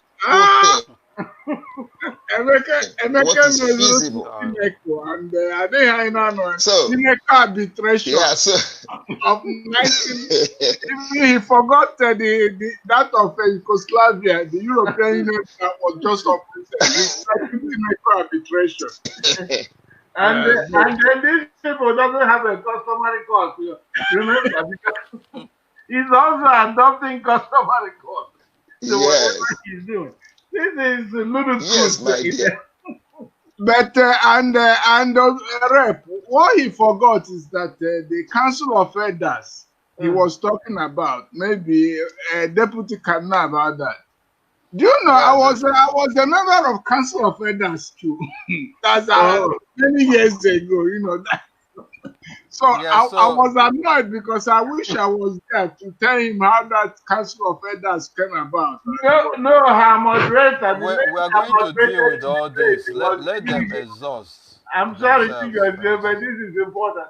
The lady that moderated the interview, where Simon Epa flawed him, was giving him special preferences.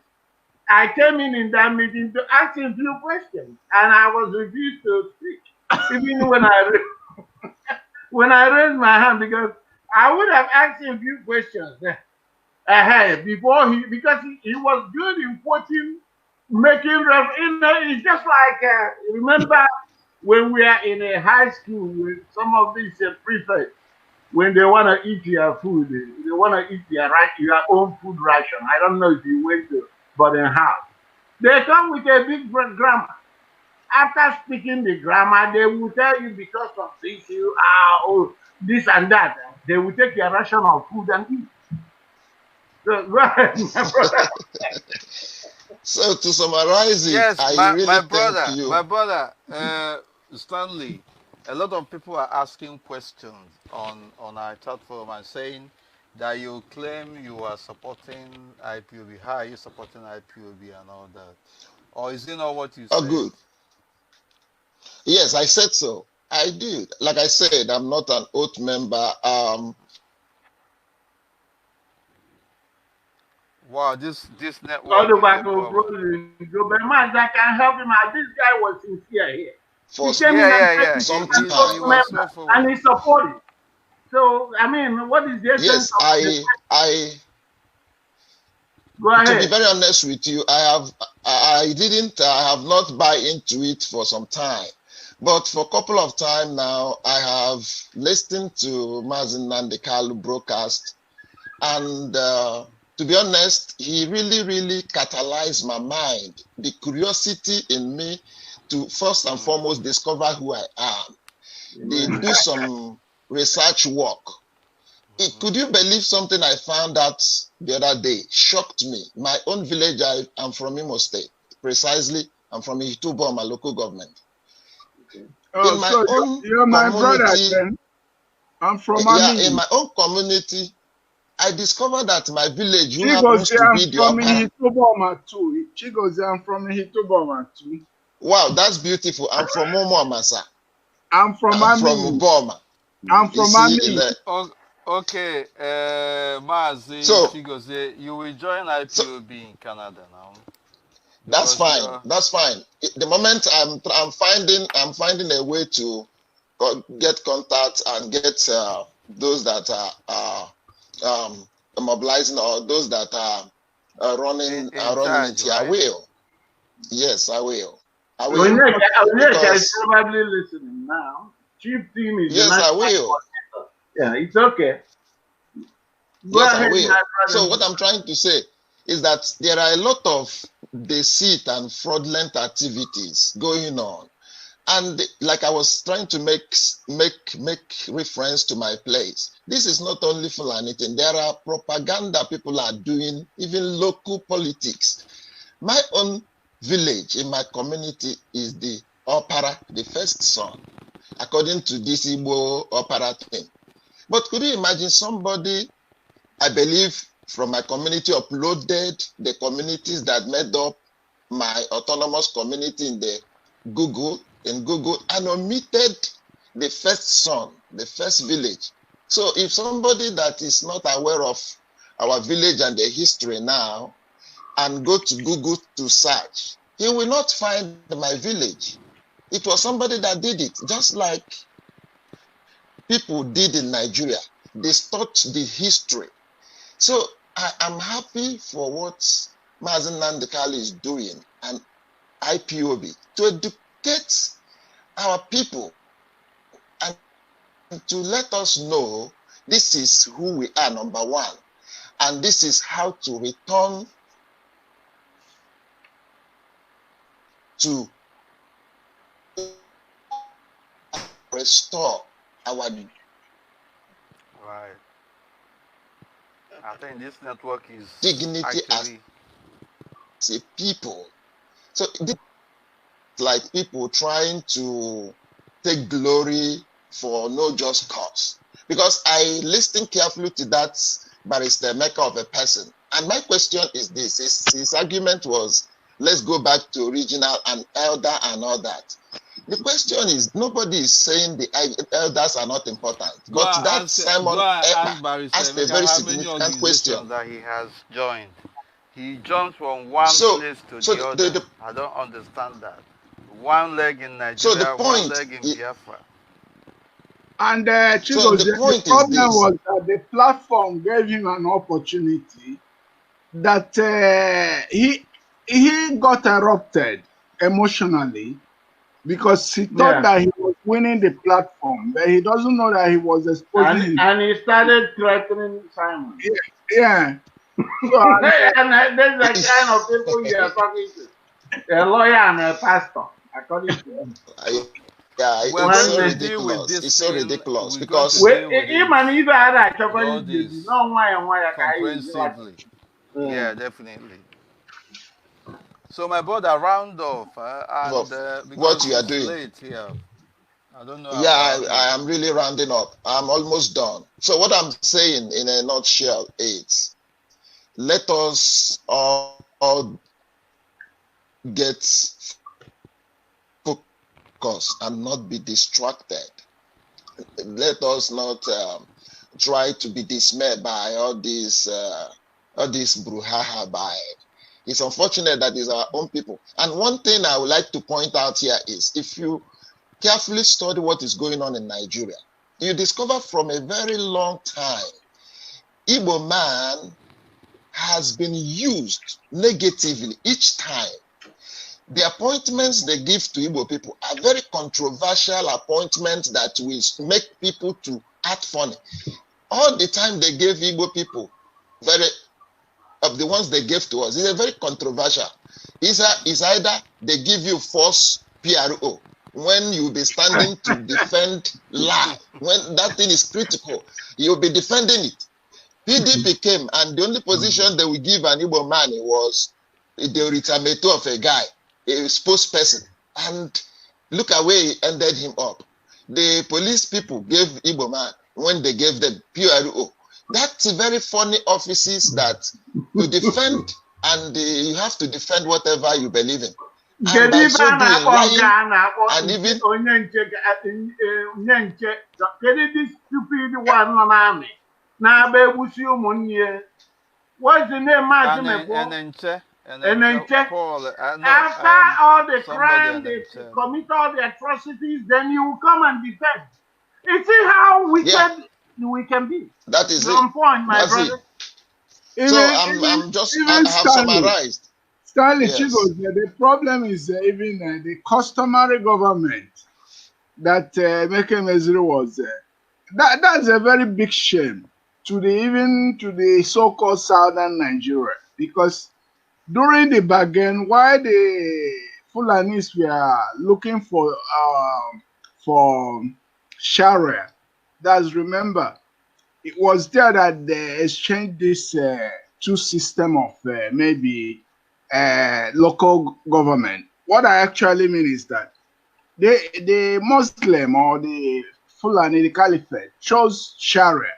That's theocratic this thing of governing themselves in place of the customary system that the southern people chose. And they indirectly cheated us in the sense that you cannot compare the Sharia system that they adopted as their customary system. You can never get. No, it's not equivalent, because if we talk like that, the right thing we would have chosen would have been that of maybe choosing the Bible or all these churches as our own system. So you can see there too, when we are, the customary thing is not something that we should know that is a product of our miscalculation, as we've already made mention. Of course, Doctor, we are going to deal with all this in greater detail. But then the customary whatever, does that stop them from infringing? Because the customary court they are talking about, customary whatever they are talking about, has not been used in judging our people. At all. All we have it has no extrajudicial killing in our land. All these killings. Okay? That's the customer. It's Where is the typical customer? Fulani. Yeah, that's it. It's These typical people, when we're Yes. talking about common sense, it's not there. Sorry about that. My dog. Yes. So Thank you. all of us are not fools. All of us are not ignorant of Niger or whatever campaign they are campaigning.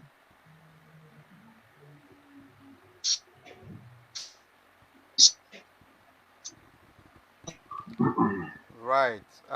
It appears that this internet connectivity is dealing with us at this particular point. I think we have to begin to wind down.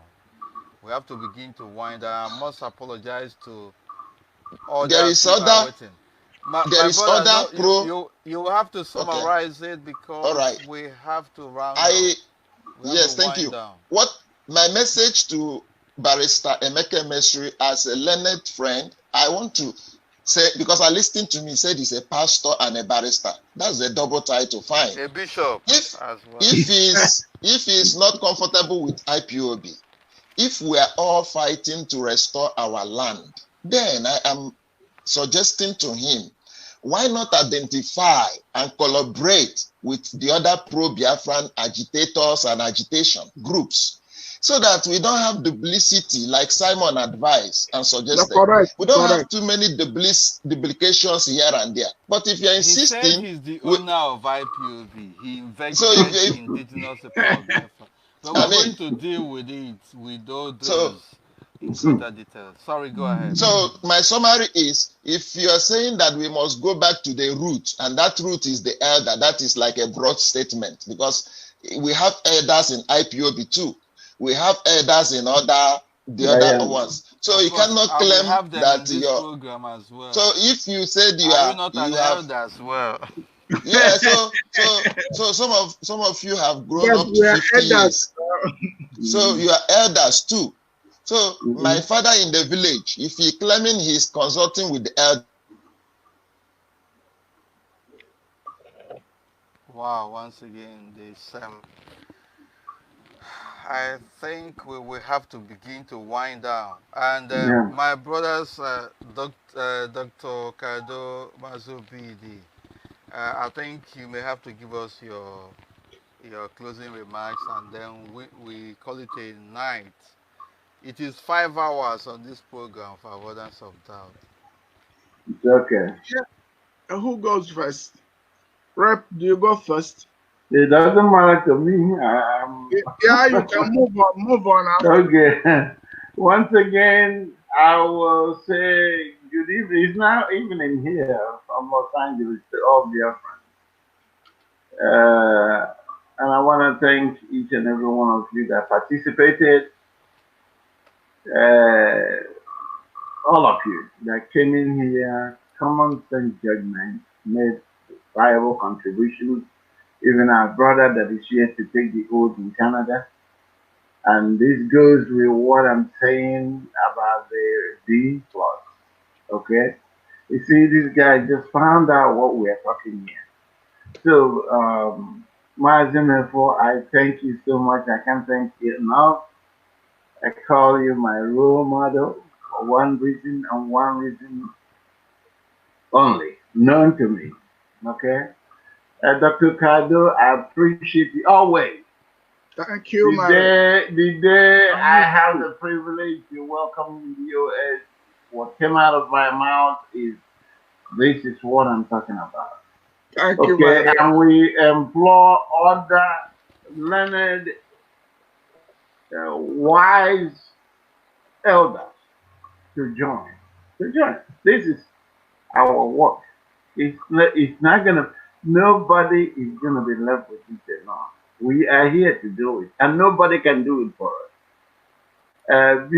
I want to tap in on one thing that Pastor Jack said about we shouldn't talk about.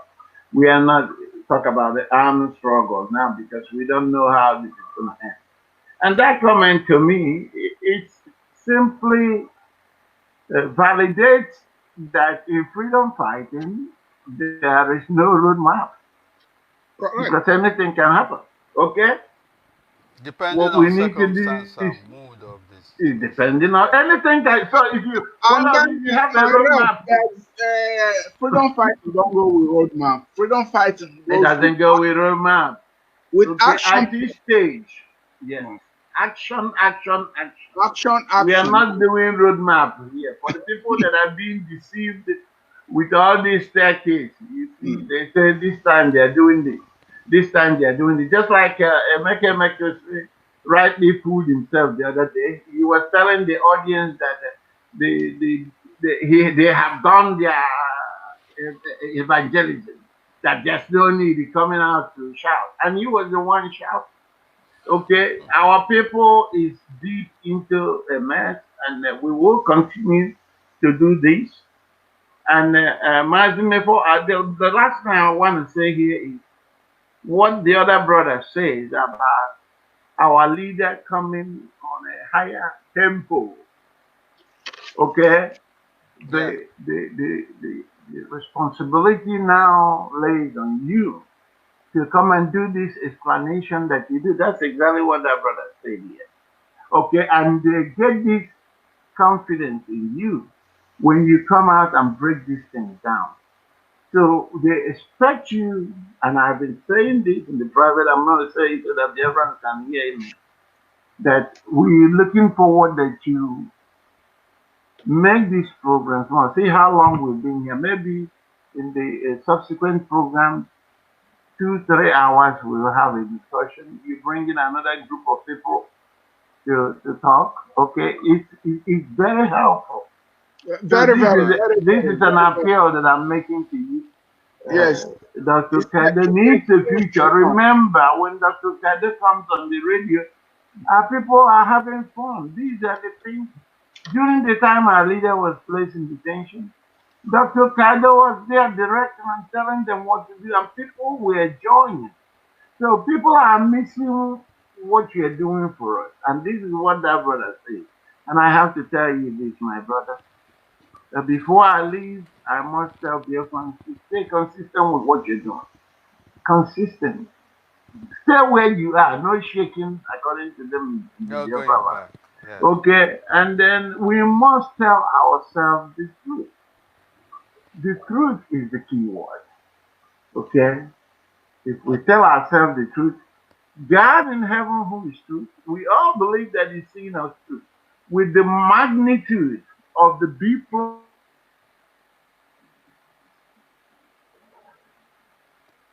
Oh. No. No. The network has just struck. Oh. Anyway, let's see whether he will come back. Hopefully, he will. So let me continue so we can have. By all means, go ahead. Yeah. So, my rep, the point is that my very, very gratitude to you and to Obienu also. That's great respect. I think it has been an interesting night, and as our brother Rep Obienu had already said, the issue you have touched this night, I think, is the issue at the heart of Biafrans. So we have to, insist on it, and you owe a duty to explain it better. I would like to really conclude by relating my brief message to our so-called intellectuals, because it's very, very much in my heart. Regarding the gentleman that was talking about Pronaco, of which Anthony Enahoro was one of the leaders, he should know, if he is a genuine Biafra, he shouldn't mention anything about Anthony Enahoro, because he's a genocidist. Remember, Enahoro was a lot of atrocities. The atrocities. He was the, I think, Minister of Information during the Gowon regime of 1967 and 68. During the war period of Biafra. Anthony Enahoro was the man that was moving around the world giving false propaganda about Biafrans. So I don't see how someone who is claiming to be a Biafra should be reminding us of Anthony Enahoro. That actually means It's that all he. about the history we're talking about. And that's it. He has. Most of us don't know, That's including it. myself. We don't know a lot of things that happened. My dear, And it's I'm an becoming. embarrassment that a person who calls himself a freedom fighter is calling Anthony Enahoro. He forgot that he's a genocidist for Well, Biafra. you don't blame him too much because Zuma Yalo, Nigeria, he dealt with a lot of us, With a including silly myself. emphasis he was making about South Africa. And then someone who is making reference to South Africa, he's only concentrating on South African constitutional transition that came after South Africans must have suffered immense humanitarian loss. A lot of their citizens were killed, Steve Biko and all of it. He never mentioned about that, about the core moment of the struggle and those who sacrificed. But he was only interested in order to bring down his constitutional postulation. He insists on constitutional transition. He forgot that that was just a mere complementary moment that wasn't even relevant in the distance, because whether the white South Africa like it or not, the South African blacks were going to rule themselves and even maybe drive them away. Then he was focusing on that and never talk about their struggle. Then what I didn't like also, my Deb, is he should stop insulting our leader. And as he claimed to be from, I think, Aaron Dizor or something, or Aroch, I cannot remember exactly now. He should have respect for the dead also. I saw him in his maybe euphorism saying that the parents of our leaders, that is what our leader wanted. That's very, very wicked Very of him. wicked, I must say. Very wicked, to be sincere. It don't touched me jubilate so much over as the. a human being. It touched me. I said, I see how people say, I mean, urge could drive them. I mean, his eagerness to authority, which hasn't got any, was almost making him to be mad.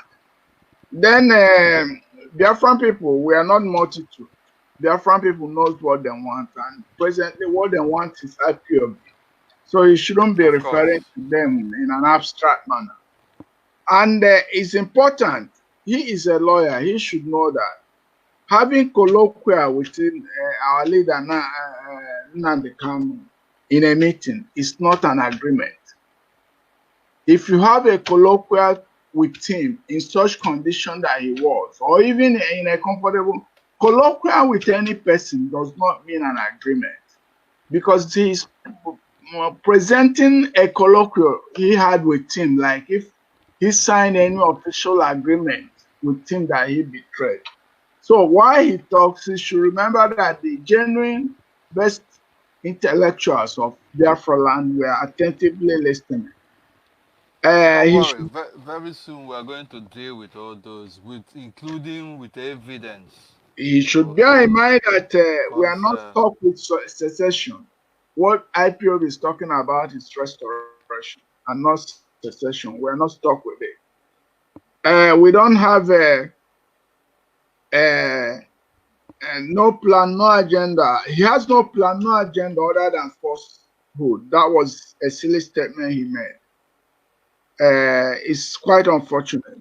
The jargon of constitution force majeure, that's a stupid jargon that has no meaning. He should bear that in mind. He was saying, constitution force majeure. Talking to children in kindergarten. That's nonsense. He's talking nonsense. Where he even involved Ojukwu Achuze and Chino Achebe in his nonsense. I don't know how figures like that will support him to have sympathy with such a colonial entity he is. I mean, fighting about, Lower Niger nonsense.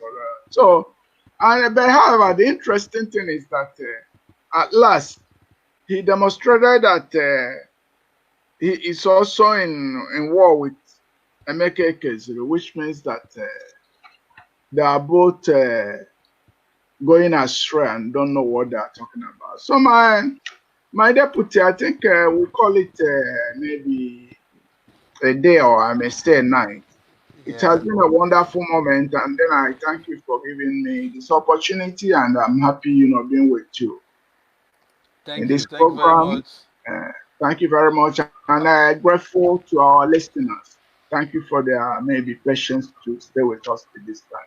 Okay, my rep is back. He's back. So they want to cut me off when I want to give the last instruction, which is humility. The one that he never surrenders. He never surrenders. No. Humility. I want to tell you, humble yourself. God has given us a leader. Mazi Nandekano has been tried. I mean, he's a proven leader. Regardless of minor here and there. Nobody by the way, I'm following him faithfully because of what, when God brings you out, he equips you. He has equipped him, and he has given him our deputy to walk with these things. Where they are living by example, humble Mazi Mefor, humble Mazi Nandekano, who can challenge that. So humble yourself. God in heaven is here. He is right. Thank you very much. Thank you. Thank you very much. And what else can I say? I'm very much grateful for having you both on this program. You have been sources of inspiration and encouragement, and I can only ask the Most High God, implore him to continue to sustain all of you and family. Together and with millions of dedicated Biafrans all over the world, we must stand with our leader, Mazi Nandekano, to make sure that, God willing, we shall usher in the ultimate restoration of Biafra.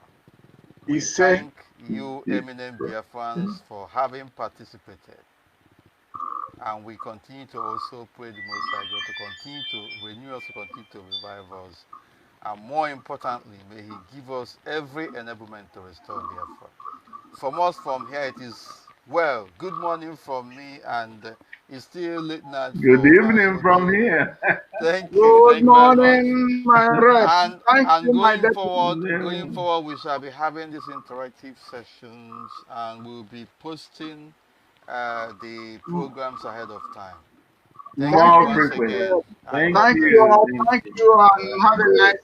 Thank you very much. It's a pleasure, great pleasure. Thank you. Thank you very much. Thank you.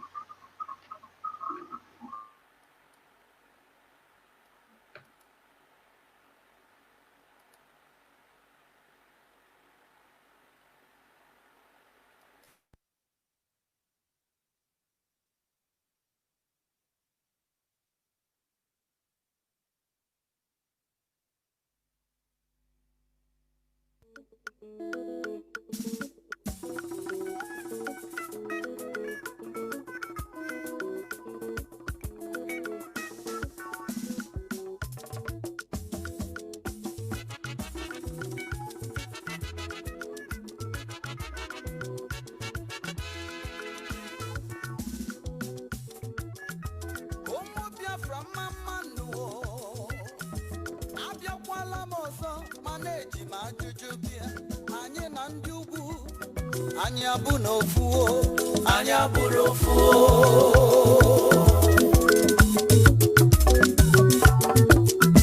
Ọ gịnị si n'ụdị iche? Ife dị iche riga, abịa n'ekike. Anya bụrụ ofu, abịa n'efe Chukwu. A na-akpọ n'ike elu, ọ bụ n'ọgụgụ isi. Chukwu kwenyere anyị aka, ọgbọ ya butere jelosi. Ọzọ bụ na mkpafu ọbara atọka ha. Anyị nwere nsọ, ala Biafra na-asọ ya nsọ.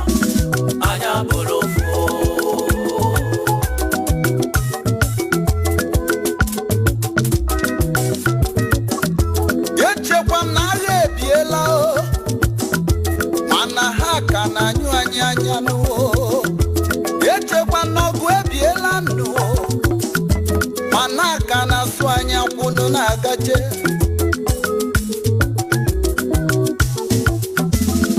oke ala m egburu anyị asị anyị rapụrụ Chukwu ndị ugwu ebebe anyị asị anyị rapụrụ Chukwu herdsmen egbubenu asị anyị dibe anyị ga-atọ n'ibe akwa anyị ga-atọ n'akwa alili anyị ga-atọ n'ili ozu anyị ama mbezi anyị ama mbezi anyị ama mbezi iwe na-ewenụ m bụ na ife mụ na ha na-achụ mmụọ siri na mụ yiri mmụọ iwe na-ewenụ m bụ na ife anyị na ha na-achụ mmụọ siri na anyị dị ka mmụọ ọnụ m ezugbo onugbo ana m ajụnụ ndị ọchịchị Igbo niile Honorable and Excellency Governors of Igbo land ife niile egbulegbu na ndị nọ na mkpọrọ o nwere onye jụrụ ese ha ijụrụ ese nwanne maka ego mbute ijụrụ ese nwanne maka ọkwa ọchịchị arịrị ha ji na mmụọ ọ ga-agbakwa gị ụgbọ ị na-anụ gekwa ji n'ume anyị ama nwụsị ụmụ Igbo na Biafra sile na-ekwunu anyị ama nwụsị anyị ama ntọ n'ibe alili nwanne m anyị ama nwụsị anyị ga-atọ n'ili ozu anyị ama nwụsị anyị ama nwụsị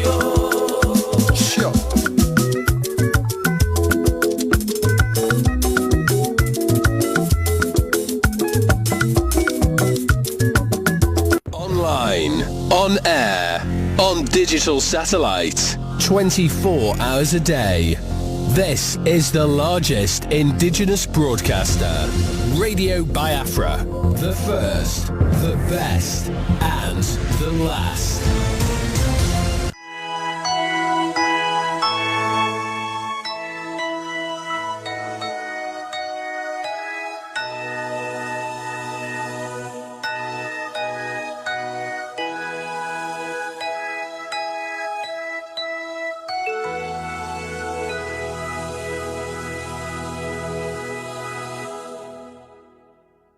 Land of the rising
Defending thee shall be our dedication. Spilling of blood will count our privilege. Though we've been scorned, which emboldens the free, shall always be our flag of